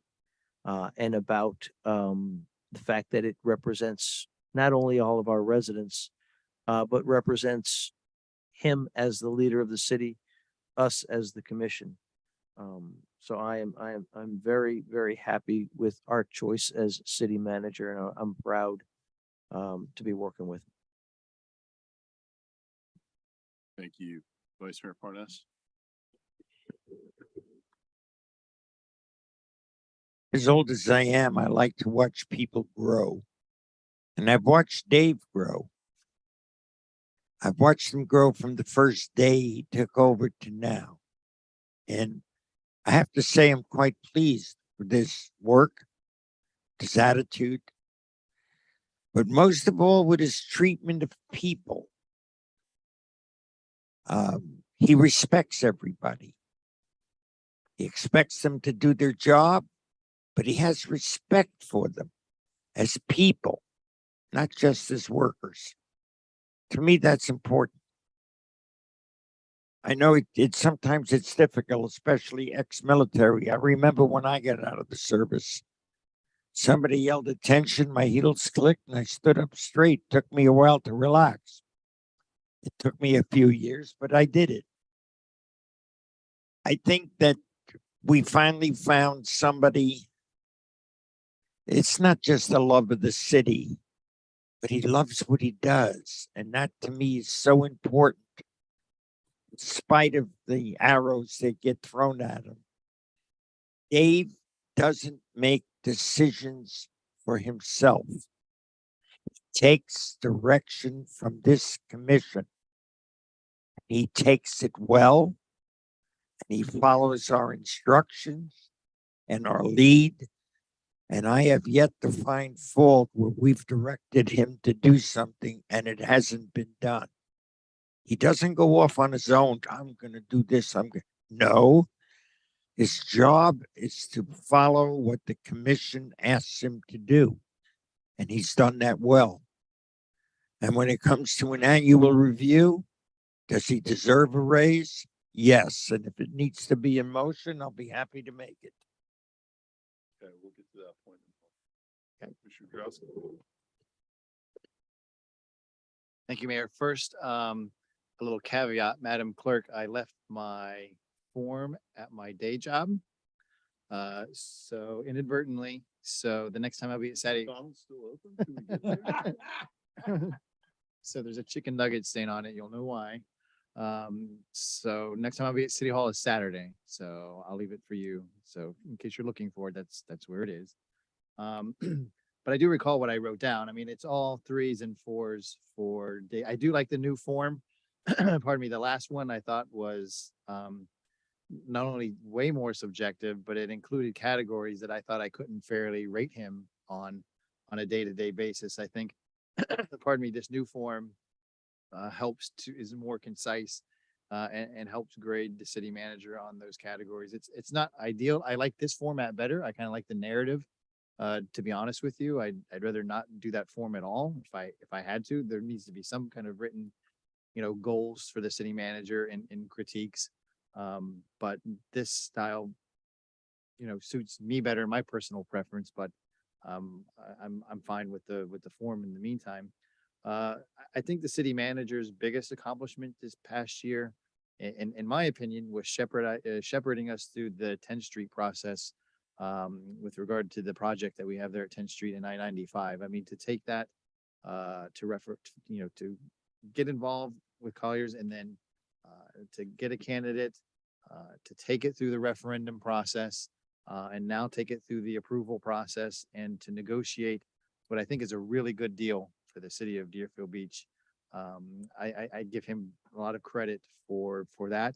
I also give him credit for running what was a very smooth process on the Pier Lee situation. It didn't publicly come across that way, but he adhered to the process. There was a process, he adhered to it, and there was no deviations from it along the way. It gave us as the commission the information I thought that we needed to make a decision. We had differences of opinion, which is fine, but the city manager I thought gave us the information that we needed. going forward, a couple of my goals going forward are continue to be carryovers. And one tonight was a perfect setup for it, was these P3 opportunities that we have. I don't know why we're waiting. It's 2 years later and we're basically nowhere. And I know some of these are actually in the works behind the scenes. But I mean, there's got to be a way to go, quicker on this and get and get the attention of the developers out there, because if we don't get it, then somebody else is. And we have the fire stations to look after. We have the city hall building. We have the Tam O'Shanter golf course. We have Pioneer Park next door. We have just all kinds of opportunities that other cities don't, and we're just wasting an opportunity in my opinion. There's got to be a better way to advocate, to get out there to the developers. I'm not saying we should give it away, and I'm not saying they should get a sweetheart deal either. But I think we have enough pieces in play that we can do a little bit better than we are. The Four Corners area too, we did a lot of, workshops on that. I'd like to just see, put the pedal to the metal a little harder on that area as well and see some tangible results out there. I think there's some low hanging fruit that can be taken care of. And then the millage rate is always the sticky wicket. I last year said in my review that I wanted him to reduce the millage rate, and he technically did because the debt service portion went down.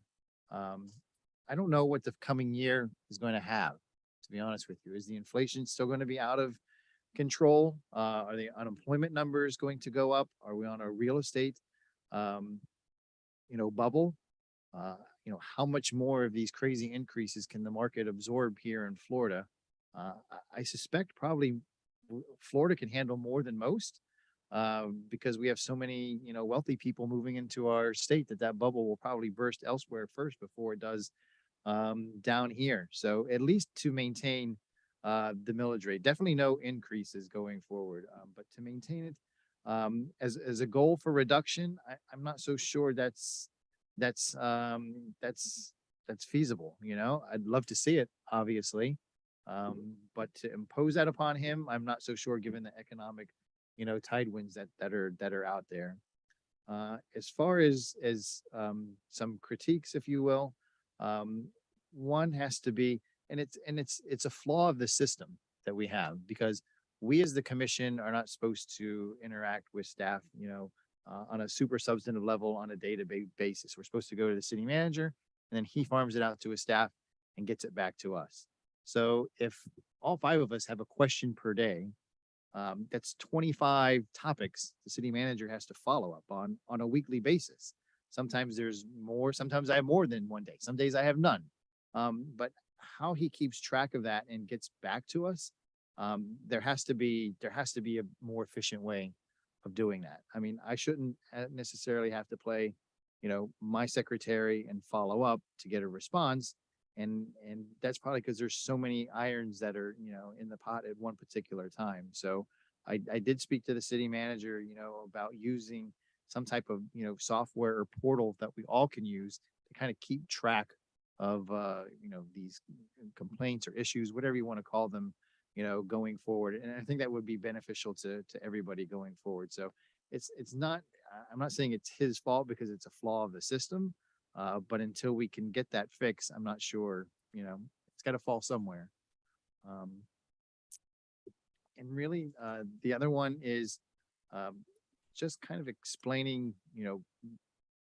better to us. Like, for example, tonight, just getting us kind of the information in advance, like the budget workshops. I don't think we received the presentations until the day of the workshop. Tonight, Commissioner Preston had questions regarding the District 2 presentation. I'm sorry, the peer presentation that you thought if you had in advance that you had had a better conversation tonight.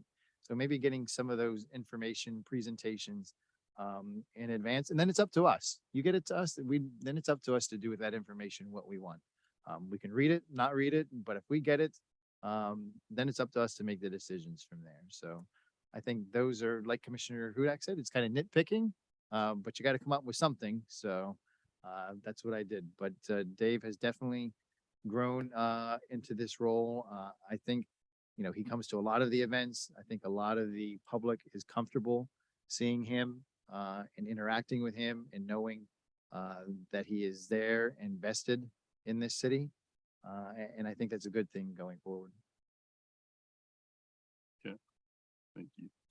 The majority of the scoring that I did is all in the good area, and there are a few things. Nothing fell into what I would say poor at all. You know, I agree with many of you that, you know, the referendum on the Florida property and lining that up and putting the city in the best position to get a really good opportunity and get the most bang for our buck on that property was an outstanding job. The beach renourishment project was flawless, and that was well coordinated, and the feedback I got from the other agencies was really an excellent job. To present a balanced budget with this kind of inflation that we've had, despite all the infrastructure needs that we've had, people call them projects, but many of them are infrastructural needs that can't be ignored. And I think to be able to do that was impressive. I think your presentation of the budget, while, you know, you debate what the information was in there, whether we agree with where some of that money was spent or not, I think the presentation was broken down really well. I thought it was explained to the public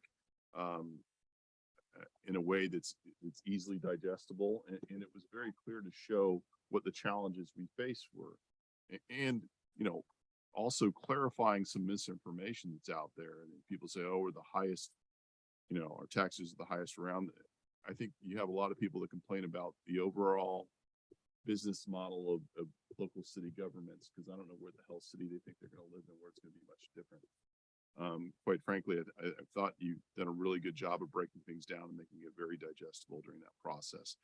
Your work with the stakeholders in our community, in the business community, other agencies outside of the city of Deerfield Beach, the feedback I've gotten from them is outstanding.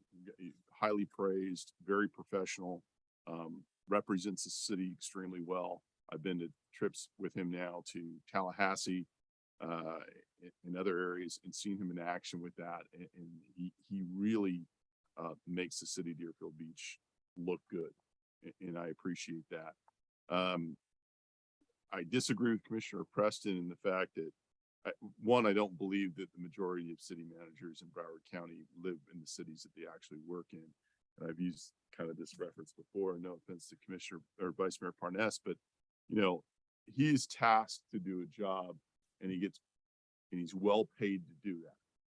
You don't have to live in a city in order to be able to do that job well. If Vice Mayor Parnas was the CEO of a comb manufacturer, he may not use the product, but I'm pretty damn sure that he's going to do a good job based on what the job is, because he's a professional and he's well paid for it. No offense, Commissioner. I don't know if that applies to your advice. That's okay. I used to have patience. I lost that a long time ago. But I will say, you know, you have a profession, you have a job at hand, you're well paid for it, and you do an excellent job. And I will say this, I do agree that while some of his money might not be captured here, he does spend a hell of a lot of time in the city, more so than I would think in Coral Springs at times where he lives. So I would say that we get a pretty fair share of that salary flowing back into us here. Some of the things I am concerned about that I want to see improve. Well, before I get there, I also want to say this: where I've seen great improvement is communication, because it is one of the things that I think still needs to be improved upon. But I see improvements there. I think communication has gotten better.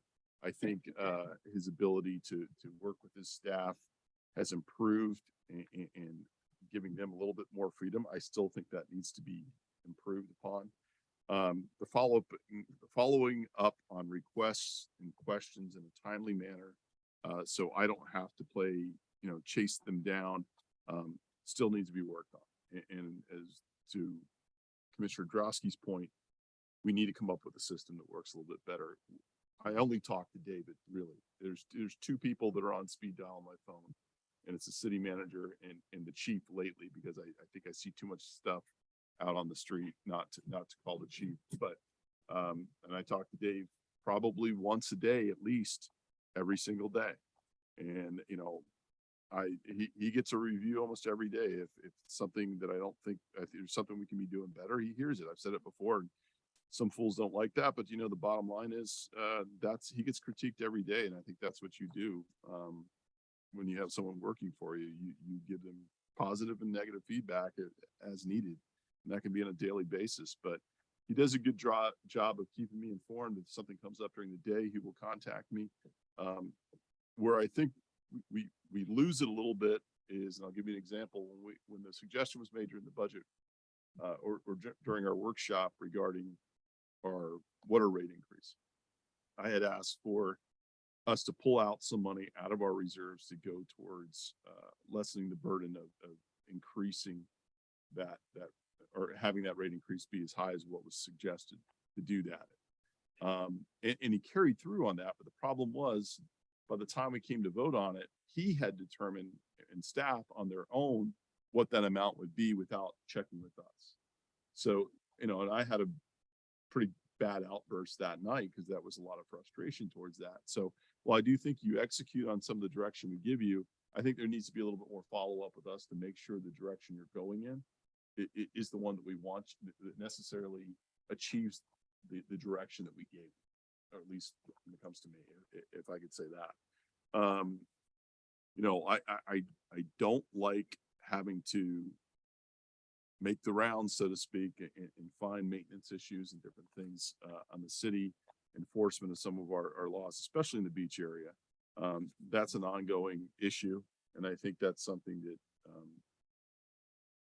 Dave, I know, is working on with staff, trying to do a better job of that. But, you know, it might be someone that lower down the totem pole who's dropping the ball, but their supervisor then should be on top of the catch. And if they're not doing it, it goes all the way up and the buck stops at the city manager. So, which eventually comes toward to us. So I think that still needs to be improved. I would like to see him work, and we talked extensively about this. The reality is you're never going to see a giant decrease in the millage rate. Not these giant, huge levels that people are talking about. When 1 mil equals over $9 million, almost $10 million, you're not going to see giant, substantial decreases. And if you look across the board where we're located and again, people like to ignore this, but where our home values fall for Broward County, and where we are with our millage rate, I think we're doing a pretty damn good job considering how low we are compared to the rest of the county with the values of our homes. And yet still being fairly middle of the pack when it comes to our millage rate. We're never going to have the lowest millage rate. It just doesn't, it's unrealistic to think that's going to happen without some very drastic changes. That'll take a long period of time to get there. We may get there, but it certainly won't be anytime in the near future to be the lowest millage rate. But I think having a long-term plan, developing a long-term plan to say, okay, this is about the range where we can make some serious improvements.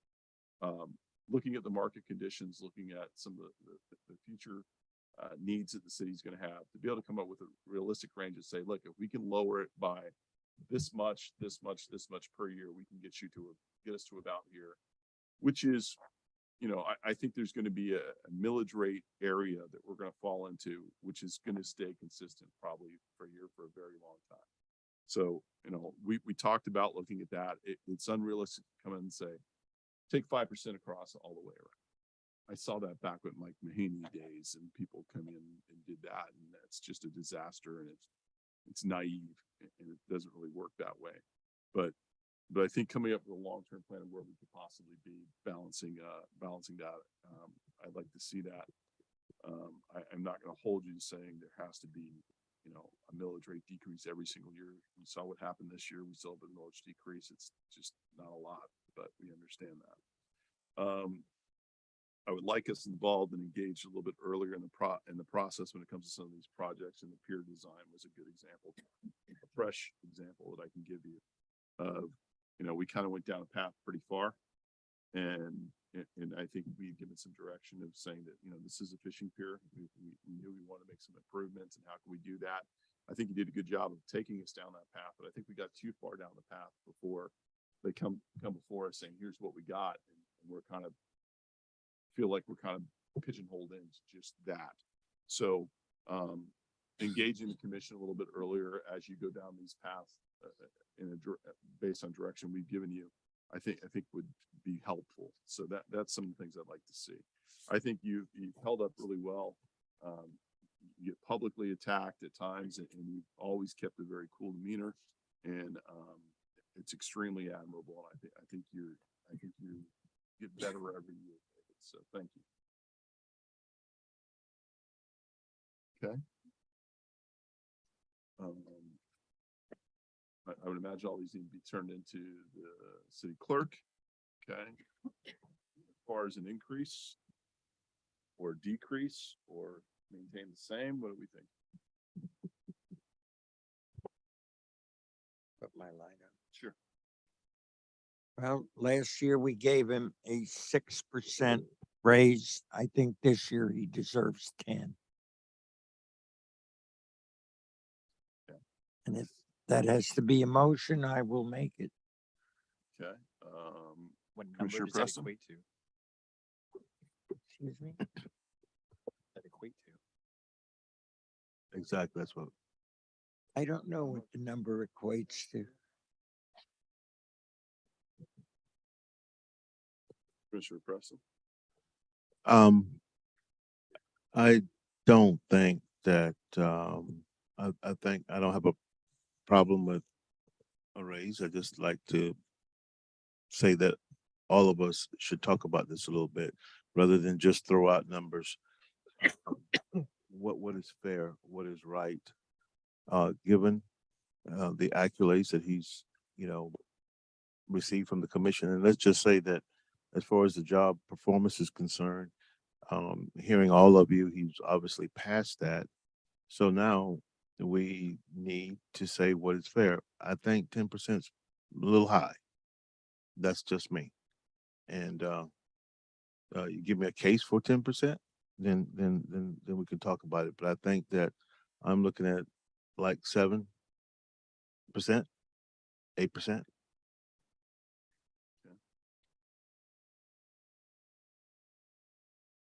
Commissioner Hudak? Thank you, Mr. Mayor. Earlier this year, we did a pay and class study, and we determined overall city staff was underpaid by 6%, I believe was the number. So for me, that is the baseline.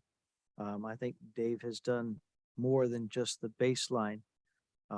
And 7 to 8% seems to be where I would fall as well. Maybe even, like I said, splitting hairs and going 7.5%. 7% would be $14,910 a year. 8% would be $17,040 a year, which would bring him up to $230,000. 7% would bring him up to roughly $228,000. Looking at where some of the other city managers are, I think that is a fair and equitable range right in that area there. Is in what range, would you say? Between 7 and 8% is where I'm looking at. Okay.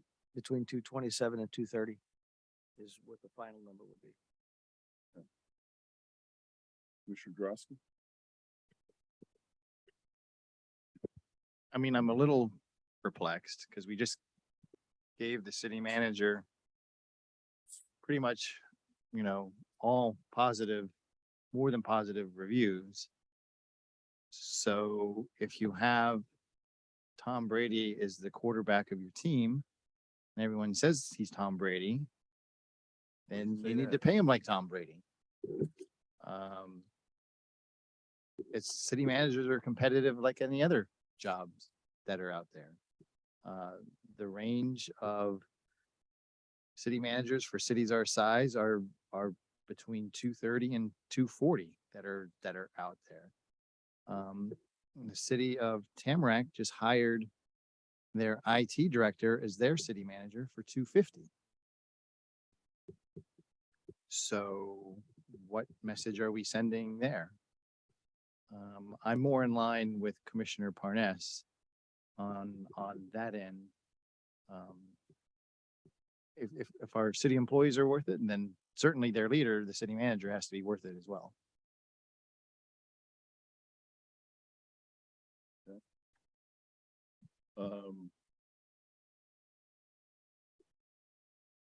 Our city employees or the negotiated contract, what was their increase?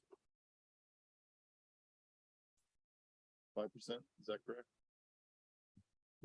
May the results of the paying class resulted in a 6% across the board increase over fiscal year 23 and 24, as long as minimum, as well as some minimum and market adjustments for specific positions. Commissioner Preston? I just think that we shouldn't just come up with a number. And I'm going to tell you the way that I feel right now. Whatever we come up with, all of us should vote on a number that we all can agree. I don't think any commissioner should vote no on anything. So I'm prepared to stay here all night if we have to, till we get it right. Because nobody should vote no. Is it 7%, 8%? Is it 10%? Let's debate it.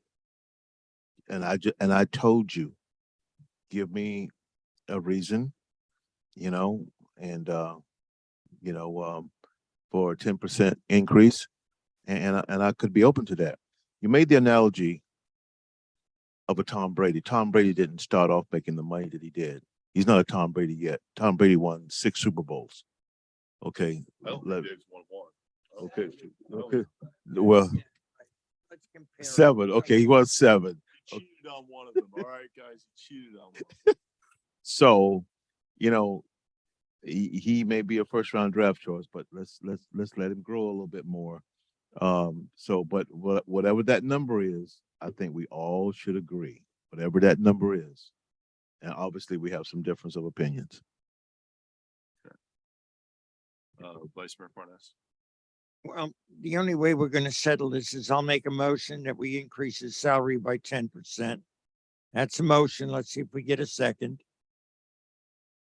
Hi, I'll get to you in a moment. About to get to that. So we have a motion from the vice mayor to do that, but I am about to open it up to the public on this because they get to have a say in this, correct? Mr. Rose? Yes. Yes. Yeah, we're going to take action on it. Do I have a second? Okay. Well, we're going to hold your motion there. For a moment, Okay. but I do need to open this to the public. So is there anyone from the public that care to comment on this item? The man with Tourette's. There you go. Thank you, sir. Dan Hurst, 330 Southeast 19th Avenue. I am not naive enough to think that anything I bring up tonight is going to make a difference in your evaluation of City Manager David Santucci. I'm 100% certain that your minds are already made up, and the only discussion will be whether David Santucci will get an 8% increase, as Commissioner Drosky suggested last year, or will David Santucci have to settle again for the 6.5% he received last year. I am also 100% certain that all the facts I will bring up in the next 3 minutes will be totally ignored by the commission and not commented on by anyone, including the mayor. I didn't bring up any positive facts regarding David Santucci because I knew the commissioners would bring that up. With that said, let me recap David Santucci's performance over the last 12 months. Let's begin with his inability to not realize that per city charter section 709, a supermajority vote is required when any lease or contract is awarded that has anything at all to do with the beach or pier. The charter even specifically mentions a pier restaurant. The ramifications of this oversight are enormous and will harm the city well into the future. This was even more surprising given the fact that just a few months earlier, David Santucci had to explain the March 2023 voter referendum to the public, which was based on City Charter Section 7.09. Now let's examine some of the comments made by the commissioners and Mayor Gans about David Santucci over the last year.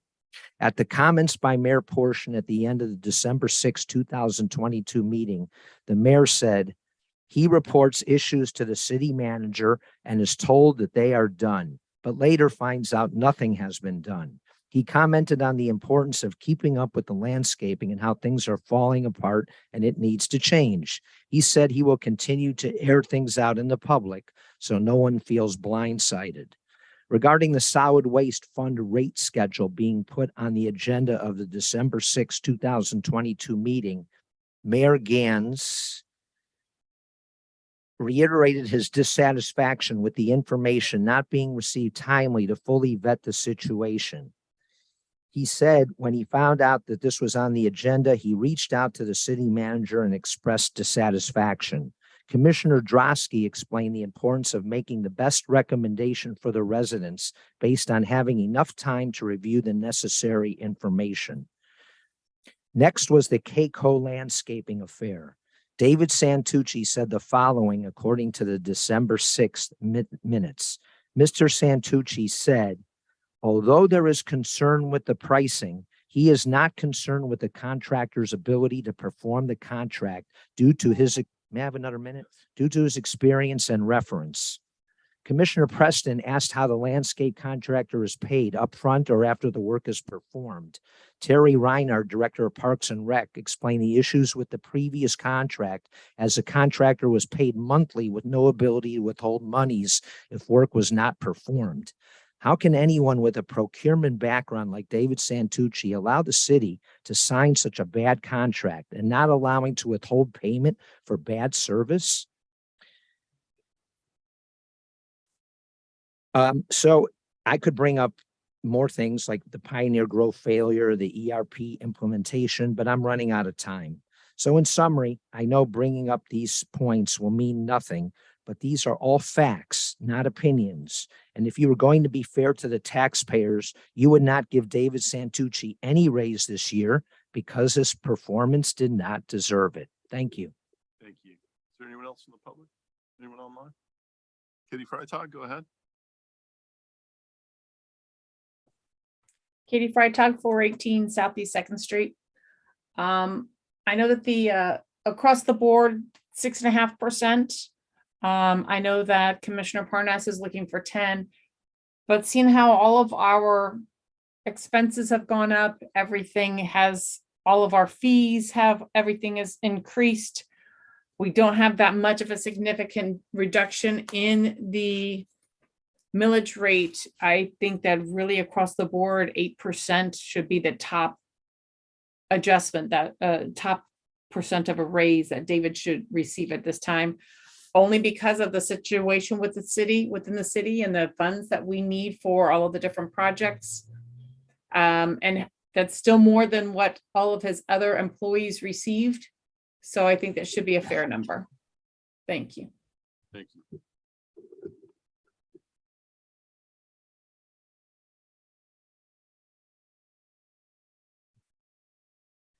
Daniel Shinetsky, Century Village, 34 Keswick B, Deerfield Beach, 33442. Deerfield Beach has a budget of $320 million. I don't think the public really realizes the enormity of the city manager's work. Every aspect of Deerfield Beach, every detail of Deerfield Beach, which is a growing city nearing 100,000 people, is on the city manager's shoulders.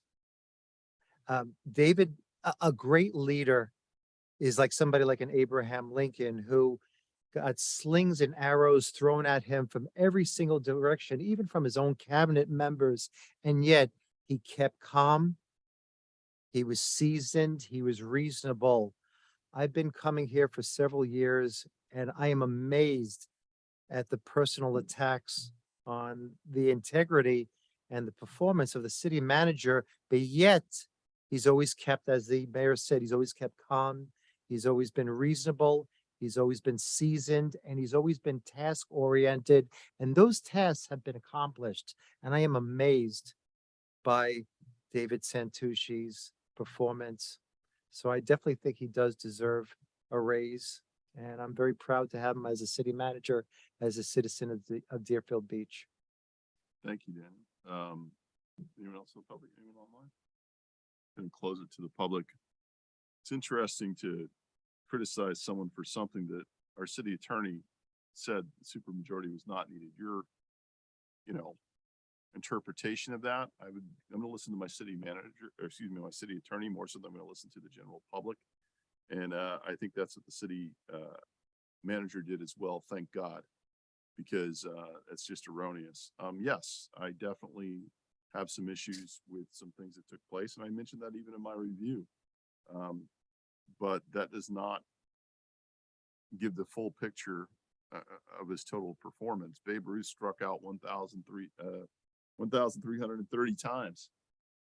Didn't always get it right. I don't expect our city manager to always get it right, but I do expect him to continue to progress. To say Pioneer Grove was a failure and put that on Mr. Santucci is inaccurate.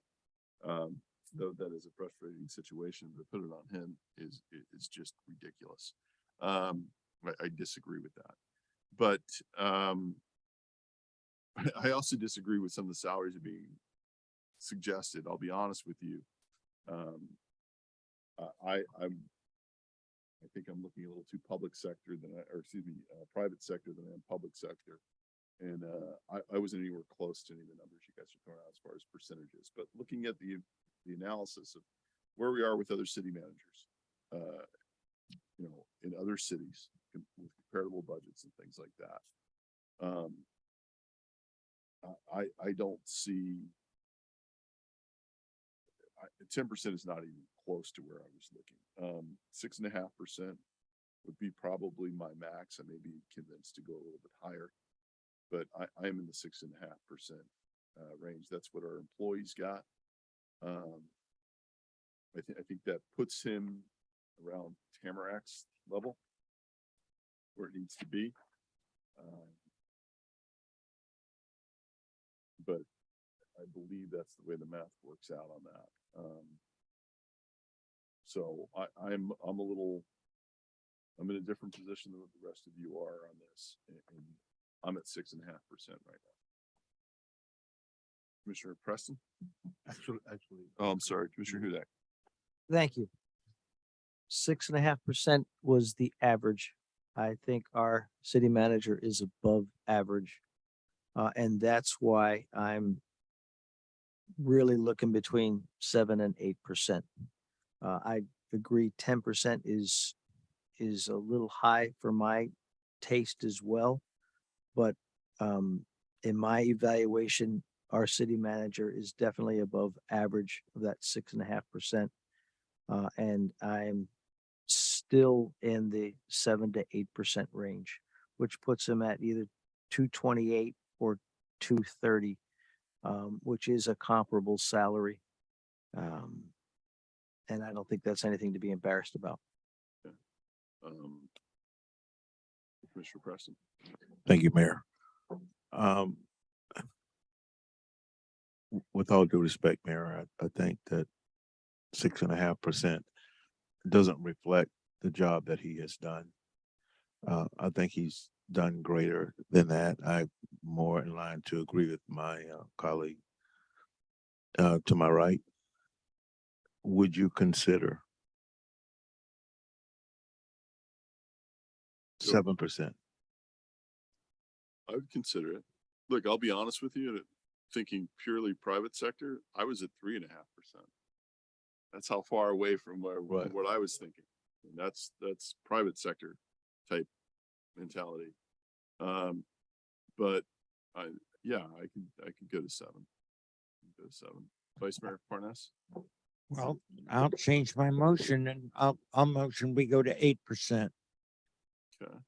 I'll make that as a motion. All right, we have a motion for 8% increase. Do we have a second? I guess not. Okay. I'll make a motion for a 7% increase. Second. We have a motion of 7% by Commissioner Hudak, seconded by Commissioner Preston. Can we have roll call, please? Commissioner Drosky, Yes. Commissioner Hudak, Yes. Commissioner Preston, Yes. Vice Mayor Parnas, Yes. Mayor Gans. Yes.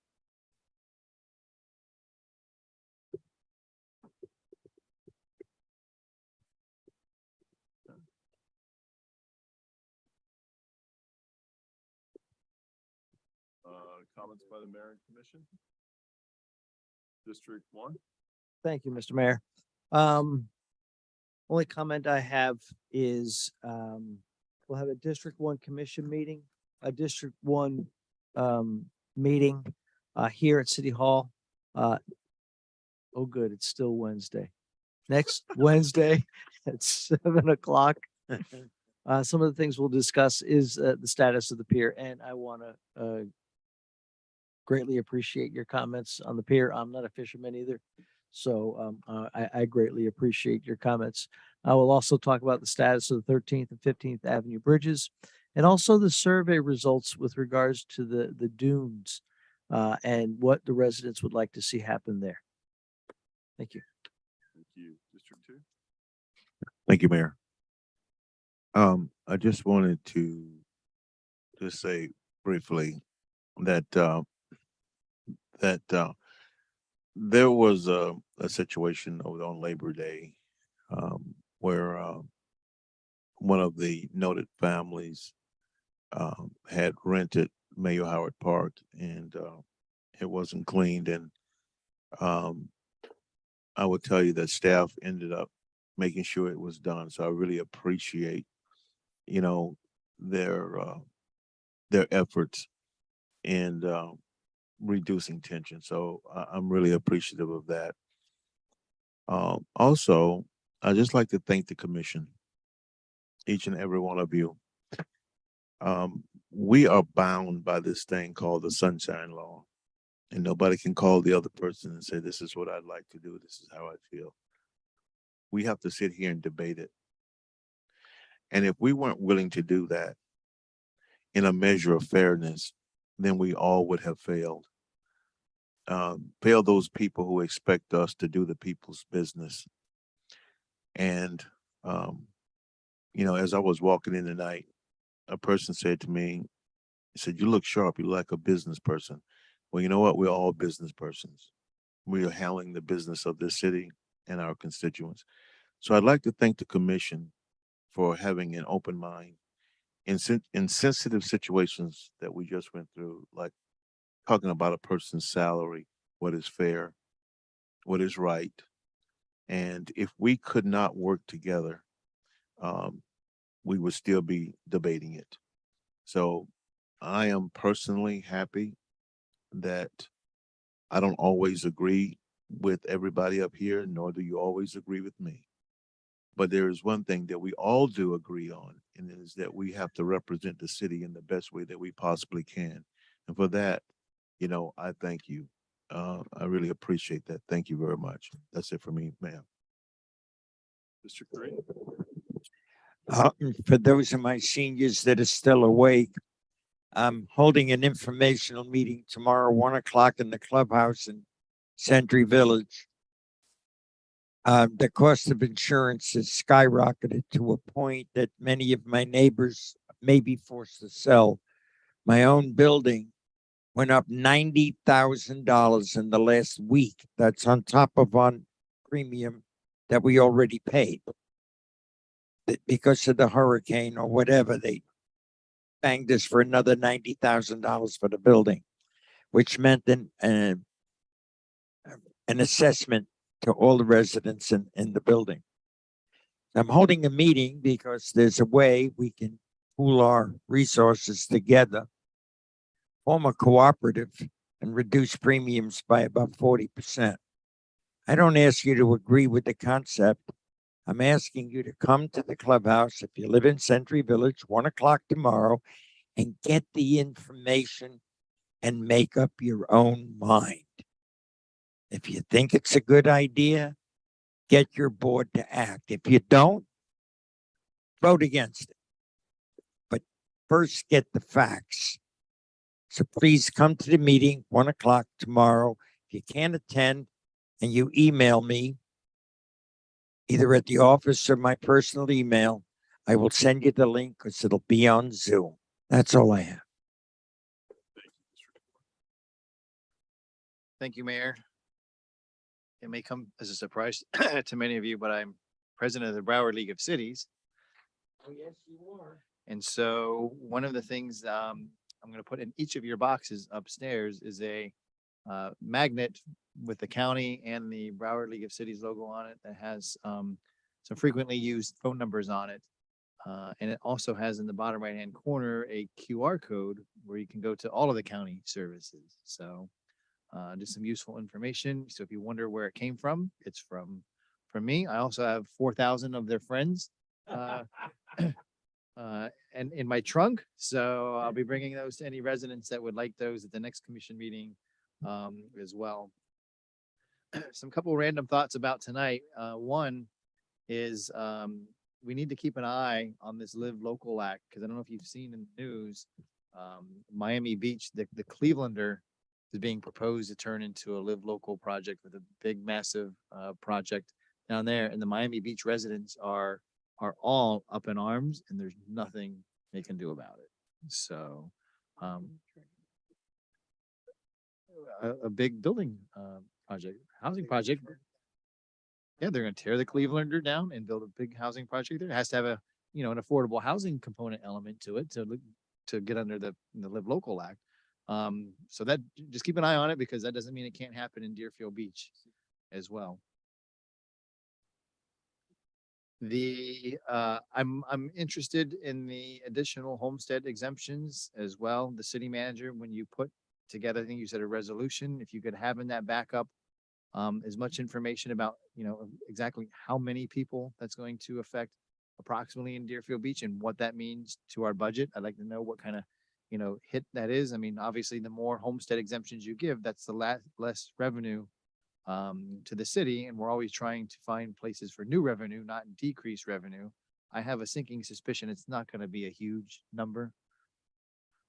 So I think we'll be fine with it at the end of the day, but I just would like to have that as part of the backup. And lastly, I will see you all on the wood railing Saturday for Junior Anglers Day.